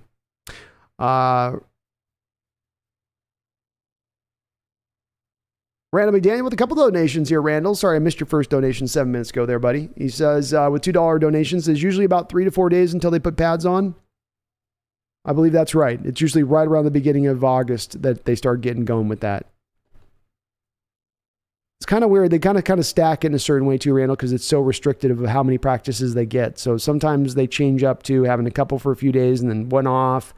Sometimes I've seen them stack them up just all together for a couple week period. So I'm not sure how they'll play it, but yeah, I think it's actually a good solid week until you'll see the pads. Randall with a $20 donation. My gosh, Randall, thank you so much, man. Very kind of you. Very kind of you. Does think Pete is going to ask the vet defensive line to get after the rookie tackles to see what they're made of? Prediction on first scrap in practice? I say Jefferson versus Cross. Remember, they really picked on Ifedi. DK is going to get after Kobe. Oh, you know what? That's going to be a great battle with Kobe and DK. I can just see it because Kobe's got enough feistiness to go at him. And he's not undersized either. He's got 6'1", so he's got a little bit of size to him too. Well said on that, Randall. I don't know if they'll ask him to go after him. Maybe a little bit. Maybe put a little test on them a little bit. I think you did it with Ifedi because you had a little bit of a question of his fire in his belly. And I don't know if we've got that same question with Cross or Lucas necessarily. You know, I always got the feeling like with Ifedi that there was a lot of natural gifts there, but did he love football? You know, or did he like getting paid by football and doing it? And I just, sometimes with him, that's maybe it's unfair, but that's a little bit of the question that comes to mind with him in me a little bit. First prediction of first scrap in practice. I don't think it's going to be with the rookies, Brandel, because of course the rookies are trying to just keep their head down and not get in trouble. And you know, you're already getting kind of hazed. You don't want to get further hazed because you just took a swing at a vet. I'll give you I bet you it's going to be Gabe Jackson. Bet you it's Gabe Jackson. I'll go Gabe Jackson, Quinn Jefferson, or Gabe Jackson, Al Woods. I bet you that's your first scrap of the practice. I don't know if Jefferson's even going to go off Cross. Jefferson might be blocked by guards more often than not. But we'll see it. Depends on how they use him, I guess. Thank you for all the donations, though, Randall. I really do appreciate it.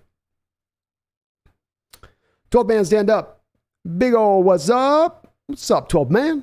From RGV, Texas. If the running game has any semblance of what I personally expect, both running backs are going to ball out with that new-looking line and best blocking tight end in Disley. Well, very well said, 12th man, stand up. And it's the beginning pillar.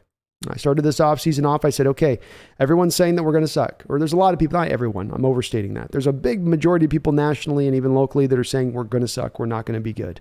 Let me push back against this. I related to 12th man stand up like a lawyer in court trying to present his case. And the first pillar of my argument was the running back position, was the scheme that you've implemented, was the more of a commitment to taking advantage of the totality of the run game with fly sweeps to Eskridge and more of attacking on the outside with outside zone and pitch plays and whatnot. I think that opens up more of the running game than it has in the past, a running game that's been segmented to that A-gap inside running at all times. And so that begins this process where you're able to be sub-dominant against teams in the running game. You're drawing defenders into the box now, which now pulls the double teams off of DK Metcalf and Tyler Lockett, who were two of the top 6 most double-teamed wide receivers by percentage last year in the NFL. And then once you get them single coverage, both of them absolutely feast on single coverage. And now you're going to have receivers out with a lot of green grass, with a lot of separation, which with fairly easy throws for Drew Lock and Geno Smith to make if that first pillar is working right. And I do think it will. I do think it will. You brought in offensive linemen that are more mobile this offseason in Cross, Lucas, Austin Blythe. These guys are going to be able to execute better this scheme, specifically the way this scheme attacks to the outside edges. You need the more mobile offensive linemen so that you can get guys that not only can pull in space, but also guys that can hit reach blocks, which require more of a quickness out of a stance. That very thing that I just told you guys Abraham Lucas has in spades, you need that in this kind of scheme. It's a different kind of running style than you're just mano-a-mano, we're going to just knock heads off their shoulders all day type of style of run game. CJ Kurzman's his best recent regular season game. He's got the Seahawks Texans 2017. That's a great one too. CJ. That's a great suggestion on that one. That was an amazing game. That's another one I could put in there. Yeah. Jeffrey Thistle says Chris Carson is going to be on the most underrated list. I don't know. There's going to be, 3,500 yards, 24 touchdowns. Not 1 year of his career was he able to stay healthy through anything past 13 games in a season. That was his high water mark. I don't know. But maybe. Like I was saying earlier, he did, like we said, do more with less than any other back in the league potentially during his time here. So maybe. Megan says, I'm so jealous, but we'll be seeing a couple games while there if you want to come to B. Maybe so. If I'm on that west side long enough. Kind of depends on where stuff's at. I'm probably going to have to break away real quick, do this, Megan, just because we'll be right in the midst of the season doing all these vids. Gal G says, Walker pick looking A+. Yeah, it looks a little bit better when Carson retires today. It makes a little more sense today when Carson retires, doesn't it? And yeah, that's it. I was very much in favor of that pick at the time. I remain very much in favor of that pick. Boopy Daddy says this is his year. He was born bouncing back. Penny, I hope you're right. I think so. Jeffrey says, let's trade a 6th round pick for Jimmy and a pack of gum. Pete needs a boyfriend. No, because then he still costs us $24 million on the cap, folks. So even if we trade for him for a pack of gum, we still got to pay the man $24 million.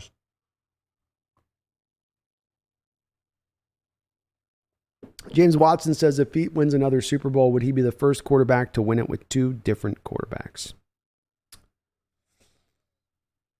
What a great question.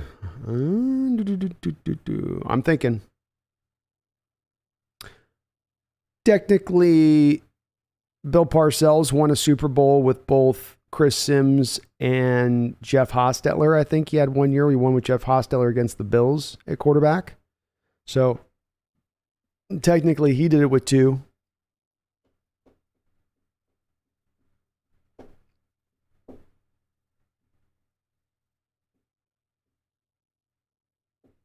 But I guess that would be the only one.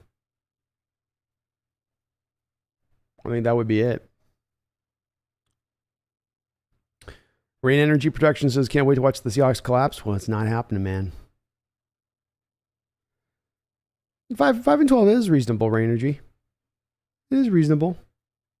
I don't think we'll be collapsing this year. We're building. Think of it more like that. Robbie G says Jimmy G is better than Lance. I don't know. Long term? I don't think long term. Maybe today. Maybe right now at this moment, Jimmy is better. I think long term, Trey's better. James Watson, if Russ was with the Chargers, then he would say, let's charge.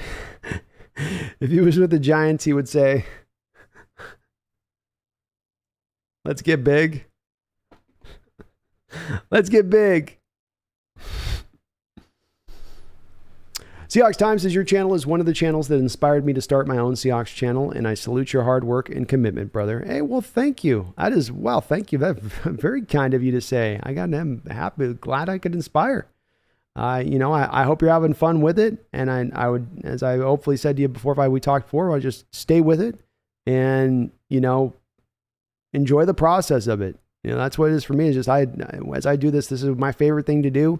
It's just get on here and just talk to you guys about Seahawks Shop. And, you get to that point, I think, by just leaning into what you like to do in this part of doing it. But I'm glad to inspire you, man. Welcome on into the club of Seahawks YouTube channels. We're ever growing, and I hope it goes great for you. Keep that head down. Keep cranking them out. Keep cranking out that content. Ryan Ball, I liked Maurice Morris back in 2004. I remember they played the Texans, and Alexander had like 130 yards on 20 carries, and Morris had like 104 yards on 6 carries.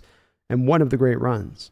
Indeed, he did. He was fantastic in that particular game. I remember that one as well, Ryan. And Maurice was a great counterpunch to Sean Alexander. Whereas Sean could be a little bit patient in his hitting of the holes, Maurice was going to hit that hole 100 miles an hour. And wasn't a big back, but he ran bigger than he was. Good all-around back for you as well. Kind of a third down back for us too. And solid player. Solid player.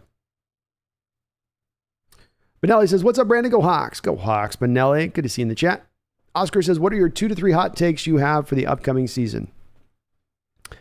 Hot take number 1, Rashad Penny's going to run for 1,500 yards. Hot take number 2, DK Metcalf's going to catch 1,400 yards or more, 14 to 1,500 yards this year for a season for DK Metcalf, even with the quarterback play where it is.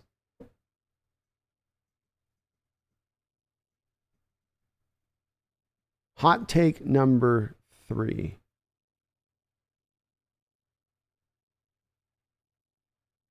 And I'm guessing you meant Oscar, a hot take in regards to this team rather than the NFL, because I could give you some hot takes NFL too. But my third one would be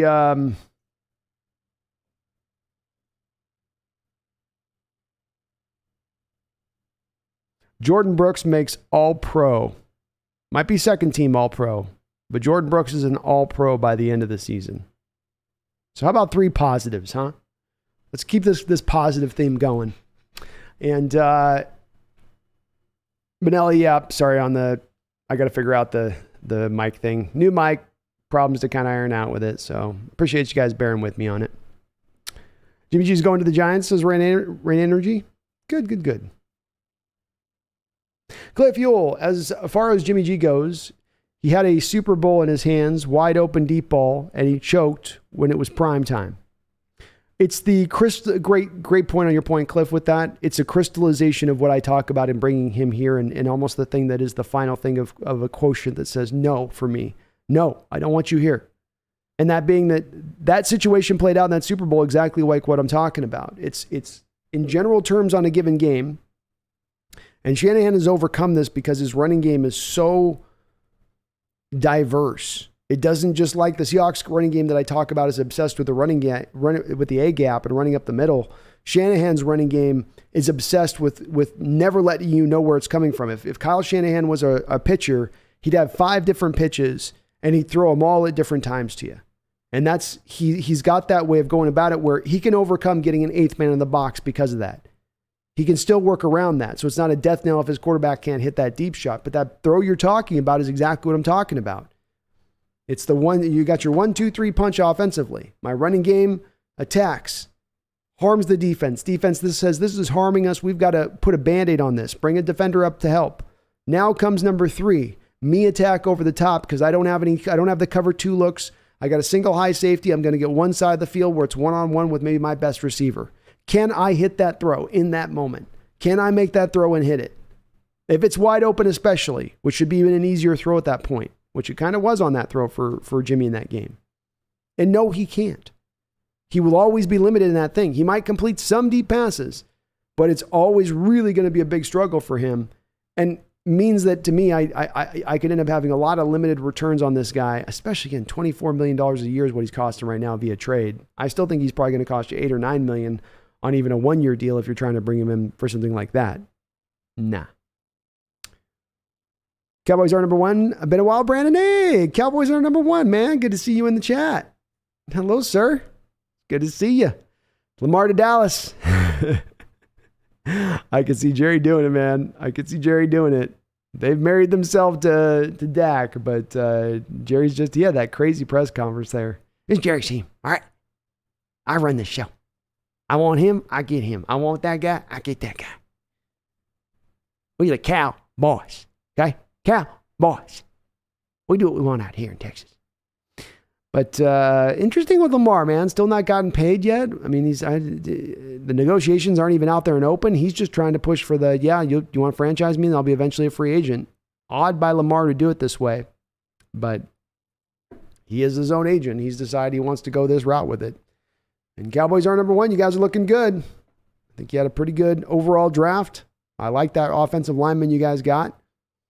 And I think you guys are going to be scary, especially because I really feel like in that division, you're only going to have to deal with truly just the Eagles. Eagles are kind of tough, though, man.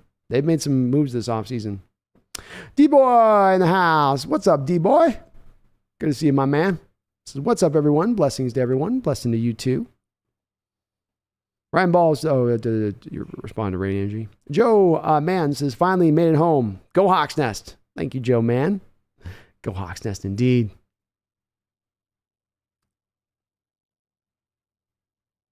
Maxwell says, sad to see what happened to Carson. It is. I had some guys with neck injuries have to retire over the last few years. It's been brutal a little bit. John Paul Bacon, what's up? How you doing, man? TB1 says, if Geno and Locke don't look great, kind of like our cornerback room from last preseason, how long will it take for Pete Carroll to look at a quarterback to add to the fray? This was brought up a little bit earlier. It is an interesting question. I think that you're going to be a little bit stuck at that point. You know, after Jimmy G goes, who's the quarterback that's going to be available out there in the market? Maybe if Sam Darnold just comes out and beats out a Baker Mayfield, you can put your toe in there with Carolina with trying to make a move for Baker at that point. Or if Baker wins it out, you can maybe dangle it out to Carolina and say, hey, why don't we, would you give us Sam Darnold? But you are really limited at this point as far as any kind of options go. You've gone through the market has kind of been settled out, and there's no teams really sitting on a guy that's going to be an improvement over what you have at that point. It's kind of late in the hour. JR Texas says, is LJ playing this year? LJ Collier? He's playing. We'll see if he can make the team. They save $1 million by moving off from him. So he's going to have to ball out to make the team this year. You had a lot of dead money if you were looking at moving on from him prior. TB says, I said Monster DK and I got blocked because they thought it was a porn bot. Oh, did they, TB? I'm sorry, man. Won't make that a mistake again. I have to turn on those high sensitivity settings, which probably did that. And it's just because these guys are getting, man, it's like they're coming every 10 minutes popping in the chat. It's really ridiculous. Corey Olson says, hey, bro, what do you think about the KJ deal? I haven't seen the numbers, not sure what's going on there. Corey, it's called a one-day contract. And so players do this in the NFL, not just in Seattle, but other places where if they've gone another place, played in other spots, they want to finish out their career in the last place. It's a one day. It's a ceremonial. Look at it like that. So this KJ signing is purely ceremonial. One-day contract to retire as a Seahawk. So nothing. It's not an actual true blue contract per se.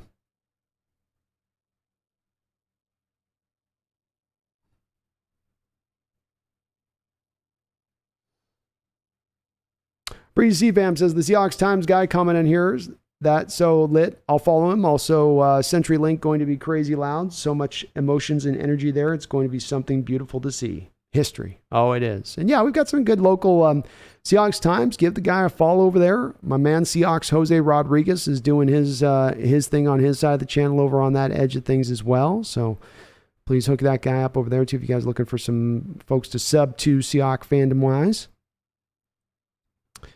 But I'm stoked for it too, Breeze. That first game of the night, the energy in that building, the chat's going to be absolutely blowing up. I have no doubt about it. It's going to be fun. It's going to be real fun. Mark says I'm about to go for SIG and bots show up.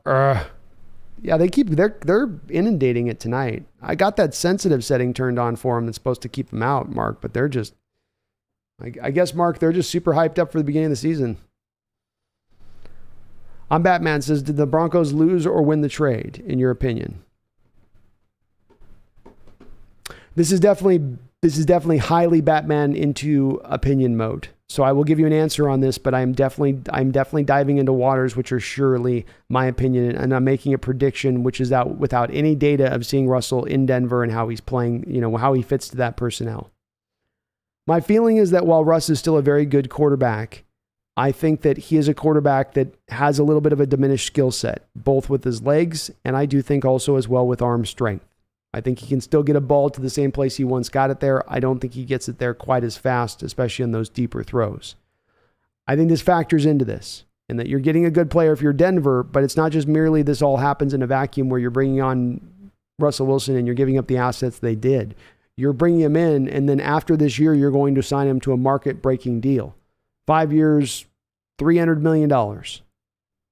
And now he's going to take up this huge portion of the cap while you're getting a player that's currently a little diminished in how he's playing. Not to say they can't still be a good player, but to me, that makes that trade more of a win for Seattle in my book than it does the Denver Broncos. Because you do get the building blocks of 2 first-round picks, 2 second-round picks, and players in addition to that, which is a good haul to me. That was as good a haul as you were going to get because, quite frankly, I do believe that league-wide, there is a general consensus out there on Russell Wilson that though he is very good, there's a little bit of it's a weird swing with Russell because for the first 6-7 years of his career, he was underappreciated and undervalued throughout the NFL. People looked at him as a game manager when that was not what he was. And then he got into that elite period of 16, 17, 18, 19, where he was playing as good as any quarterback in the sport. And then now we're to a place where everybody still, from a narrative standpoint, is still attributing that same level of where he was in 2016, 17, 18, 19, as opposed to where he now is in 2022 as a player, which I think it is in a different state. And let's not forget, Tom Brady's fresh in our mind, and Aaron Rodgers is doing what he's doing to these guys getting into their 40s. But there's a lot more of a baseline of guys wearing down as they get into their mid-30s, losing arm strength, losing mobility, and by the time they get to 38, 39, they're basically petered out. A la what you saw with, kind of where Peyton finished off his career, Phil Rivers, Drew Brees, Ben Roethlisberger. A lot of these guys getting to the end, it's not like everything's running at maximum capacity by that point. So I think when you all factor this out, we're going to come out looking like the winners on this. And that's good for this organization. Again, not to say Russ isn't good. He is good. But it's just you have to take the totality of that trade and all that means in making that deal into account. But I'm with Kronos as well on this a bit, Batman, where we're really not going to be able to tell where this trade's out until we get to the end of this year. And all the Broncos have to merely do with Russ, he gets to get some one Super Bowl. It's a huge swing win for them on that trade. Just one. Cowboys number 1. I'm a fan, Jim. I'm a fan of massive gluteal tissue, and I'm unable to deny the fact. Sure makes a lot.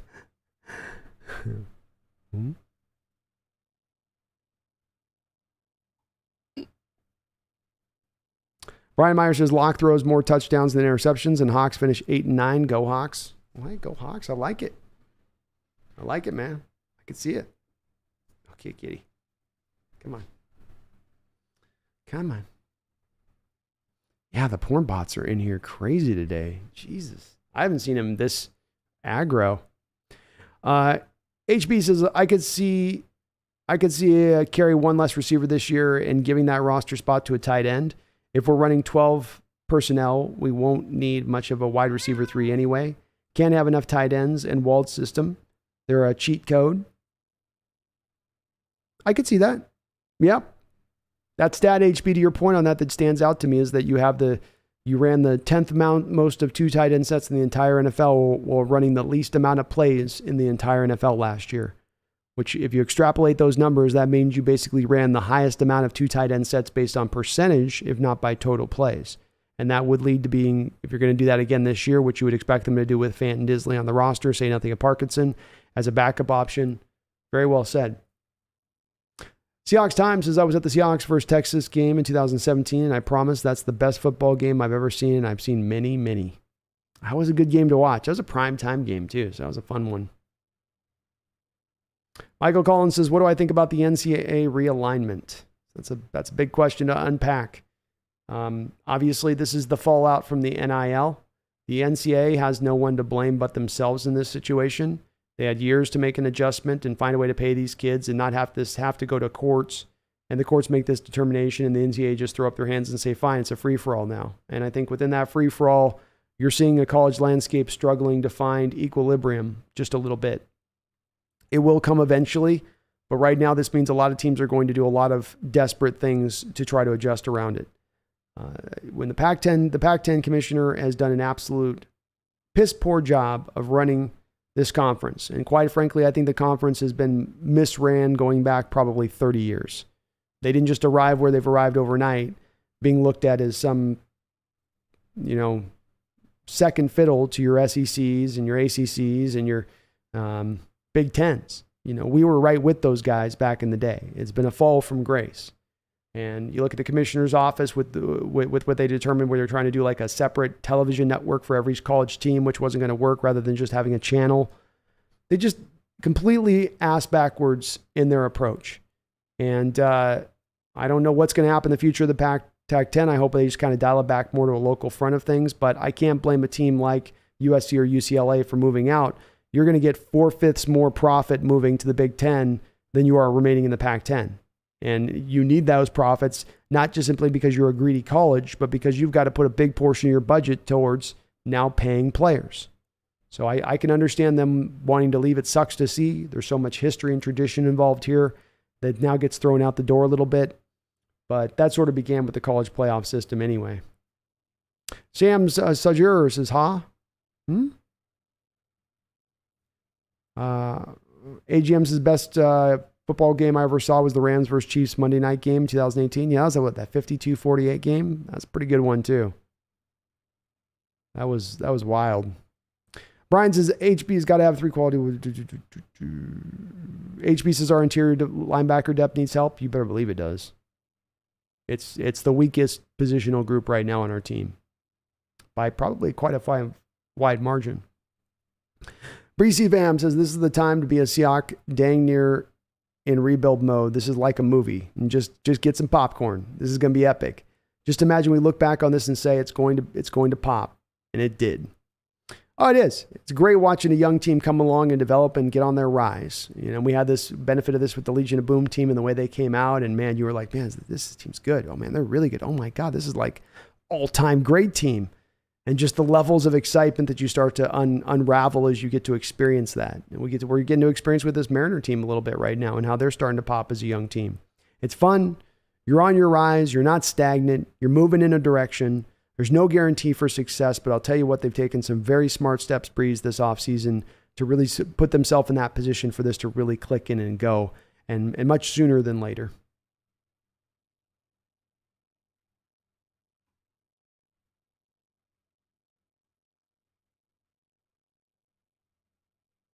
Jubin says, do you think Levi will make the team? Levi Lewis has been cut. So he's not on the team anymore right now, Mr. Bean. And quite frankly, he was very slight, really slight. I mean, he was a tiny, tiny guy, and he had a long way to go in his development to be a drop back passer. And you already had other quarterbacks that were probably just a little bit further along and a little bit ready to go up ahead of him. And I'm not just talking about, of course, the top 2 starters, but you got Eason and Ellaby, the other kid that they took, is a little bit more traditional in his size, I think. And just there isn't room for a guy that's just kind of, I mean, the guy's smaller than probably Kyler Murray. He's like that small and much slighter. DJ Jimenez, what's up, Brandon? Again, appreciate this as always. My pleasure, DJ. Welcome on the chat. It's always good to see you, brother. Randall says, where do you think the players stay during camp? Team rents a hotel or they go home at night? Definitely not like the Cheney days. No. God, it would be cool if it was the Cheney days. I could drive down there and check out every day at camp. They probably got a hotel near the facility. They'd want to keep most of those guys that are out of town close. And that's going to be your rookies and your young players. Of course, most everybody else is going to have their place already picked out. It's funny, Randall, D-Mac, friend of the show here, he's in an apartment complex in Bellevue right now. I think it's Bellevue or Renton. He might be in Renton right now. I can't remember. It's one of the two. But he's in one that he says all the Seahawks are in. So they all do stay in like one place, I guess. Like they're in like one complex kind of area in regards to the young guys. I can't remember if he's in Bellevue. I think he's in Bellevue right now. HB says, I'm just saying 3 tight ends isn't enough when 2 of them are going to be on the field 75% of the time. Do you think it's enough? I get your point. I mean, Will Disley is obviously a guy that you got worries about injury risk from his past, right? And it's a concern. I think HB, I can see where you're logically going with that. The team has just never shown a willingness to hold on to 4 tight ends on the active roster. And the one thing that you do get on having that extra wide receiver that you're kind of speaking of, maybe you have one less wide receiver. The one thing you're getting with that extra wide receiver is a guy that can play special teams. And your tight ends, a fourth tight end is probably not going to be able to play special teams more often than not. So they're going to have a fourth tight end on the practice squad. You'll have a fourth guy there. But I think what you're talking about is actually having somebody of quality there as at least a fourth and backup. And I don't think they're going to have, I don't think they'll go that route. I can see the logic behind it. I just don't think they'll take that approach.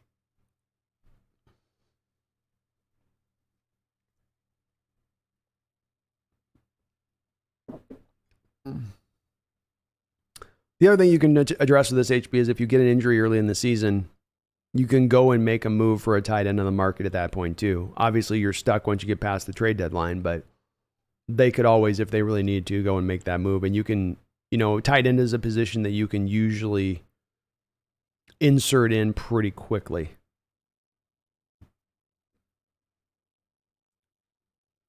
From another team, I mean. 16-bit blocker, there's room for the physical to...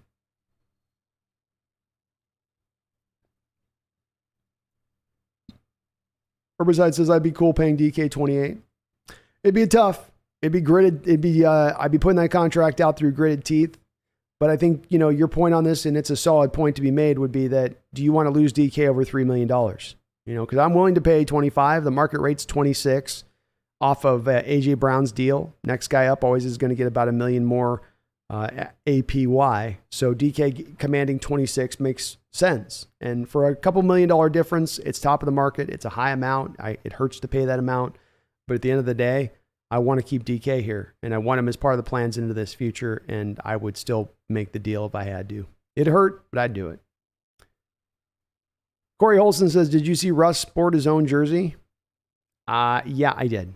And I'm fighting desperately, Corey. I'm doing my best because, it sounds like sour grapes, or it just sounds like, trying not to talk too much about Russ, with where he's at this offseason. But you see those pictures. He's being set up with like this photo shoot shot where he's, up in front of his truck and he's wearing his own jersey. It's like he does all of these things that do just reinforce the just corny kind of stereotypes of stuff. And the entourage, there's another story that came out with this that's kind of in addition to this. And there's Mike Sando did his quarterback tiers list thing that he does with The Athletic every year, came out this last week. And Russ wasn't in tier 1, by the way. And there was anonymous general manager that commented in that story that, Russ comes with a lot of baggage. He's a guy with a lot of entourage and a lot of massaging, and he needs to have, you need extra people for him with his hotel room. It's just, he's a lot. Russ is a lot. And he better be providing the Denver Broncos for all that he is and asking them to mold that offense around him and everything he's going to do with that. All he's requiring, he better be providing them those kind of returns for doing so on that. Cowboys are number 1. We do what we want here in Texas. We're the Cowboys. The Cowboys. You can do Aikman versus Romo arguing the TV, and Dad Jerry goes to the meditate.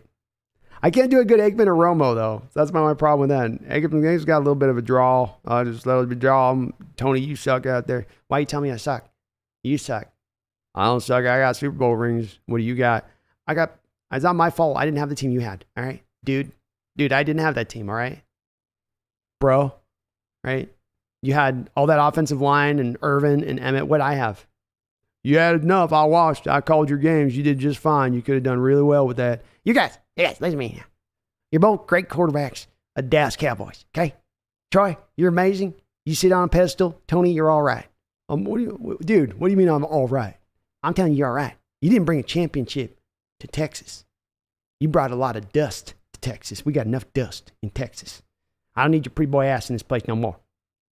Look at Troy over there. He's able to do the pretty boy stuff and still go out there and win it. What'd you win, Mr. Collarbone? What'd you win? What, dude, why are you bringing up my collarbone? Snapped twice. It still hurts. I don't care. Should hurt. Should hurt. Should sting the rest of your life. We're the Cowboys, and we win here. And you're not a winner, Tony. You need to lose one of those O's. Mark Arbicorn. California government made it hard for the California team to play other state using state funds. It's going to get interesting. Ooh. We got a little battle then there, huh, Mark? Newsom taking it a little hard on the chin with that one. I don't know. Is he going to fight back? I mean, I can't hate on a moving myself. I get it. You got to survive, right? And if the commissioner's office is just going to sit there and, vomit on himself with their decision making at every turn and is holding back your ability to increase those monetary gains like you should have with a great television package or just a great television network that you could have then sold on itself and made a ton of money from. Can't blame them. Randall says, the best game I've ever been to was the NFC Championship versus the Niners. I was also at the Romo Placehold game. Ooh, that would have been a great game. Imagine, Randall, that the emotions in the stadium in that game were high. Playoff game and everything online. That would have been interesting. Giants game with all the offsides. No, another good one, man. Damn. Those are some good games, Randall. You've gotten lucky.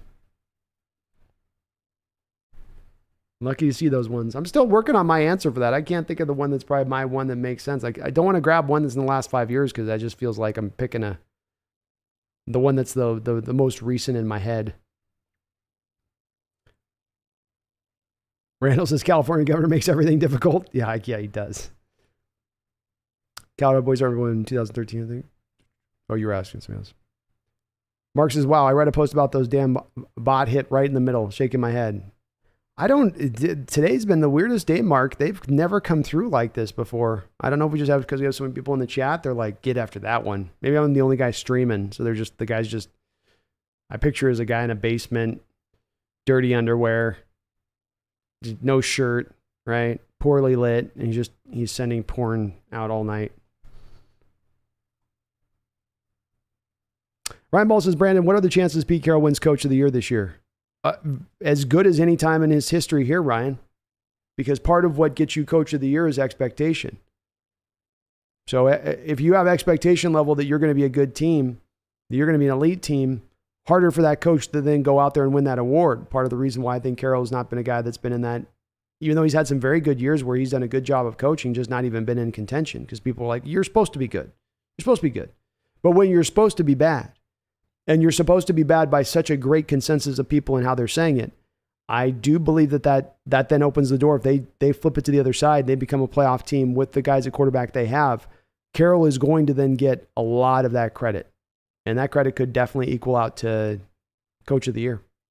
So I don't even think he has to win the division to do it, Ryan. I think if he got to the playoffs at 10-7 or 11-6, they'd be like, this is the most amazing coaching job ever. And it might not be his best coaching job at that point. That'd be the funny part. It might not. Because I think this roster is a little better than some people are giving it credit for.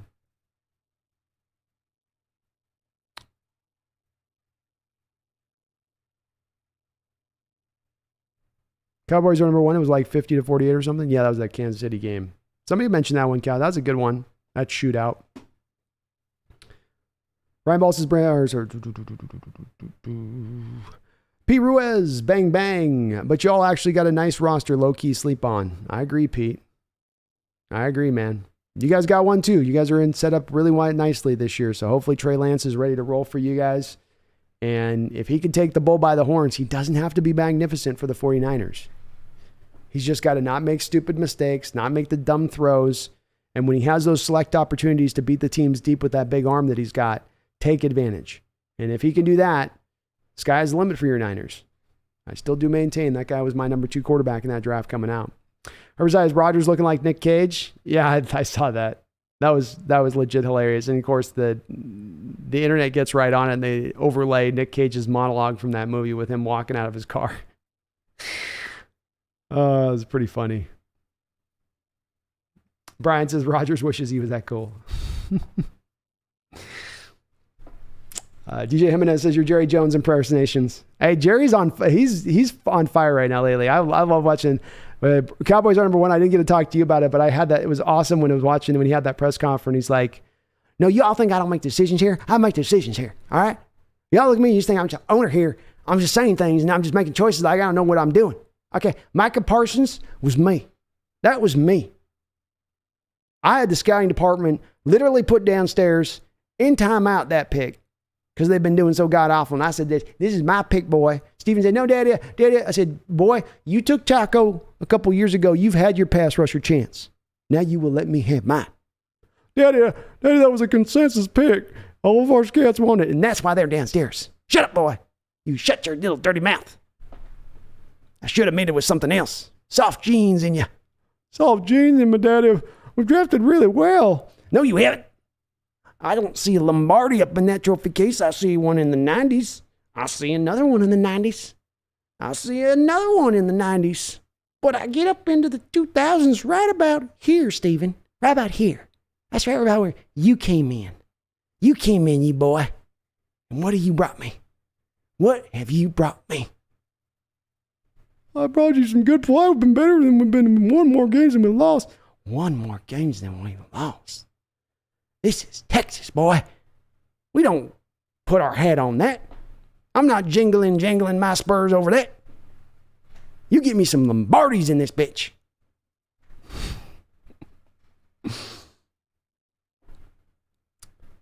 Bots are wild tonight. The bots are going crazy. I don't know what else I'm going to have to do. And keep in mind, folks, every time they bop in here, they're bopping in with a new name. We ban them on every single name. Ban, not timeout. They're banned. And they create a whole new user account and come on in with it. The bots are wild. Just ignore them. I won't miss your comments. I'm caught up on the comments, so I can parse right on through.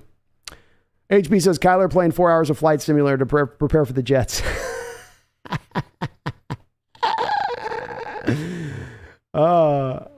I was joking about HB earlier. He's got to log into the Cardinal portal, and then he's got to hit the presentation, and then the part of going in the portal is it takes control of your computer and your camera and your microphone. So then they're gonna have some little 18-year-old intern in there watching him just like this, just watching.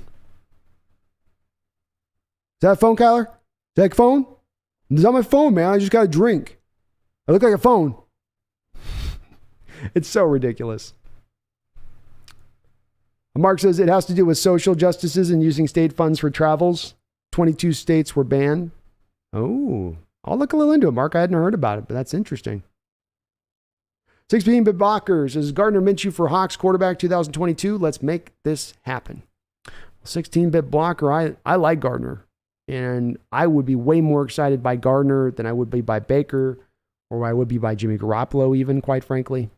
Gardner's balled out in the opportunities he's been given, and he's not been put in necessarily optimal situations whenever he's been put on a football field. Problem comes into play is that the Eagles also know this about Gardner, the team that currently controls and owns his rights. And for you to go get Gardner, Gardner first must be made available. Last year at the trade deadline, the Philadelphia Eagles turned down a third-round pick in compensation for Gardner Minshew. Why did they do this? Because they are not completely sold on Jalen Hurts. And if Jalen Hurts is continuing to be unable to push the ball up the football field, they may very well look to go to Gardner now that they've especially started to round out that wide receiver core with A.J. Brown. So the Eagles have to be willing to give him up, and they're just not willing to do that at this point. Cowboys are number one says, how dirty is the basement shirtless porn sending guy's underwear? I'm talking like different shades of tread marks on that sucker. You know what I mean? Like multiple different days and shades and various levels of drying and caking. It crinkles a little bit when he goes back to scratch it, and he's go back to scratch it and he does not wash his hands. You know what I'm saying? After he goes in for the scratch on either end. It's pretty horrific, but he's just reached the point he doesn't care. He's just got to push that porn onto those chat boards. He's got one job. He's got one thing to do, and he's going to get it done. Corey Olson says, I've been looking at some college quarterback prospects, and Will Levis really jumps out to me. Well, I'm glad we're of like mind on this, Corey. I've definitely had to do some fighting on this to try to argue why he's my number one right now. But I've done a lot of early looks at these college prospects early on, these quarterback prospects in this upcoming draft. I think it's a very deep crew of guys. I don't think it's just like a Will Levis and a whole lot of nobodies. I think a lot of these guys are very similarly projectable as far as having some star potential to them. Will is my number one guy. And Corey, right now, he's literally executing the Rams style of offense. He's literally running the Rams offense right now under center. Talked a few minutes ago about these quarterbacks running these spread-based schemes that are all built around one read and then throw it, or one read and then go run. Like KJ Jefferson's running that kind of offense. And there's a little bit of that in Bryce Young's offense there with Alabama. That's not Will Levis and what he's doing there. I love his mechanics. I love his throwing motion. His arm is good enough. And he has great mobility. He's got moxie in the pocket. He stands back there tall. He'll take a hit. He doesn't always have the greatest of pass protection. You can watch a lot of cut-ups of guys giving that Kentucky offensive line some troubles. Go watch that Georgia tape last year where he was under siege constantly. And he doesn't bat an eye, doesn't start seeing ghosts, doesn't play fearful. He just lets it rip back there. He's my number one right now, Corey, as well. Bree says that the best game I was live was in 2018 when my love took me to see the Seahawks at Panthers for an early birthday present. In the same game, Chris Carson did that flip in the air and land for a 5-yard carry. That was a good game. That was the game too. Wasn't that one with the throw? That might have been Russell Wilson's longest throw in his career there to Josh Gordon. Like he threw it seemed like he threw that thing 65 yards down the field. That must have been incredible to see in person, that throw. Papa Joke says, hey, first time making it live stream. I've been watching the VODs. Let's go Seahawks, baby. I think Locke could surprise some people. This roster isn't as bad as people are saying. Glad to be here. Well, welcome on the chat, man. Good to see you on in and glad you're able to make it live here. I'll be doing some more streams, so easier for some folks to catch. They sometimes have a hard time doing so. But you know me with this, Papa. As you've been watching these VODs, you know, I remain optimistic on this team. Not merely because I'm an optimist at heart. I'm actually fairly skeptical probably at heart. But mainly I push back on it because of what I hear as a narrative that's being pushed out there nationally and locally that I don't agree with. I think this team is much further along. I think Coach Carroll knows how to coach a group that might not be the most talented to bring them up to at least a baseline level of, at the very minimum, and this is as a floor, 5, 6, 7 wins. And if things break up in your right way in a couple of other places, if a couple of young guys develop that you don't know if they're going to develop or not, that can push that win total up a couple more up there. I don't think they're ever going to get to an elite state this year, but they could be a good team if things can round out a little bit faster in certain areas of things. So I'm glad to hear that you've got that same kind of optimism you're pumping with, and I think it's well placed. Mark says, I don't get it in the middle of all the social justice stuff. It's not worth it. I don't either, Mark. I guess that does make sense on that. I haven't looked too much into it, though. I gotta admit, I've kind of just given it a casual eye. Herbicide says, I've been looking at Will Anderson, Brian Breeze, Jalen Carter, or Andre Carter. Those are good ones. Good players. Ryan Ball says, the Seahawks 49er championship game in 2012, the real Super Bowl, was one of the best games I've ever seen. Yeah, that was good. Though the question was for regular season games, so because I was going to use the Packer game one for that very reason as too. But those were amazing games, man. And to have those games happen in conference championships, like those would be insane games in a regular season, but to happen in the playoffs. HP says, we're not going to be bad enough to even sniff Will Levis's mayo-filled coffee.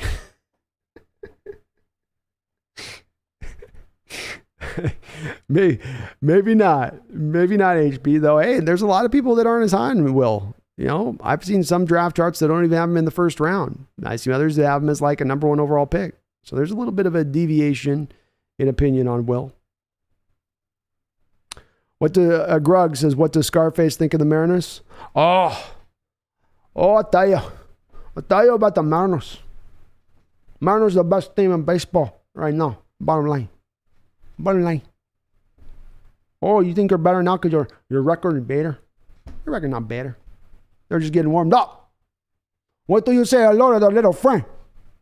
Little friend by the name of Jared Kelenic. When he comes up, Barlacuelos, middle here, middle there, a trade here, trade there. Gonna be the best team in baseball. Best team in baseball by far. Paul Third, can't believe Russ showing up in a massive truck wearing his own jersey. He has always been corny, but he and Rodgers are definitely the NFL's biggest posers. Thank you, Paul. Agreed. This is that thing I've talked about with I'm over the age of the diva quarterback. And those are two of the guys that are shining monuments to this new age of me too. Me quarterback. I'm over it. I understand their importance. I understand that you got to pay them more. But this whole thing where now it's almost like they're floating over the top of the sport or something. Give me a break. I'm very glad to be out of that aspect of things, Paul, with the photo shoots and the everything coordinated and the corniness and all that. I'm good to be done with that. I miss him a little bit on the field, but not any of that stuff. And yeah, I'm done with the diva stuff. It's gonna be another show we do here soon, Paul, which is gonna be centered around the approach of what if we look at this more into the future of a given evolution, and the way this game's going is to, rather than you have to pay the quarterback, it's he's up, he's due. Is he great? Well, he's maybe not great. He's okay, but you got to pay him. I mean, you got to pay him. What's the alternative? Are you going to be losers? You don't pay him? It's all like fear-based, and a lot of the reasons for these guys giving these contracts out to these quarterbacks now. And I have to just sit back and wonder, Paul, if maybe the better approach would be to just try to find a guy who's ready to be pro-ready from the jump, get what you can get out of him in that first contract, and then keep it rotating around an awesome team. It's scaring all the NFL teams out there to take this approach, but I feel like a forward-thinking team will start to do it, because this quarterback thing is going to continue to twist in just a kind of an absurd direction, I think. I don't think we've reached peak diva stage yet on the quarterbacks. Not quite yet. Cowboys are number one. You like my... I love doing my Jerry Jones for you. Cowboys are number one, man. He's so much fun to do. I just picture him behind the scenes, just a live wire, that Jerry. Live wire.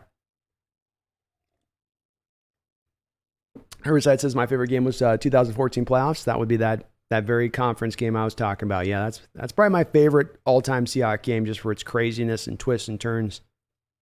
I can't come up with a good answer on regular season that doesn't take place in the last couple of years. I'll go with maybe that San Francisco game as maybe the one, but I feel like I'm missing a game that was a wild game, like from the 2000s or something, early 2000s. DJ Jimenez says, give me some Lombardis in this pitch. That's fire. Well, Rundaz says, Hawks are tanking this season. Who cares? No, they're not tanking. They're not tanking. They haven't tanked once in Carroll's whole time here. They're not going to begin now. They ain't going to start it up now. Chase Stern with a $10 donation. Thank you, Chase. Very kind of you. He says, I couldn't believe Will Levis puts mayo in his coffee. I've never had mayo or coffee, but that sounds disgusting. Well, I love me some coffee, Chase. You know that. I'm a big coffee guy. And thank you so much for the donation. But I got to be honest with you, that the mayo and the coffee thing gives me some pause with Levis. I like him, but that one's like, don't do it. Don't do it. It was revolting to watch. Maybe it tastes amazing, but I'm also an anti-mayo guy. Mayonnaise to me is just disgusting. It looks like something you squeeze out of a zit. And to put that into coffee is just, I'm good. I'm good on that. Thank God he can throw the ball really well, because his choice of drink is a little bit questionable. Papa Joke says, I'll keep a close eye on Sam Hartman this year. I have an Aaron Rodgers style comp on him. If he even hits 60% of that ceiling, he can be really special. The awesome part about this year, Papa, is that there is so many quarterbacks that are not only legitimate to where you can project them out to being sub first round picks minimum, be it a Levis, Stroud, Young, maybe Van Dyke in there, KJ Jefferson in there, but there's even more guys beyond that. Be it a Hardman you mentioned, or Phil Jerkovic and Richardson down in Florida, and the kid out of Stanford, so it's a lot of guys, man. And the die is not yet cast. This final year of college football is going to be so important on determining who is the creme de la creme. But I haven't taken a close look at him quite yet. So I'll take an eye on him and see what I think of him. I haven't had a chance to check out Sam yet. Rundaz says, thanks, Chris Carson. Thank you, Chris. Appreciate you, man. Brian Myers says, you're speaking HB, sorry. Krog's got his 4-7 wins. Could happen.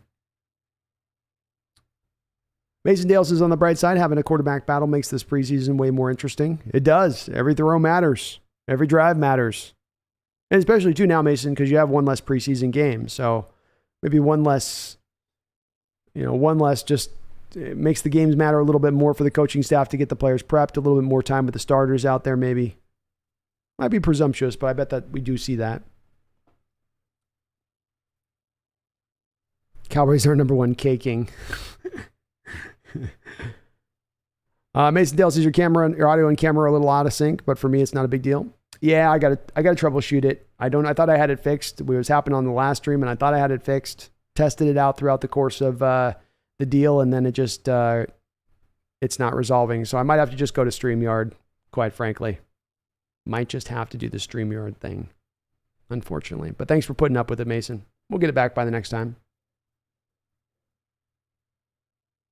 Cowboys are number one, says nails have years of flavor. Yeah, they do. Yeah, years and layers, Cowboy. Years and layers. Mario 2.00. I don't know why people have us at 3 wins. Our schedule looks easy and Geno is not that bad. 9 or 10 wins is reasonable. Mario, very well said. I've been fighting to make that case for months here on this channel, and I think most of my chats, in the same place where they feel fairly good about this team in the respective, look, we're going to be competitive. We're not in a tank mode. We're not in a state where we're the worst of the worst. We're not Houston. We're not Detroit. There's a lot of other teams that are a lot worse than us from a standpoint of not only their roster construction, but also where their coaching situation's at. And I see a team here that's a little middle of the road, and with a couple of breaks could get into that 9, 10, 11 win even season if things really broke right for them, Mario. I could. And not a ton of breaks, just a few set things right. Your rookie tackles come out and perform like league average. The running game is as sub-dominant as I think it will be. You're able to get a little bit more pressure from the defensive side of the ball with the blitz game because you're a little bit more varied and you disguise a little bit more and you're a little bit more aggressive. These things bring out a little bit better returns, and it can change even more than that. But yeah, I look at our schedule, and though it's tough playing in the NFC West, I don't think the Cardinals will be tough. I think the Rams and the 49ers will be legitimate tough games. And yes, the AFC West will be a tough slate of 4 games. But then you've got the 3 games of a last place schedule there, which to me, that's 3 easy wins right there that are no-brainer wins that we'll take. And then from there, you just start kind of cobbling together the rest, I think. But I'm with you, Mario. I got that positivity too. Greg says, do you think Monet will be good for us at nose? I do. I think the team being willing to give him that contract also speaks to them thinking it's going to be a very good transition and an easy transition for him to now kind of move to more of that 0 tech off of the 1 tech he was prior. A little bit less of the double teams pure as you go from the 1 tech. But, I think he's built for it, Greg. He's got that body style to handle it. And the coaching staff has been very high on this guy for years. This is one reason you let Snacks Harrison go a couple of years ago when you had brought him in as still a fairly decent player. And that was because they liked the upside more of what Monet gave them long-term than what Snacks gave them in the moment. So I don't think he'll be a star level guy, but I think he can be stout in the middle, be a good run stuffer and command those double teams in there reasonably well. Rundaz, 5 wins might be one too many. We'll see. We shall see. HP says, what are Christopher Walken's thoughts on Carson retiring? I'll tell you, HP, Chris Carson is a good back, ran hard all the time, hurt a lot, a little brittle, but boy was he a ball. He ran ferocious all the time with his heart, soul, every run, all the time, 100%, never stop. I'll tell you, as violent as you're ever going to see at the running back position. It's as good as you get. Don't ask for more. I'm telling you, sad that he retired, but the neck's too bad. Too broken. You can't keep it up. Watkins a little off tonight. A little off on the Watkins. It gets tough 3 hours 30 in. Sad to see, though. Chris Carson, it's a good back. Just couldn't stay healthy. Not his fault. Man lifts more weights. My wife. What are you going to do? Mark's got him going 11-6. Love it. Rundaz says Mariners want to win. Hawks don't. I think the Hawks do want to win, Rundaz. I think they're in 2 separate situations. Mariners are at the beginning phase of building that team back up. And if you're going to do it correctly, that's the way you have to do it rather than looking for shortcuts. The Mariners, one of the reasons that they're successful right now is that they weren't looking for shortcuts in their team building process to get this team to where it is. In many ways, people would have told you 2 and 3 months ago that the Mariners front office doesn't want to win, Rundaz. That was actually the opposite of what many of the impetuous, impatient Mariner fans were telling you when they didn't start out the gate tremendously hot. Oh my God, you should have signed Story. Oh my God, you should have signed Chris Bryant. They don't care about winning. They're not even trying to win. They just care more about money. And then now that the team's winning, they now do care about winning. That now they do want to win. I think it's not accurate necessarily. Cowboys are number 1. Do you think Groku and LeBron could beat Superman and Jordan? I do. Oh, I don't know about that, man. Do they got some kryptonite? And does Superman have to hold back, or does he get to go full 100%? Because Superman's always holding back, you know? I know the top end of Groku. Superman could go complete ham on you. Now I'll take Superman, Jordan. Thank you again, though, Chase, for that donation. You're very kind. Herbicide says, but next year I got us 10-7 and back in the playoffs. Fair enough.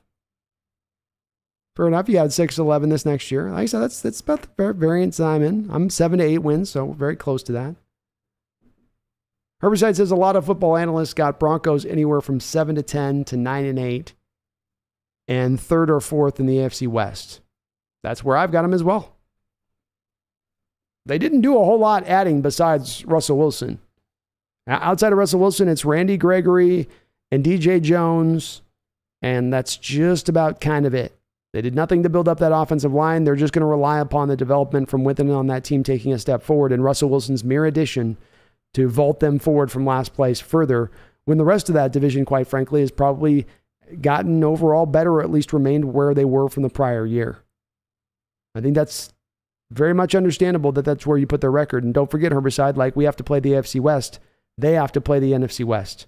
So they got 4 games through Rams, Niners, Cardinals, and us. Robert, my brother, Pennington, says, would you drink Levis Pimple coffee to guarantee we get him in the draft? Yes, I would. At this point, you got me thinking, Robert, maybe I'm going to have to just drink a little bit of coffee and mayo just to bring in some good vibes. But then you'll also get to see me vomit on stream. So it's kind of a 1-2 punch of an entertainment at that point, right? Herbicide says, was about to say the kid out of Stanford. Yeah, I don't want to sell him short. I forget some names on this list. Cameron Ward's another name at Washington State. I mean, there are, it's not to overstate this. There are so many quarterbacks in this upcoming draft. It's good to see you, Rob, in the chat too, brother. I would do it if I had to. If it allowed me to get Levis, I'd drink a gallon of it, Rob. If I could get Levis on that. I will throw up instantly after the gallon, but I'd drink it. But Stanford kid's good too, Herbicide. He's a big boy. Big boy, good arm strength. Real ball just explodes out of his hand.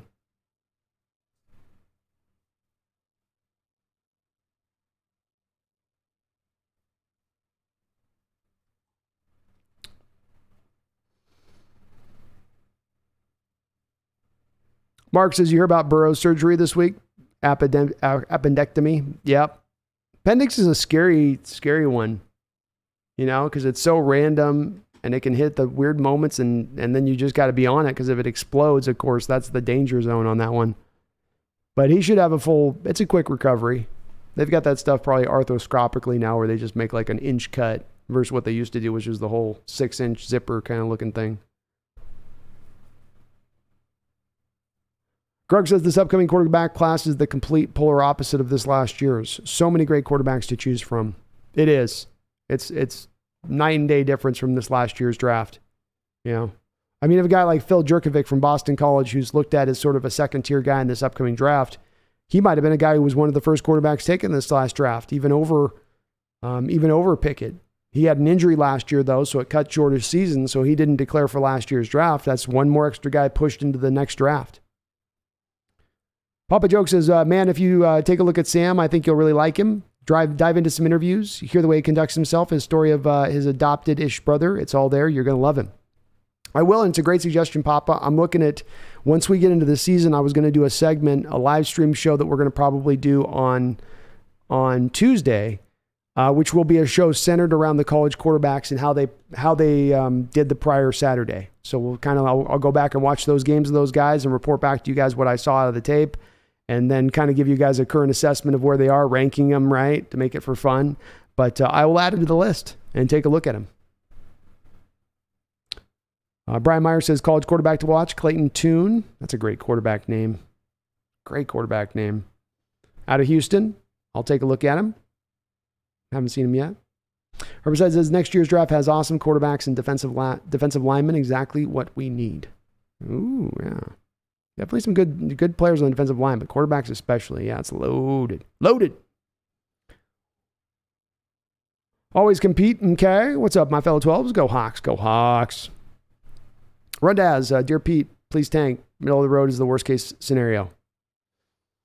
I remember with tanking, Rundaz. The thing to consider with tanking is that winning organizations and winning environments, a winning culture is not built overnight. And if you start putting into a culture a sense of let's tank, let's lose, let's get that into our mindset, and then you're expecting next year like a light switch to then flip it over to getting into a competitive state and having a team trying to win at all costs. It's a hard flip to switch necessarily. You got to establish that culture and keep it apart if you want to try to sustain it, I think. There's not a lot of history of teams going into tank mode, pure tank mode, and then able to turn it on in the next season. Gruggs says if Drew Lock turns out to be a top 10 level quarterback, if our young pieces can be great, and if the Broncos miss the playoffs altogether, we can be super scary in 2023. Very true. You got to decide on if you're going to then, remember Drew Lock is a free agent. So at that point, you do need to make a determination on whether or not he is what you're going to pay him and what the cost is going to be for him at that point.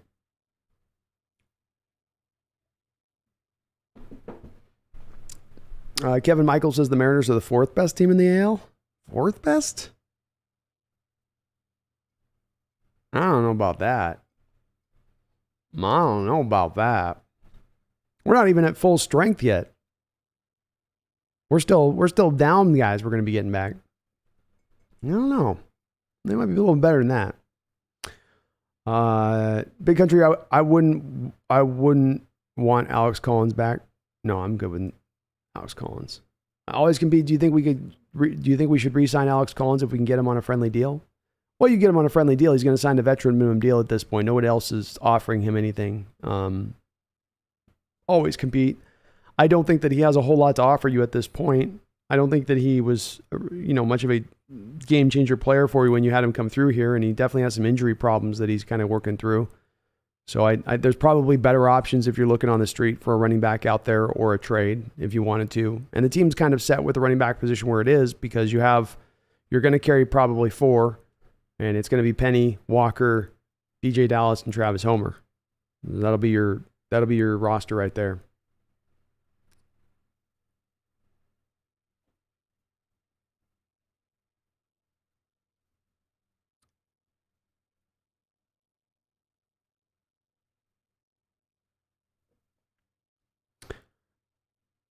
Breeze Fam says it's mess up. Chris is out of the game. He's a top 5 running back, hands down in this era. The dirty leg twist when the Cowgirls did, he got the neck injury.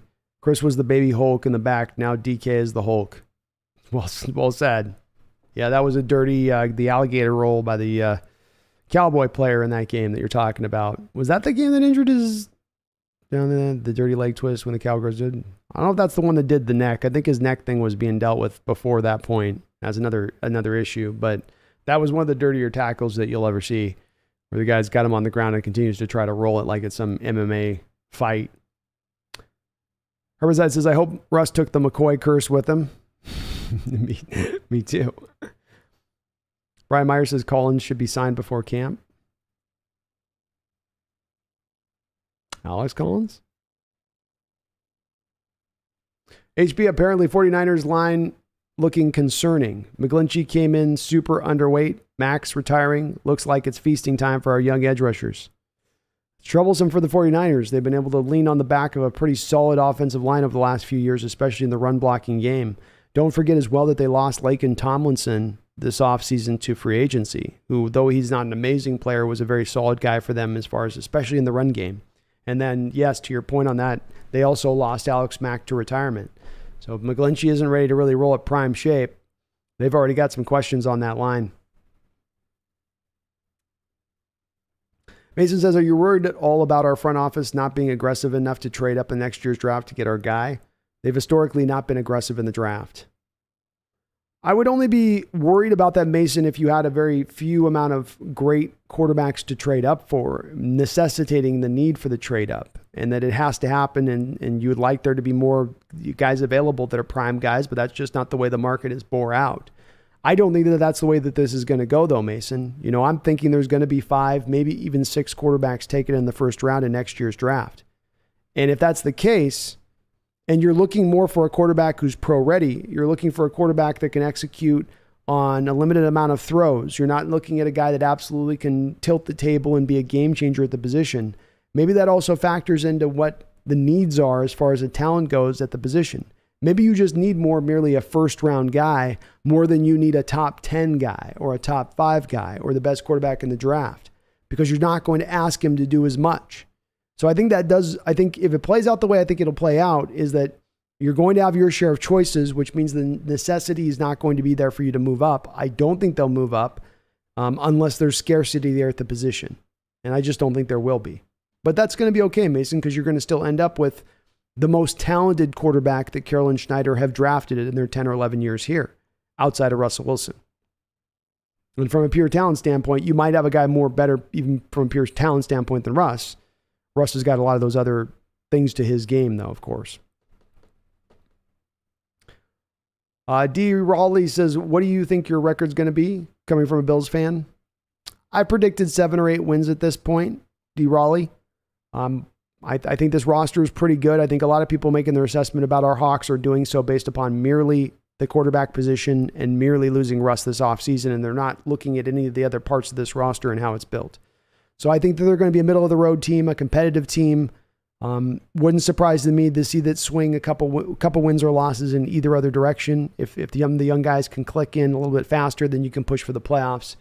But I see middle of the road right now. We also don't have as tough a schedule as those other teams in our division. Every team in our division has like a top 6 schedule right now. We're at like 13, 14. So a little bit of an easier trek from us on that standpoint as well.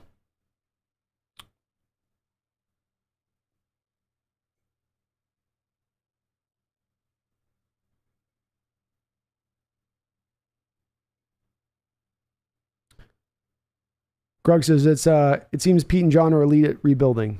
Well, they've done a good job of it before when they had the chance. See if they can do it again. Sam the Great says if Jimmy comes in the wild card, maybe. Be interesting to see if he gets released, if they do have any interest in him. Always compete 3.5 running backs. Penny has yet to play a full season healthy, yet hopefully he has a monster season this year, though. It's a true statement. Always compete. Do go back and listen to his press conference today a little bit, though. It does confirm a little bit of what I've been talking about for a year, which is that a lot of the injuries that he has sustained over the last year and a half, coming off of that torn ACL, had to do with the small tissue injuries that were related to the ACL injury itself, which were not unusual for that type of major injury, and that you would expect that those things would start to resolve and get around as he gets a little bit further away from the surgery. But Penny's health and him being on the field available is going to be a big determinant on his success beyond his physical ability, which we know he has.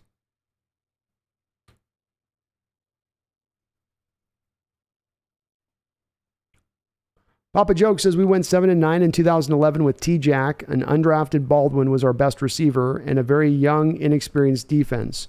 Why do people think we're going to win 2 to 6 games? I think 7 to 10 is the floor.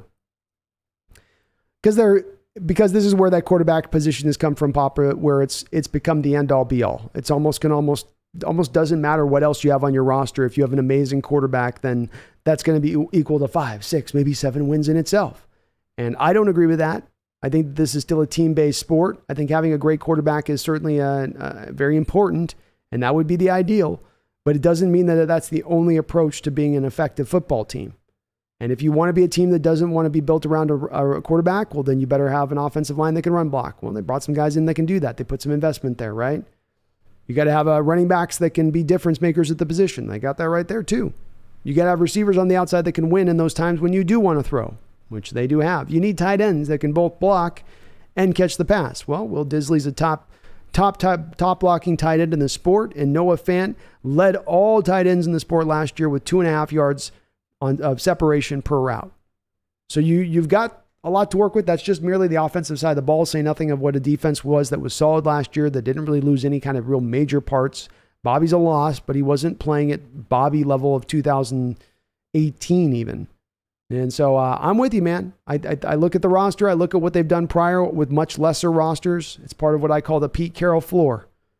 You know, you use the word of the floor. Let's call it the Pete Carroll floor, and that his general ability to motivate players, get the most out of them. Maybe that sometimes limits him on the top end where he can't bring elite teams out like we'd want him to, but he has the ability to bring maybe even a lesser talented roster up on a further floor of wins and losses by the way that he controls the team and by the way he's playing these games. Specifically, the commitment to the run, commitment to great special teams, commitment to playing defense, shorten football games, close down possessions, keep the offenses off the field. These are things that can lend themselves to getting a couple extra wins on a record that you might not otherwise see there. Sajin says, if they trade Metcalf, yes, we are rebuilding. Yeah, if we trade Metcalf, then we're definitely rebuilding. Mason Dale says, I don't know if it was just me, but I thought Cross looked a lot bigger in some of the clips today from camp. It makes sense. You get these college players having to go through college and they don't have any money at that point, or they're starting to get money now, but they don't, have kind of the access to the kind of nutritional programs nor the time to necessarily go in there and train to get themselves a little bit further along. And having that benefit of it now being your job, maybe it's easy to see how it allows for these guys to really start to buff up a bit.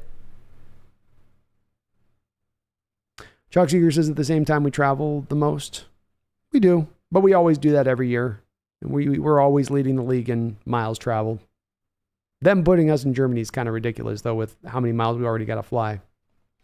Mason Dale says, loved your video on Geno. Does Geno have superstar potential? No, probably not. But can he be like Ryan Tannehill level player? Absolutely.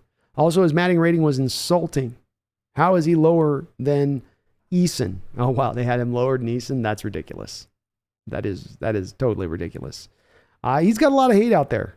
Geno's not looked on favorably by people, and I'm not just talking about locally, but nationally.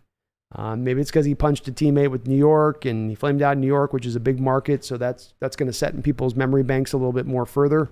But he's certainly looked down upon. And it's why I wanted to put that video out a little bit on top of making those points last week during the live stream of, people are selling this guy short. He's not had that second opportunity ever. And it's really about, in the NFL, you don't always get second opportunities at the quarterback position. And sometimes you got to wait a very long time to go and get that second opportunity. It doesn't mean you weren't ready. Doesn't mean you weren't in a position to be able to excel prior to that. It just means the NFL is not always ready. There's 32 NFL teams. There's only 32 NFL starting jobs. And, not everybody's going to look at him through the same pathway. So now he's truly getting his second chance since that first stop at the Jets, Mason. And as I said, he wasn't working with a lot there. Rex Ryan, all that. He's got so much more here. Part of why I am high on him as we go forward a bit. I like you said, I don't see superstar, but yeah, I think he can round into a Ryan Tannehill type player. Absolutely, I do. Sam the Great says, plug in a veteran. I think we'd make a little bit of noise. I don't know at this point with that, Sam, on plugging in a veteran at the quarterback position. Don't forget, you've gone through the whole offseason. Is a guy coming in at this late of an hour who's a marginal upgrade over what you got as the quarterbacks right now, having none of that continuity and none of that time to practice with these receivers this offseason, is he going to be able to catch up prior to the start of the year to provide you that monochrome of benefit that he is as a moderate upgrade over those other two guys? I don't think so, especially when you break in the cost of what it would take to bring in a guy like Garoppolo. If you trade for him right now, it's going to be $24 million. If you sign him, it's probably going to be $10 million. Say nothing of Jesus. God forbid if he's trying to get a multi-year deal somewhere.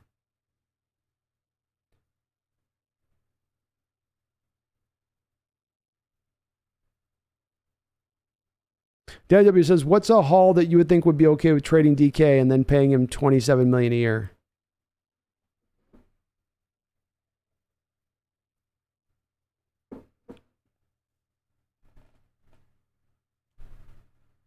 My feeling on this, Daniel, and I could be a little bit pie in the sky on this, I think he gets an equivalent value of 2 first-round picks. It's probably a little bit like what you saw with the Tyreek deal, where it's 1 first-round pick, then a second-round pick, then a third-round pick, then a fifth-round pick. But the equivalent of those other picks outside that first-round pick come down to basically 2 first-round picks. I believe that the league views DK Metcalf a little bit higher than some fans do. I do believe as well that though the $27 million is high, that's an equivalent, that's equivalent cost to, for instance, what you were having Frank Clark being paid a couple years ago when you traded and you got a first and a second round pick for Frank Clark. DK Metcalf is a far better player than Frank Clark. So I could be out on my crazy train with this one. But I do think you get 2 first-round picks, especially understanding if you're trading DK at this point in time, you're trading him not for picks that are coming up this season. You're getting one of those picks this year, and then you're waiting a whole another year to get one of those other picks, if it goes like that. But I think that he is worth it.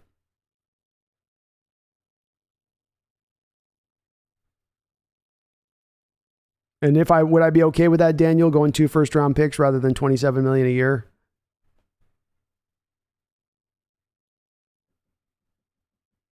My answer on that, Daniel, is if the potential is those picks could end up high. If I'm trading them to a team like Kansas City or Green Bay, I think I don't know if that would be good enough with me. Now I get 2 back-end first-round picks and one that I've got to wait an extra year on. I might be hesitant on that to still pull that deal if it's to one of these teams that's absolutely going to be good for a couple years moving forward. So it kind of depends on the team. I'd need kind of a specific situation on what team we're going to. But I'm going to want maximum haul at this point, Daniel. I wouldn't take a first or second from anybody. Minimum 2 first-round picks, and I might try to still see if I can finagle a little bit more if I'm trading it to one of these teams that's upper end and isn't going to be picking up high in the draft. Greg says, I can't wait for the DK rumors to die off once we sign him this week. Me either, Greg. I'll be going live as soon as he's signed, so you can count on that. Sam the Great says, DK earned his money. Pay up, Hawks. Agreed, Sam. Pay him. Pay that man. Pay that man. He earned his money. Pay him. Pay him. Run Daz says, pay him, but make him lose the binky. I'm kind of with you on that, Run. I could go without the binky. I could go without the binky. It was a little sus. Germany's only a 13-hour flight, says Herbicide. Yeah, still pretty long. And now technically it's a 13-hour flight, but you're doing like 3 connections, right? No doubt you got like at least 2 to 3 connections. A lot of time you're sitting in the airport, staring off into space. Sam says, I think that Jimmy is a major upgrade, but I see the contract situation is annoying, getting stuck paying that nonsense. Yeah, I mean, you don't have $24 million in cap space as it is right now, Sam. You know, you're going to have to make cuts just to afford him into the roster, say nothing of giving up draft capital for him at that point. And I mean, a major upgrade? I don't know if I see a major upgrade in him. I really don't. As I come back to on this, Sam, I mean, if he's so awesome, why is it the San Francisco 49ers are doing everything they can to get out from under him? You know, there's a lot for me that goes into why I think Jimmy would be a big mistake by our Hawks to go get him. The money that he costs and the moves you have to make to do that, that'd be a mistake. Giving up draft capital for a 1-year rental on a team that's, Sam, we're $44 million of dead money this year, right? You know, is his addition, even if it's an upgrade, and you say it's a major upgrade, so what does that mean? He makes you, 4 wins better? You're now like a 12-win, 13-win potential team at that point? I can't see that with Jimmy's arrival. And do you believe that Jimmy's going to really get the most out of DK down the field? You think he's going to be able to hit those throws? I'd offer, Sam, go look at my Twitter. A guy posted out the 10 longest throws of Jimmy Garoppolo last season. Go watch those throws. It's pathetic. He can't push the ball down the field at all. So you're removing that element of things. And I think you got to factor that into it. So you've got cost on the books, draft capital to give up for a 1-year rental, and a guy that, in my opinion, is a marginal upgrade. He's not mobile back there. You're getting a less mobile guy than Geno and Drew by a considerable amount. And then there's the final factor to this, Sam, which is that he's injury prone. The guy gets constantly injured. Torn ACL that was his fault because he's trying to take a linebacker on the sideline. Multiple times he's had high ankle sprains, torn thumb ligaments, off-season shoulder surgery this past off-season. I don't get the Jimmy thing, man. I don't get it. I've tried to wrap my head around it, but I go from end to end on this one, end to end on this particular spectrum, and I just can't quite see the deal. TDSG says, you've been getting unnoticed. Your YouTube videos have been coming up in my Google News feed a lot lately. Awesome job on growing the channel. Keep up the awesome work. Well, thank you, TD. That's cool to hear. Getting some love with the algo. Get a little algo love, man. So I appreciate that. That's awesome to see, man. Thank you for letting me know that too, because that means we're doing things correctly and right. And yeah, we've had had that our greatest offseason of growth here on the channel. I mean, we've almost done what has been over 3 years of doing this channel. We've had basically a whole season of growth in just one offseason from when the year ended, January 1st, up until basically here the start of training camp. So I'm really encouraged, stoked for the future of this channel and where we're going. And I love doing this, you guys. Just love it. HB says DK is saying he's only playing 10 years to just pay him and keep him his whole career. I'm with it, man. If he goes 10 years, that means he's retiring about 31, 32, right as he's just getting into the back end of his prime. I'm good with that. I'll take DK. I'll take 10 years of Metcalf. And Rundaz, yeah, thanks KJ and thanks Chris Carson, man. Straight Warriors. Straight Warriors. Mason, I think the worst DK trade I've seen someone say was Jordan Love in a first for DK in the second. Laughing my ass off. That's basically trading DK just to move up like 10 spots. Yeah, the Jordan Love one was stupid. I'm very low on Jordan Love though. Like I got Trey Lance here, Jordan Love here, as far as potential goes. But yeah, this has been the offseason of dumb trades, Mason. You saw the Jets fans just frothing at the mouth after the Adams deal to come back at the DK now and, hey, we'll give you your pick back for DK. How about the pick you gave us for Jamal? We'll give it back to you for DK. Yeah, they're just saying stuff like that. It's like, go to hell. Get out of here. Not happening. And it's going to be nice once DK signs that, much like the Jimmy Garoppolo rumors, all of that will finally die on the vine. Greg says, I'm so tired of seeing Damian Lewis at left guard. He doesn't belong there at all. I really want to see him at his natural position and Phil Haynes at left guard. Me as well, Greg. Very well said. And that's a place that I'd like to see as well. Odd they have both of these two guys playing out of position when the simple, straightforward, easy fix here seems to be Lewis right, Haynes to the left. And I don't know what Haynes has done, but he's gotten himself at times in Carroll's doghouse to where even when he's playing good on the field, he still can't get back out there at times. Always Compete says, glad to see KJ got a chance to go out a Hawk. Got to get Bobby Wagner back soon to do the same. Oh, I guarantee you, Bobby along with Russ. You'll see this with Bobby. You'll see this with Russ. Those guys will retire as a Hawk when their sunset has commenced. Mason Dale, the Seahawks and the Broncos were the only two teams in the league last year that finished with a positive point differential but were below 500. Thought that was kind of interesting. That is interesting. Point differential is something I slide back and forth with on. It does matter to me, but I do kind of don't give it a lot of weight because it also has a little bit of randomness to it. But it's a general good stat to look at for basic metrics on teams on, where a team is at. I think it does kind of tell that story a little bit. Rundaz says, I've gone to all those bit sites, folks. Let me tell you, you won't spend more than 5 to 10 minutes on any of them. Doesn't stop him from trying, though, does it, Rundaz? Doesn't stop him from trying. Sam the Great says, I think they're afraid of the injury history. It's a big liability. But he has had more success than Geno and Drew. But I do agree he doesn't have a big arm and gets injured too much, but accurate. I will give you this. And I will say this, Sam the Great. It's not that he doesn't have some skills. Okay, so I agree with you. He's got a quick release. He's very accurate on short and intermediate passes. And those two things work together. Quick release, short and intermediate passes. That does provide him some success on the football field. But the injury thing is real. The lack of mobility is real. For me, when I watch him play, when he gets under early pressure, he starts seeing ghosts really fast. And I think when you take these three guys, Sam, and you look at Jimmy Garoppolo and you look at Geno Smith and you look at Drew Lock, you make your assessment of Drew Lock mainly on what he did with the Broncos, not mainly on what he did with the Broncos through his first couple of years. And you do the same with Geno Smith based on really what he did with his first couple of years with the New York Jets. And if I look at Jimmy Garoppolo and his situation with the 49ers, he's had a vastly better situation to work with coming into the Niners with a guy like Kyle Shanahan and the way that he's built that offense. Versus, let's look at the other side of this. Geno Smith comes to the New York Jets with Rex Ryan, the defensive-minded coach, very few skill position players, not a great offensive line. Doesn't set for a young quarterback up for success very much early on. Drew Lock, very similar to Geno.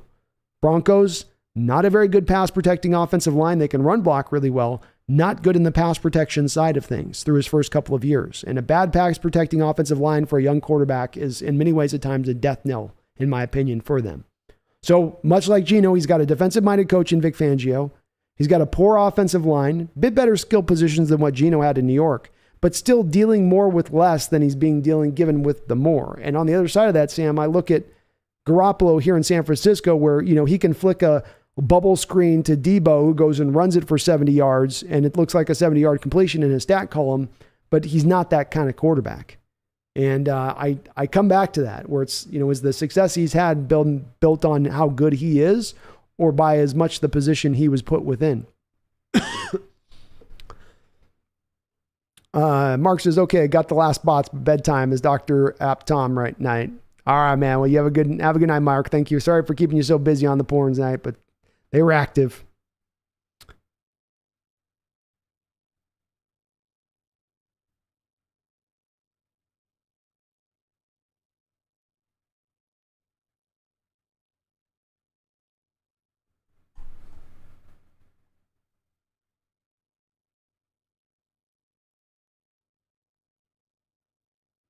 Brady says it wasn't his neck, it was his leg. My bad. I was saying he got another major injury that took him out the neck. Yeah, that's true.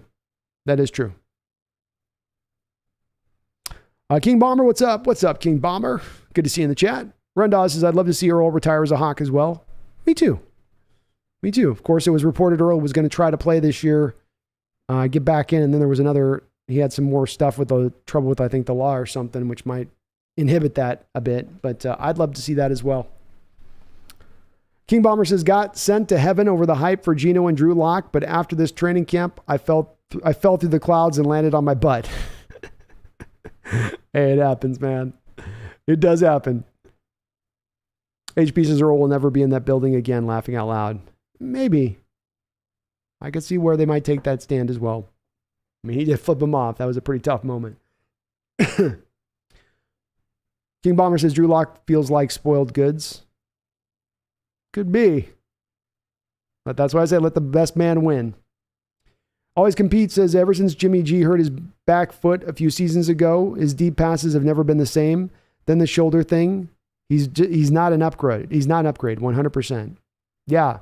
It's always with these situations rarely going to be just one reason that causes you to either want to grab a player or pass on a player. If you're really doing it right, you're trying to make the determination based on all of the factors that you can bring in to bear. The cost, the draft capital cost, how long do you get him as far as club control, the injury risk, the limitations versus the pluses that he brings to his game. I think you put it all kind of into the blender and you see what comes out on the other side of it. And what comes out on the other side is that, and I even give with Sam a little bit of movement here, Sam, where I'll say, maybe he gives you a marginal upgrade to the position. Maybe he's worth one win more or a win and a half more on this roster versus the quarterbacks you have. But then is that worth it for all of those other sides that comes into play here? For a guy that very well will break down over the course of the season. For a guy that's going to cost you a lot of money. For a guy that's going to have you now eating up cap space that moves even into next year as you try to move contracts around just to afford him and fit him inside the roster. King Bomber says Seattle's trying to cut the fruit to try to save the non-spoiled parts to replant a tree and get new fruit. You got to do what you got to do when you're rebuilding, King Bomber. Got to do what you got to do. Mason Dale says, I swear the same internet people that underrate DK and say he can't catch are the same people foaming at the mouth when DK rumors, including their favorite team, come out. Agreed. Oh, you saw a lot of people would be perfectly happy getting DK. And, that the catch rate and stuff on that, Mason, when he's going to sign this in a couple days, I've already got this just fire thumbnail for the show because it's going to be a DK re-signed, and I've got him with like a Largent tattoo on his arm, and I went all the way on it. But people know how good he is, and these narratives and these concepts that get attached to these players at times are not always true. And the DK can't catch, the DK can't run all the full route tree. These are things that are still just carrying forward seemingly from his college days as much as anything else, and not based on what we see on game day, and certainly not off of what we saw to DK in year 3. King Bomber says, now that Carson retired, people have been with the Walker pick, but I'd still like to pick up some undrafted free agents and throw them in this season to see if we can find gold, then draft one higher when we're good. Well, I do think you'll be drafting another one next year if you let Rashad Penny go, even with Walker as your de facto number 1 moving forward. I'm open to seeing them add some, but they do seem to be fairly high in Travis Homer and DJ Dallas, and you are only going to carry 4 running backs on this roster. So it has to be a guy that's going to come in and unseat Travis Homer or DJ Dallas. And that's a little bit of an easier said than done approach, King Bomber, because of the fact that both of those two guys have other roles on this team that whoever takes over is going to kind of have to fill, especially if you're going to cut one of those guys. DJ Dallas is your return guy in the kick return game, and he's pretty good at that. Travis Homer is your third down back, maybe your best blocking back on this team. Is the guy you're bringing in going to be able to do that? Maybe, maybe not. So that's got to factor in a little bit as well, too. Linebacker 54 says, do we think we should retire? Do we think 50 should be retired? I do. I think you can definitely put a person in the Ring of Honor linebacker 54, but I think you got to make the retired jersey numbers be for something that's truly special. That's truly those guys that were Hall of Fame type players, Hall of Famers, not very good players. Otherwise, you're going to end up eating up a lot of your numbers real quick if you lower down that bar that far, I think. It's a great player. I'm down to put him in the Ring of Honor. I'm with you on that. But retired number, I don't think I can go that route. TGSG says, wasn't one of Russ's biggest issues staying in Seattle the lack of pass defense? Lack of pass defense? Hope that Broncos O-line steps up for him. It's why I've brought up TD, why I'm skeptical of Russell Wilson absolutely hitting the ground running here and taking off from day one with the Broncos. Because you brought in Russ, a guy that has a tendency to hold on to the ball a little bit longer than your average quarterback. He's up in that back end top 5, top 6 quarterbacks in the sport in the amount of time he wants to hold on the ball. And you're now matching that up against a Broncos offensive line that over the last 2 seasons have been 26th and 28th respectively in their pass blocking ability in the entire NFL. That to me in itself is a formula that I would find concerning if I was Russell Wilson in the Denver Broncos. And part of what has me a little bit surprised, TD, that they didn't take bigger steps to try to address the offensive line and get him more pass protectors in there, rather than it looking a lot like the conventional Seahawks running offenses have in recent history, where they're really built to run the ball. That's how this line's been set up. And nearly every position. Sam the Great says, might have to retract my 2-15 prediction earlier. Just don't think the Hawks stink that bad to get a top 5 pick. I agree with you, man. I don't think they're 2-15 in any way. I don't.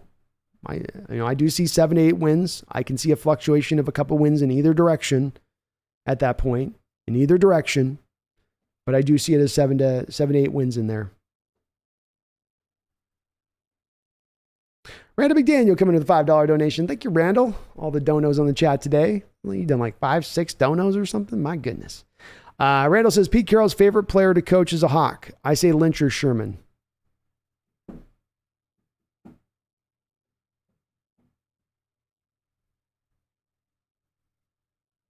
I think, surprisingly, I think it could be Sherman, if you ask Carroll that at the end of the day.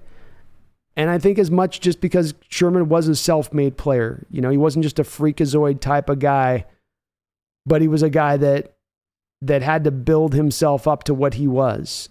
And I think Carroll has an appreciation for hard workers, and a guy that not only built himself up into a football player, but built him up into being a best cornerback in the sport for a good couple of years there.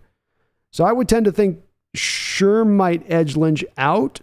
I think Brandel, of course, Carroll just has a fondness for running backs that run with the type of attitude that Lynch ran with. I think he really has a predisposition that just loves those kind of running backs.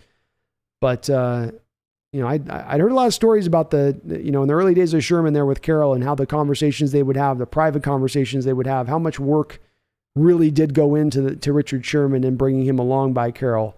Doesn't get talked about as much, but I think it was a big part there. And having so much of his hands on Sherman in that development, I think he would take the most pride in, versus, of course, Lynch being more of that freakazoid Randall. He's just naturally just gifted player. Great heart too, but naturally gifted. HB says, I think the only jersey that can be retired are 25, 24, and 54. You could make a case for 31 and 29. Agreed. Honestly, I don't think Sherman I don't think Sherman's got enough longevity to be retired myself. Great cornerback here for a while, but I don't think you can retire him. Marshawn's a maybe for me, but again, like Richard, it's like if you're retiring a number, it's got to be a guy that's played at the level of 54, or Russell will be a retired number at 3. You got to play for a decade for us. You can't just play for 7, 8 years I need you here for 10 years, and you better be a Hall of Fame level of player. And I do think Richard makes the Hall of Fame. I'm not sure on Marshawn. Bobby will for sure, but I think it's a high mark to get those jerseys retired. King Bomber says, anyway, thoughts on Uchenna Usu playing 3-4 edge? I went back and watched actually King Bomber when we signed him the first 5 games last year of the Chargers schedule with Uchenna in there. And he was their guy they would set up over on the blind side. And I thought I was looking at just a pass rush extraordinaire with him because of the fact that he had so many pressures last year. I thought I was just going to be watching a guy on every snap that was just trying to get to the quarterback. But indeed, that wasn't the case. I came away actually more impressed in his ability as a run stuffer than I did as a pass rusher necessarily. He's a good pass rusher too. He's a guy with a plan of attack. He has a myriad of different moves and techniques he can go to. He's not just a one-trick pony as a pass rusher. Struggles a little bit with like sealing the deal. He'll get the pressure, but sometimes he just can't get the quarterback brought down. But he's very good as a run defender, underrated in that aspect of things, King Bomber. And let's not forget, he's only 25 years old. He's just now moving into his prime. So I expect him to be a pretty good player for you over on the edge there. I'm not thinking that he's going to be able to do much more than, be a good run stuffer for you and maybe put you 7-8 sacks on the year from that side of things. But he'll get you your share of pressures on there. He's going to provide impact from that standpoint. And with reaching 25 years old, maybe we haven't seen the full top end of what he can be. But he was playing last year in essentially a 3-4. So he's playing exactly the same type of defense we're implementing, right? Staley runs the Fangio defense, and we're running now the 3-4 Fangio defense. So it's going to be he's going to actually be further ahead than maybe some of the other defenders on this team in his understanding of this defense.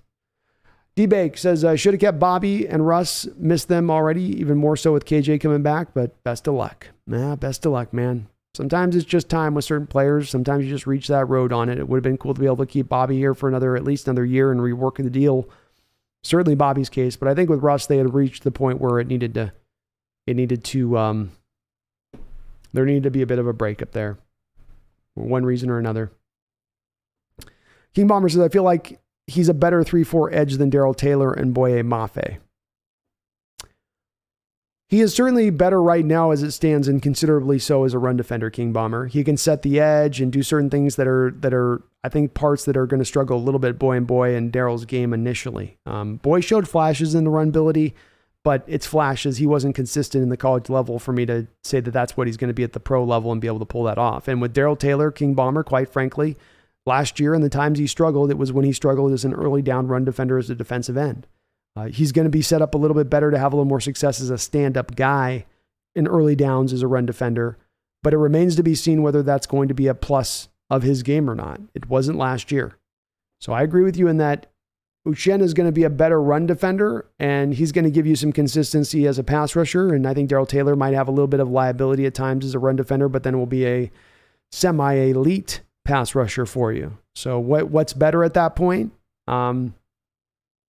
Maybe Uchenna, because you're getting just more of the full all-around consistency there. He'll be solid. He gives you some more of that certainty that you don't have with the two young guys as it stands right now. Liquix, someone banned this account. Love chat.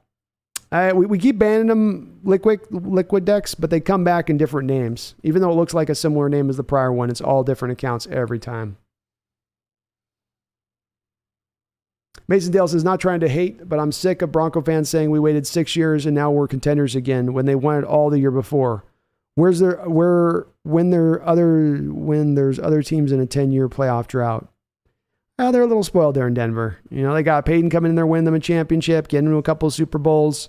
You had Elway come through there, and he not only won you 2 Super Bowls at the end, but had you in like 3 other Super Bowls throughout the 80s. So they've had a lot of time here where they don't tend to have to go very long in between their stints of going and being good. You get a little bit, maybe, I don't want to say the word spoiled because I hate that word as it applies to fans, but you get a little used to being the head lead crow there, Yeah, D-Bag, KJ's not coming back. He's just signed a one-year deal. Mason Dale says, someone trying to learn more about the game as a fan. Can you please explain schematically why we beat the 49ers, the 49ers beat the Rams, and the Rams kick our ass? Yes.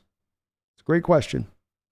And this does apply to former Mason. This doesn't apply to the defenses we're going into the future. So my answers, especially when it applies to Rams kicking our ass, has to do with prior stuff. So let's go first with the first part of your question, why we beat the 49ers. 49ers are taking advantage of a situation in the NFL that is a lot like the situation we're trying to take advantage of this year. Defenses are built now to stop the pass. They're going lighter and lighter and lighter. They're becoming more and more finesse. So if you are a team that can run the ball and then can just hammer this light in the box kind of teams, quite literally, light in the pants, light in the box, both of them, then you're going to have some natural ability to have a little bit of an advantage early on. That's why I say we have a little bit of an advantage on these teams with our dedication to run the ball, because we're just kind of zigging when so much of the rest of the league is all in totality zagging the other direction. So, teams, you're getting the bit of the benefit of that. So when it comes to why we beat the 49ers, you have Carroll come in, and his defense is not a defense historically that has been preoccupied with stopping the pass first and foremost. The first part of Coach Carroll's defense is to stop the run. The second part of Coach Carroll's defense is to limit the big play. So stopping the run first and foremost is not what normal defenses do throughout this league. When I was talking to Jadeveon Clowney about this a couple of years ago, he said it's way more commonplace now for these defenses to be more focused, even on early downs, on stopping the pass, on rushing the passer, on making that where the onus is at.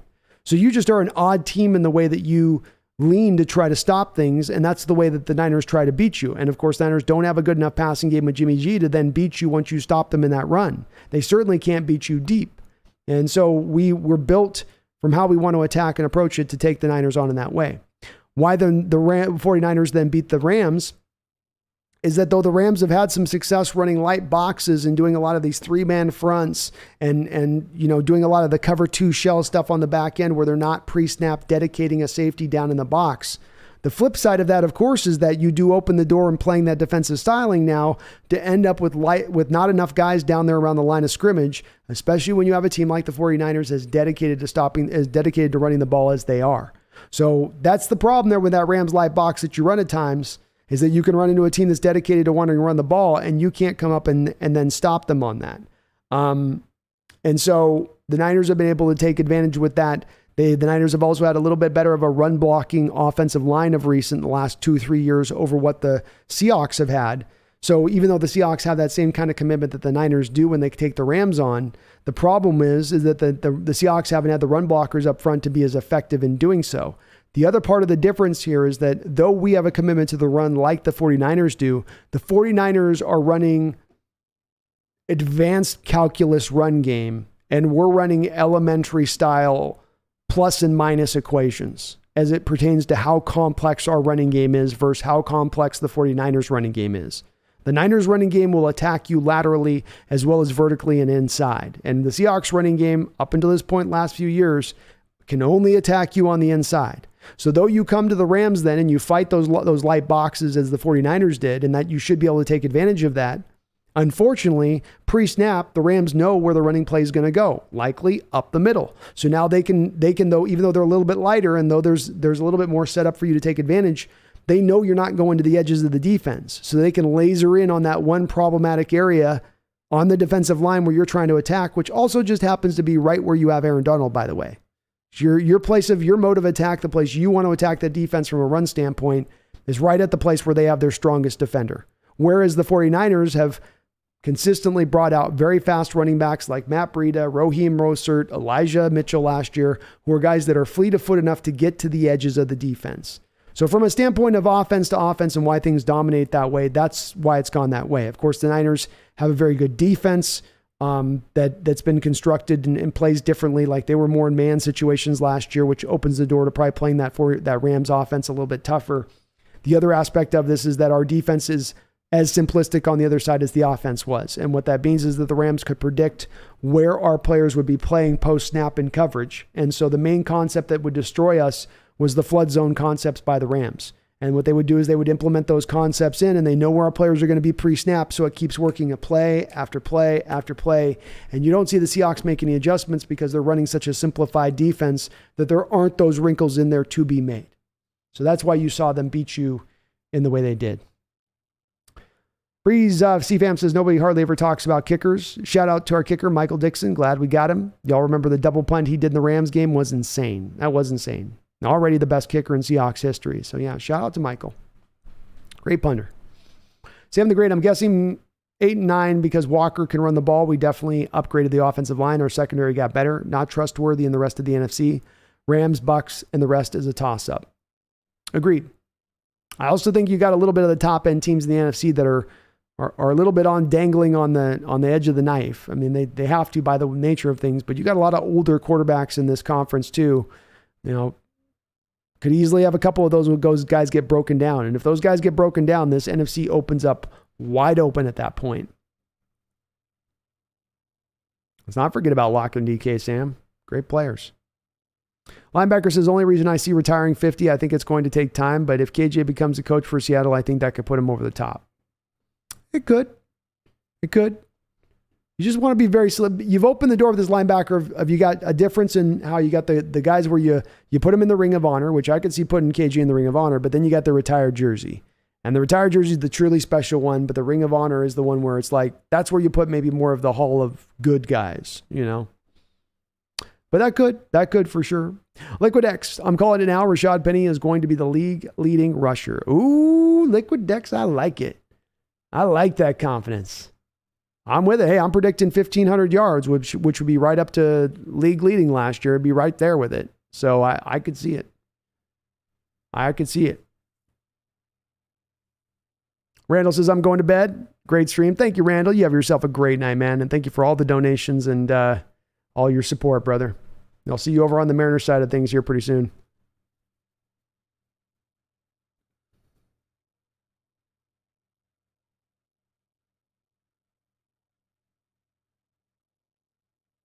Sam says, if Locke and Gino do something, you never know, Sam. Like I said, I got some optimism for them. I'm not saying they're stars, but I think they could become, one of the two of those guys could become a Tannehill type.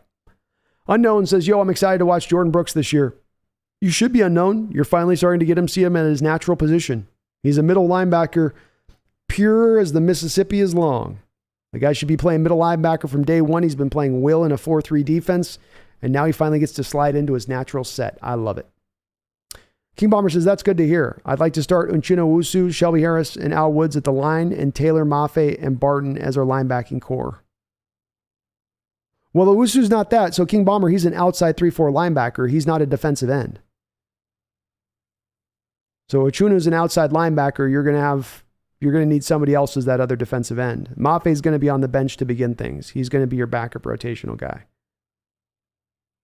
As HB says, Mafe's kind of a project. I don't know if he's a full project, HB, but he's kind of a project. But your bottom line point is right. Probably going to take a year on that one. HB says, where do you see Puna or LJ playing, or do we just pay Ford to play him half the snaps? Sadly, I think the second part of your phrase the question might be correct, in that you might only end up seeing Puna when we slide into more of the 4-3 looks. You are going to run a hybridized front. There is going to be times that this is going to be a 4-3 team. LJ is all about whether or not he truly has had the light bulb turn on and he's found some new lease on life moving into this 3-4 defense as a 3-4 defensive end. Technically speaking, HB, he's a really pure fit as a 3-4 defensive end. At TCU, they ran 3-man fronts all the time. So you're fitting him into what's really his strength as opposed to being a 4-3 defensive end, which was obviously something that just didn't work for him. They tried to move in defensive tackle. It wasn't working so well. But you do save $1 million for moving off from him. So if he's not coming in lighting the world on fire, there's no guaranteed roster spot, especially if you can save that money. And I can't make a determination until I can see him on the field from a 3-4 end and what he's doing from that spot. I'm going to guess he probably gets cut one point or another. Herbicide says, you sweating or is that just the lighting? How hot has it been in Spokane, Vegas? It's me sweating because I can't turn on my AC when I'm doing the live streams, or you guys are going to hear the in the background. So I got to deal with the heat. But it was up to almost 100 today. It was 100.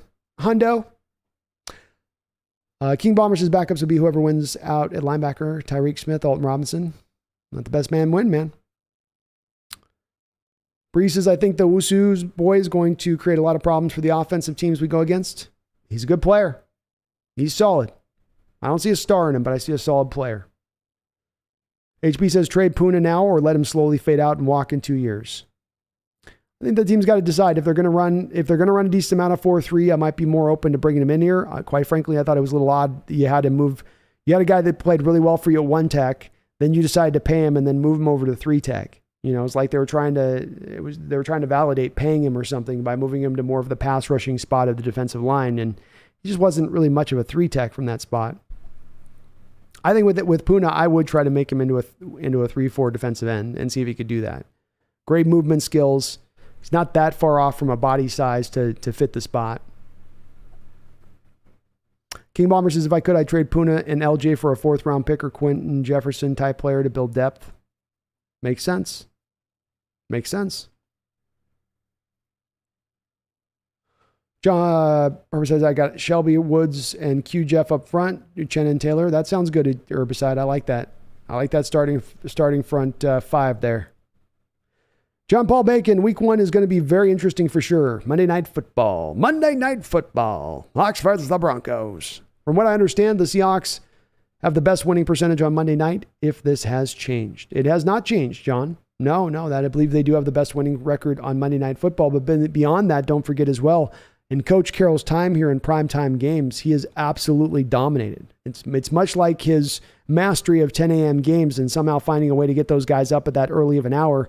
He has some kind of mastery over those primetime games. I don't know if it's just their whole every game's a championship opportunity or it's the way they practice, but whatever it is that they do seem to have some kind of weird, strange advantage on those primetime games.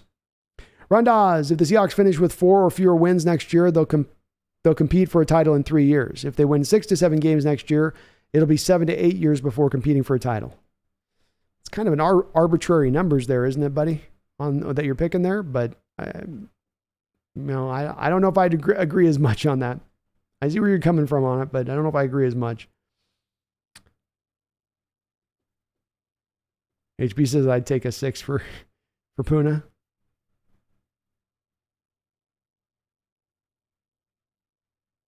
And King Bomber, you're right. We do have a little bit of a light load right now on the defensive line, especially when you consider 3-4 personnel. You're good with the 0 tack. You're good with your 0 tackle, right? You got your Monet and Al Woods, but the guys on the other side, outside of Shelby Harris and Jefferson, it's not stacked up. That's for sure. Unknown says, if we beat the Broncos week 1 and lose the last 16 games, I'm all good with it.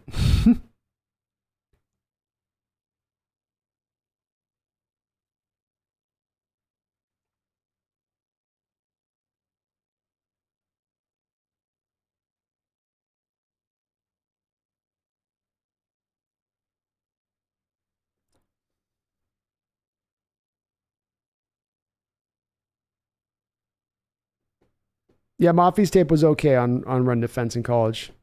It was inconsistent.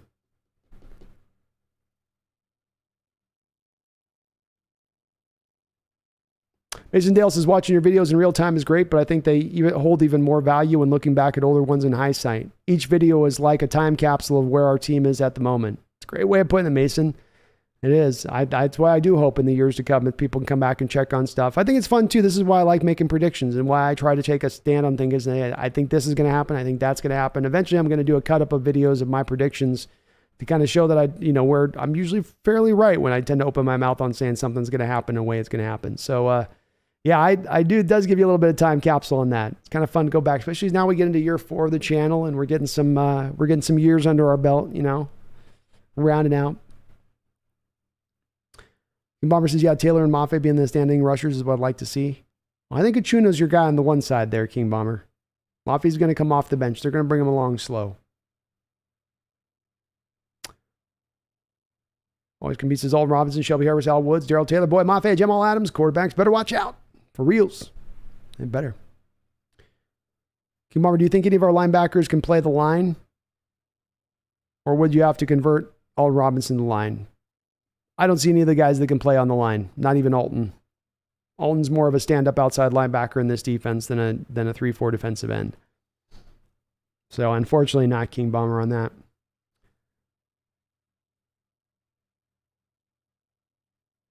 Unknown says 102 just north of Spokane today. Real bummer. Yeah, it's hot.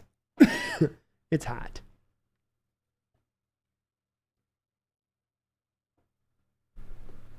Mason Dale says, outside of Diggs, who do you think leads the defense in picks? I'll say Kobe. Kobe's is a great suggestion on that, Mason, and might have been my go-to, but I won't steal your answer. How about Sidney Jones? How about Sidney really coming in? Every year of his career, he's gotten a little bit better. Just a little bit better, a little bit better. And there were times last year where he was really rounding into shape in a way that I thought was just truly impressive. I'm very high on Sidney coming in this season. If he gets a couple opportunities out there, wouldn't be least bit surprised if he comes out of the season with 4 or 5 interceptions. Rundas is a hit 106 in the tries. Whoa. That's just too damn hot, man. It's too damn hot for Washington. At least it's not the humid heat, I'll say that. That humidity down in the south is ridiculous.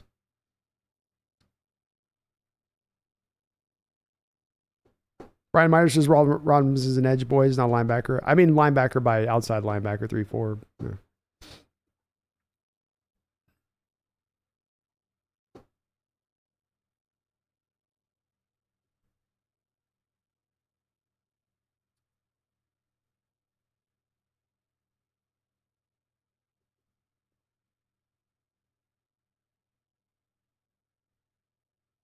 Or besides with me on the Jones love. We'll see, Bomber. On your Niner team, you have a lot of confidence for a lot of unknown with that Lance. And you're about to give up Garoppolo. I think there's some question marks with you guys on that. You got a good team. But you better hope Lance is good. King Bomber says, do I think Alton Robinson's a better outside linebacker or defensive end? They had him take some snaps as a Sam linebacker last year, and a Sam linebacker in a 4-3 under defense is essentially taking the same alignment as an outside linebacker in a 3-4 defense on the strong side. So he basically had times when he did it last year, King Bomber, he didn't look altogether very comfortable doing it. I think he's more of a traditional down defensive end.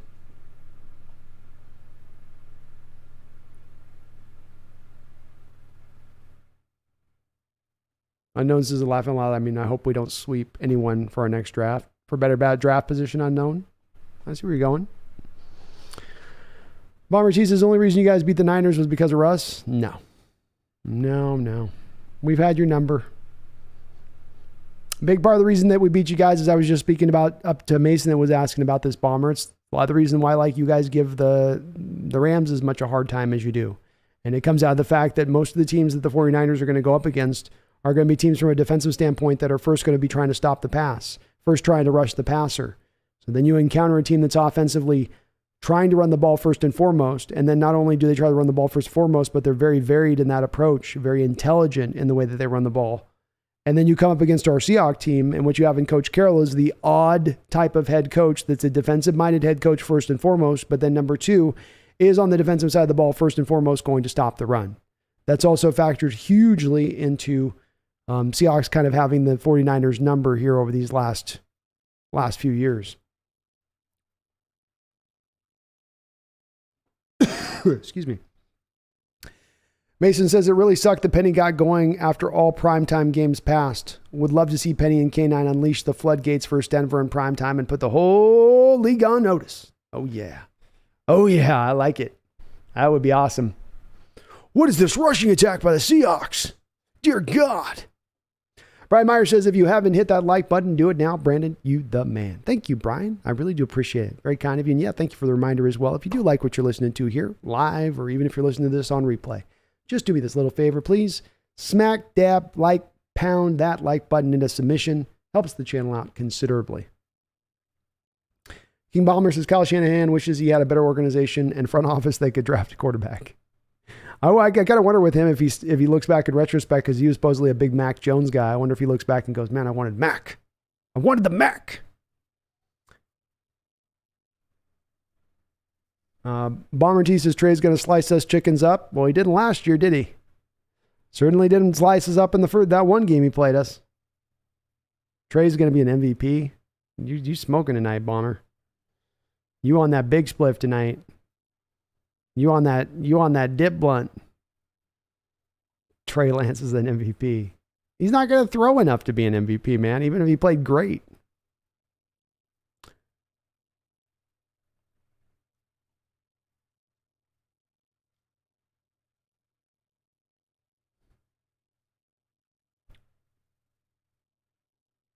HP says, don't get me started on the Niner corners. Yeah, they're light. They've been weird with their corner situation and kind of just ignoring it and hoping it's just going to kind of improve by itself since Sherman and Witherspoon left. And yet they're also going to more man-based principles from last year. Be interesting to see how that plays out this year.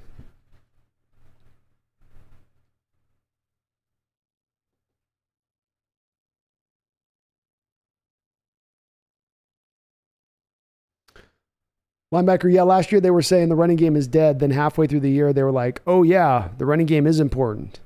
Yeah, everyone's good. This is a little bit of that shift to me, linebacker, of the same thing that you have to pay a quarterback if he's up. If he's even decent, you have to pay him.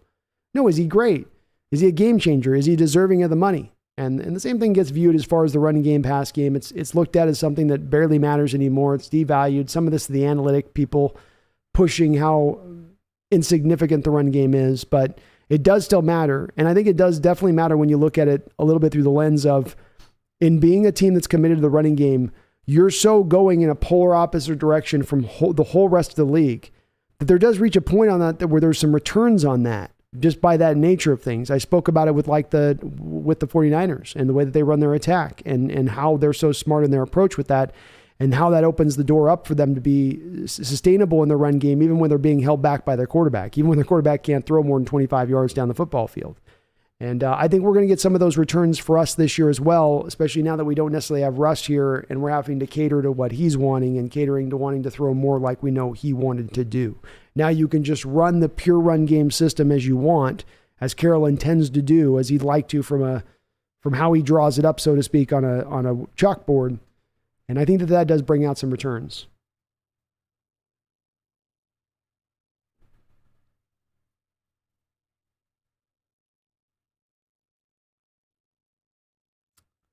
Sam the Great says, like I said, the NFC is a complete toss-up after the Rams and Bucks. The rest of the NFC teams are nothing. Agreed. And boy, I know the Rams and Bucks are juggernauts, man. They're tough. We're not in that same territory of those teams right now from a roster standpoint. But again, a couple injuries at a couple spots. The Rams lose Cooper Kupp and Aaron Donald. The Buccaneers were to have, God forbid, Tom Brady go down. The landscape suddenly changes very fast.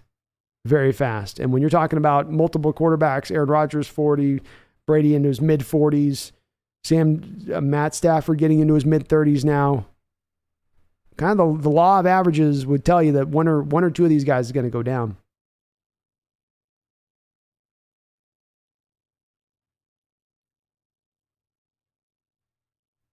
We'll see, Bomber.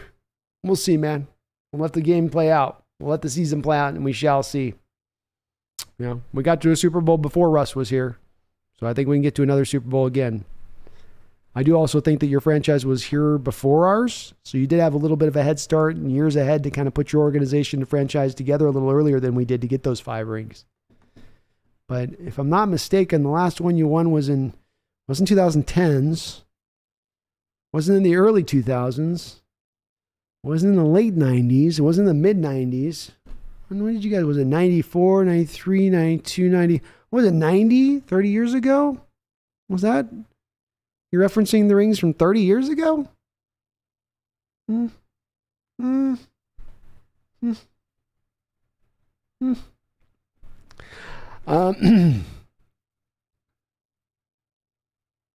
know and think Sean Payton would ever end up in Seattle. I was reading some clickbait article about it. It would be cool. I do think it would be cool. I think it's possible. I think Sean Payton will come back into the fray next year, and he will be one of the more hotter commodities out there and available when he does so. I don't think that Coach Carroll is going to be, as of yet, ready to move on at that point. And so the timing of this is that very well Sean Payton's ready to come back and coach, and Seattle's not even in the market for a coach. But if they are in the market to coach when he comes back, it could make some sense. It could.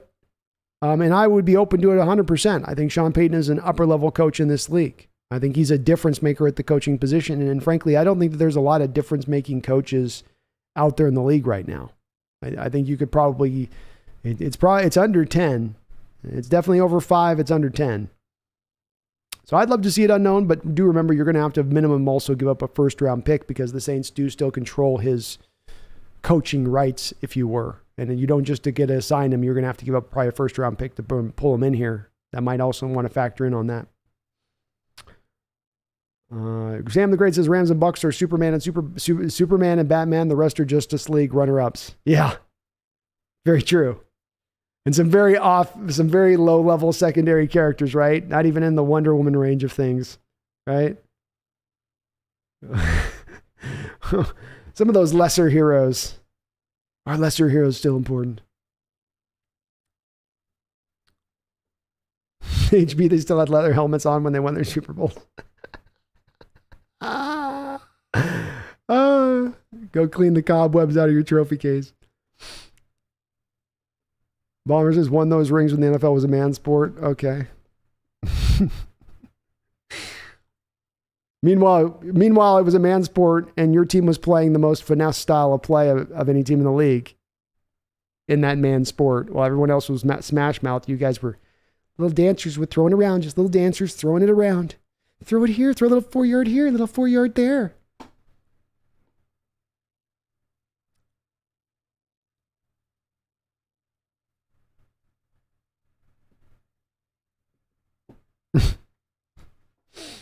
Bomber coming hard in the chat. Bomber's already mid-season form on the trash talk, I guess, huh? All right. I'm with it, buddy. I'm with it. We are 4 hours and 42 minutes on in here, so I will say let's go ahead and it's a good time to start maybe wrapping this up as we get into the bottom of the chat here. I am anticipating I'm probably going to be back here live within a couple days because I do think that DK Metcalf is going to have his contract extension announced here. I think they're just working through the last details of the deal. So if we're not live here next couple of days, I'll definitely be live on Sunday talking about where we are with practice and what's going on. So we'll get back now to the our normally scheduled programming here on the Hawks Nest. Will now start to pick back up with Wednesdays and Thursdays. Wednesdays and Sundays at 5 o'clock Pacific Standard Time will be when we're going to be going live now. Also, we'll be doing Brendan, I think, tomorrow on Thursday on his side of the aisle. So we'll be doing that. So we'll just keep kind of building up on this. Baby, thank you for subscribing. Appreciate you jumping aboard the Hawks Nest. A lot of new subscribers tonight. It's good to see. So we'll be consistently going through with this. We got more training camp to play out, a little bit more to report on by that point, I think, too, as well. Daniel W. says, I think Geno's having the majority of the reps week 1 is a big deal. Thoughts? Drew will work more reps in as the camp goes along. I've long thought that this team is higher on Geno Smith, much higher on Geno Smith than basically almost anywhere else in the league. I think that they've seen things in practice over the last couple of years. And I think that they feel encouraged that he can hold down the job. It's again a job you have to hold down, not being asked to do a tremendous amount. You're asked to do almost a bare minimum from a modern NFL quarterbacking position. Just do the bare minimum. He's got a skill set that can do the bare minimum. He's got some mobility. He's got a fairly live arm. He can make all the throws in the book. Decision-making is a thing that you've got to question with Geno, like it is with Drew. You got to get him at the end of the game where he's got to get careful with the ball, where sometimes he gets a little bit loose and free and easy with it. But the team gave this guy $7 million this offseason. They gave him a substantial contract coming off that DUI. And I think that it does speak to the fact that he's better than what people think he is. And I just keep coming back to Daniel last year, where he's really kind of now getting his second chance last year for the first time since his run with the Jets. And he sets career highs in completion percentage, yards per attempt, touchdown interception rate, quarterback rating, QBR. I mean, any statistical quarterback stat that you could look at, he improved beyond whatever his historic numbers have been, beyond whatever his best season has been prior. I think that is noteworthy. And while I'm not expecting a star, like because somebody else mentioned in the chat, I think it's well said. Can he become a Ryan Tannehill type? Is that in his ability? Yeah, I think it is. I think he can get to that stage. And the running game may not be where it was with Henry and the Titans, but maybe he can get to something close to that with the combination of Penny and Kenneth Walker.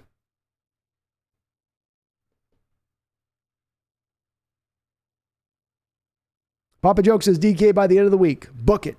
Book it, Papa. I'm with you. It just feels like it, doesn't it? It just feels like it's almost like a gut instinct, but the gut instinct just says, Thursday. It's like it's going to get done here. They're going to want to get him on that field, no doubt, to work with these quarterbacks. So I think it's just the last of the details getting worked out. Unknown, have a good time. Till next time, the Hawks Nest. Thank you, Unknown. Appreciate you. Herbicide, Seahawks. Seahawks.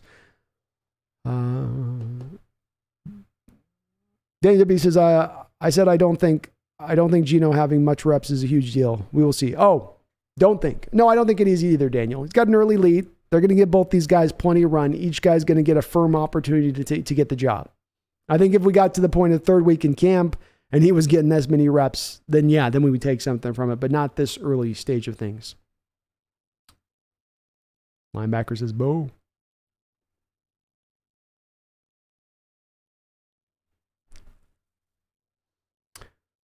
Herbicide, mark week 2 on your calendar, Bomber. It will be the Niners' funeral. I love it, Bomber. You better be back in here week 2. We're taking you down, knocking you down a peg. Get that tissue ready for those tears. And just keep remembering those 1980 49er teams. Dan says, great stream. Have a great night. Thank you. Daniel says, I love your enthusiasm on the Geno video earlier today. I can't jump on the bandwagon, though, but I'm fine if we start him. Games will be close, then lose in the fourth quarter. It's possible, and that's been a common theme with Geno at times in his career. Hell, happened at times, in the Saints game and the Steelers game. Even the Rams game where that was a bad no call at the end where Lockett got tripped.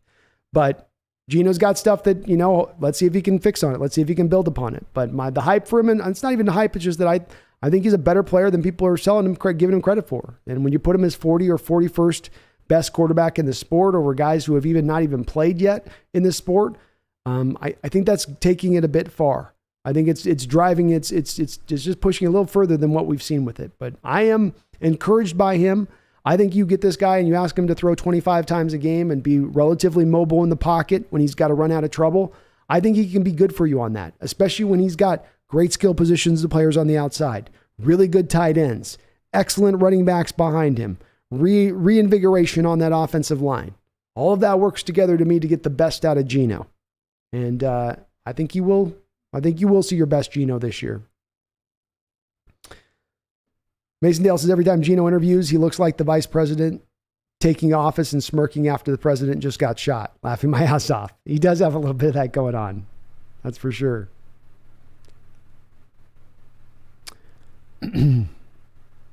Bomber says, I'll be there. Sounds good, Bomber. Just playing with you guys. Good luck this season. All honesty, go Niners. Hey, no worries. I know you're just playing. You're just being... See, I can do that kind of ribbon, Bomber. It's when the Niners... And we don't get... honestly, Bomber, we've had probably, half a dozen Niner fans in on this stream alone, and everybody's respectful and nice.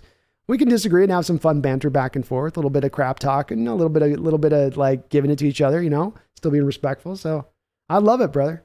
I love it. I love it. All right, folks. We're through the end of the chat. The season is just beginning. The journey is just beginning. What will this season be? Is this team dead and buried, as some say? Is this team ready to fall off into a dark chasm now that Russell's no longer here? Is this team in a rebuild? They're not even trying, I tell you. They're not even trying, is what they say. Well, I say something else. I say this roster is a lot better than they're giving us credit for. I say these two quarterbacks that we have on this roster, while not great, are a lot better than people are giving them credit for. I think there are some dominant elements on this team that can carry the day. I think this is truly a team we're looking at. A team that's going to try to run the ball, which will help to protect the defense and shorten games and control time of possession. A special teams that can flip the field and work well between those offense and defenses, putting the offense at time on short fields and the defense at time with a lot of field to work with to stop the opposition's offense. There's a lot of good on this team, and it all works together. It's not just driven by stars. There are stars, but it's not driven by stars. It's driven by a team that's being built around into that super team blueprint that we saw in 2012. It's not quite there yet.